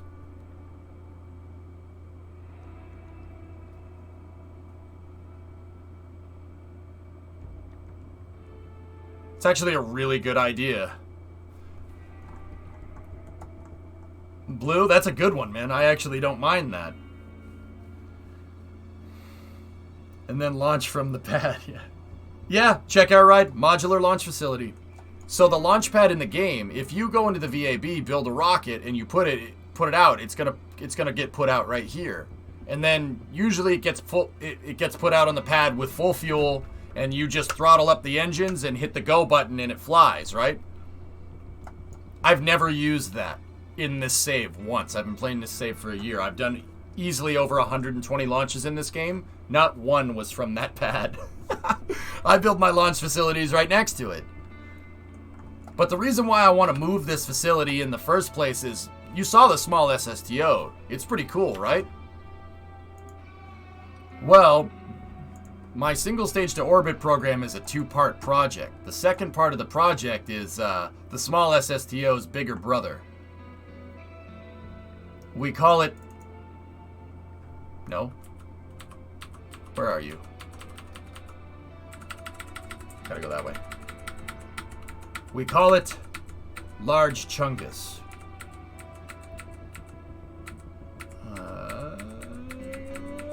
There it is. It looked like Astra's pad, believe it or not, Jax. It looked exactly like it. Actually, it was more like Rocket Lab. Rocket Lab with their Electron rocket. Yep, there's the big boy. That's the test article. I was testing doing that with the big one. So, check that thing. Look at the water tower in the background. Should tell you how big that thing is. It makes the water tower look tiny. Keep in mind, the water tower is in the background, but it is taller than the water tower. There it is taking off. I would still be using it, but I had a little bit of a problem with it before. The problem was that the pad exploded. So I've been working over the past 2 weeks with the small SSTO to get enough money to put this launch complex out with the big SSTO. That thing is huge. It can move 36 tons into space. You could put a fully loaded Mack truck in the payload bay of this thing and fly it into space. Well, maybe not fully loaded, but close. Haven't played in a while. Are those new ground anchors any good? Like, they don't drift? They shouldn't. It can put your mama into space. Not sandbox, dude. No. This is a career mode save, man. I've been building up cash. Oh, yeah. Chat can fund missions, though. They can fund space programs. So, like, if chat... So chat actually votes on the direction for the space program. Like, if chat says, you know, I'll give them an option. Like, you want to go to the moon, you want to go to Minmus, you want to make a battleship and go sail the seas in KSP. They can choose. And you vote with integrated polling through my website. The SSTO is here because of chat. I had a failure with my old rocket launch vehicles, my Freedom rockets. They had too much freedom. Actually, the Freedom rockets weren't bad, but there's the old rocket that we used to launch. That's a Freedom 10 rocket, and it was vertically integrated, and I built the VAB for it, right? The problem is the vehicle that it flew with, Dart was, well, it killed Jeb. Chat didn't like that. They canceled the program and made me build SSTOs instead.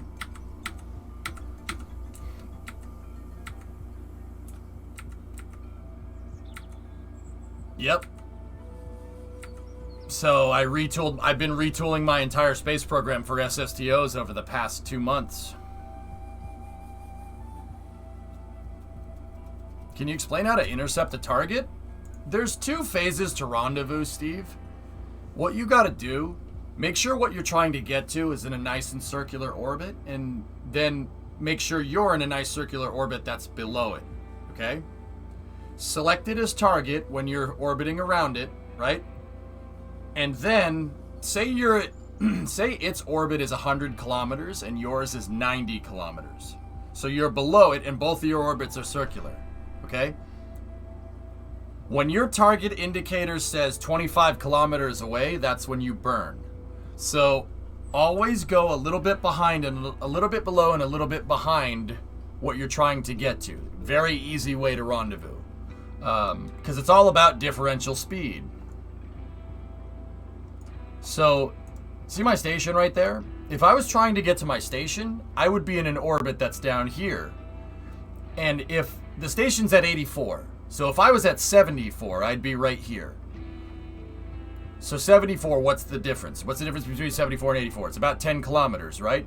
So go 20 kilometers back. You'd want to be right around here. And then burn prograde. Find the yellow circle on the nav ball that would be down here and burn prograde. Not that much. And then if you have this thing selected as target, there will be 2 red arrows that show you where you are at the closest approach. Just get them close to each other.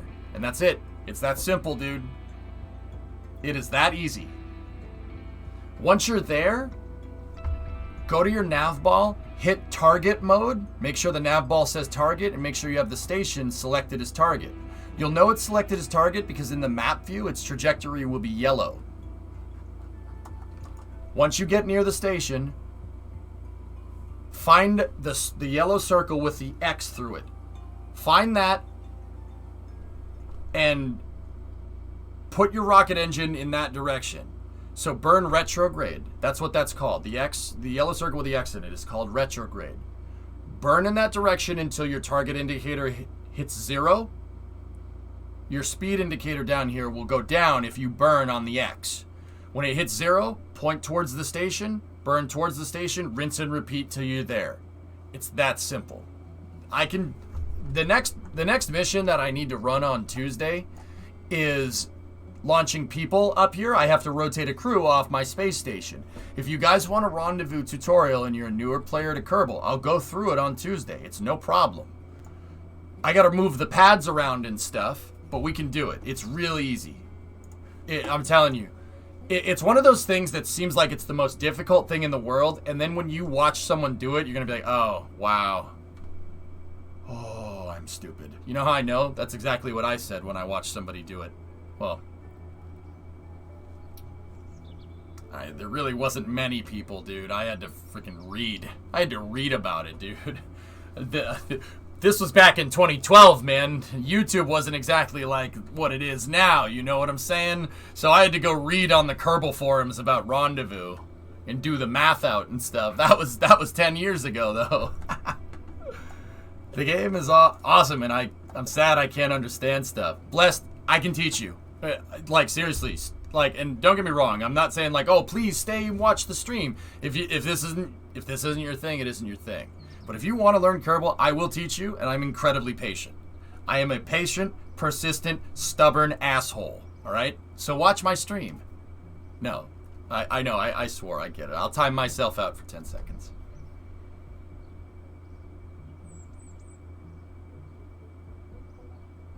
Hey, I'm not above chat rules. Neither are you.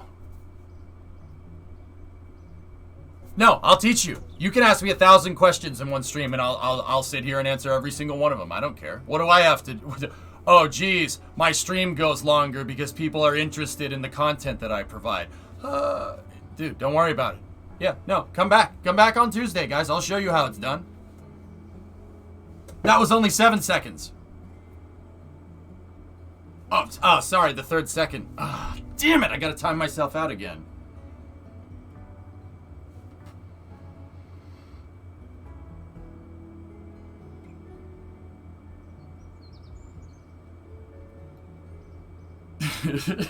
No, seriously, come back. Or don't. I don't care. It doesn't bother. I don't even give a crap if you sub. Sub, don't sub, whatever. Don't follow. I don't care. How many other streamers are going to say that? But if you want to learn space, I got you.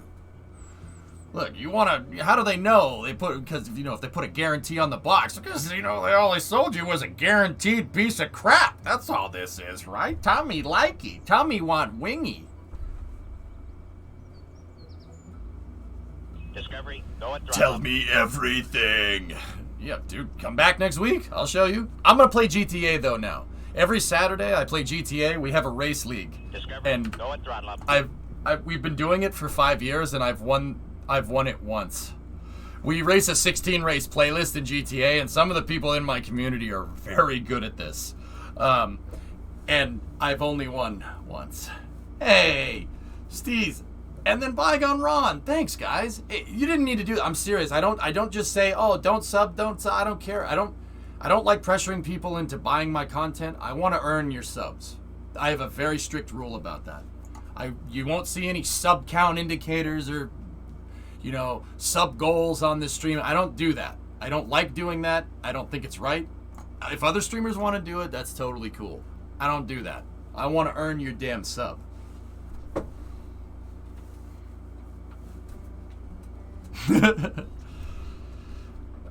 Time to sub? Thanks, Ron. Alright, guys, I'm going to pop into GTA. We're going to do some racing. The next Kerbal stream is on Tuesday in the afternoon. Yeah. I take Sunday, Monday off just so I can clear my head. Long-term exposure to the internet will...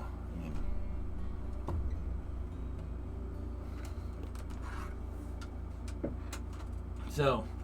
yeah, thanks for watching, dudes. I'm going to jump in and play some GTA now. I hope you guys enjoyed it. It was a fun day. Really. We have crappy days in KSP, but every once in a while you get a sweet day like this. What are your thoughts on Starbase? I love it, and I played it every day this week. Is that a good enough? Is that succinct enough for you? Wait, you can play KSP with a joystick? Yeah, man. I've been playing KSP with an Extreme 3D Pro. Oh, God. ARJ, thanks, man.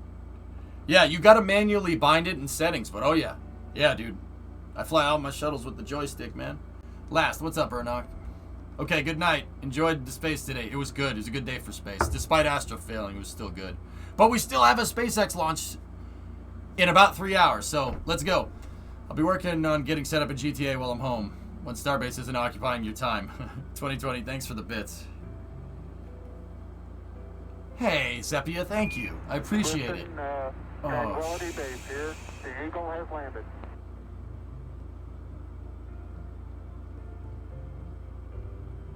What do I do? Druid, why?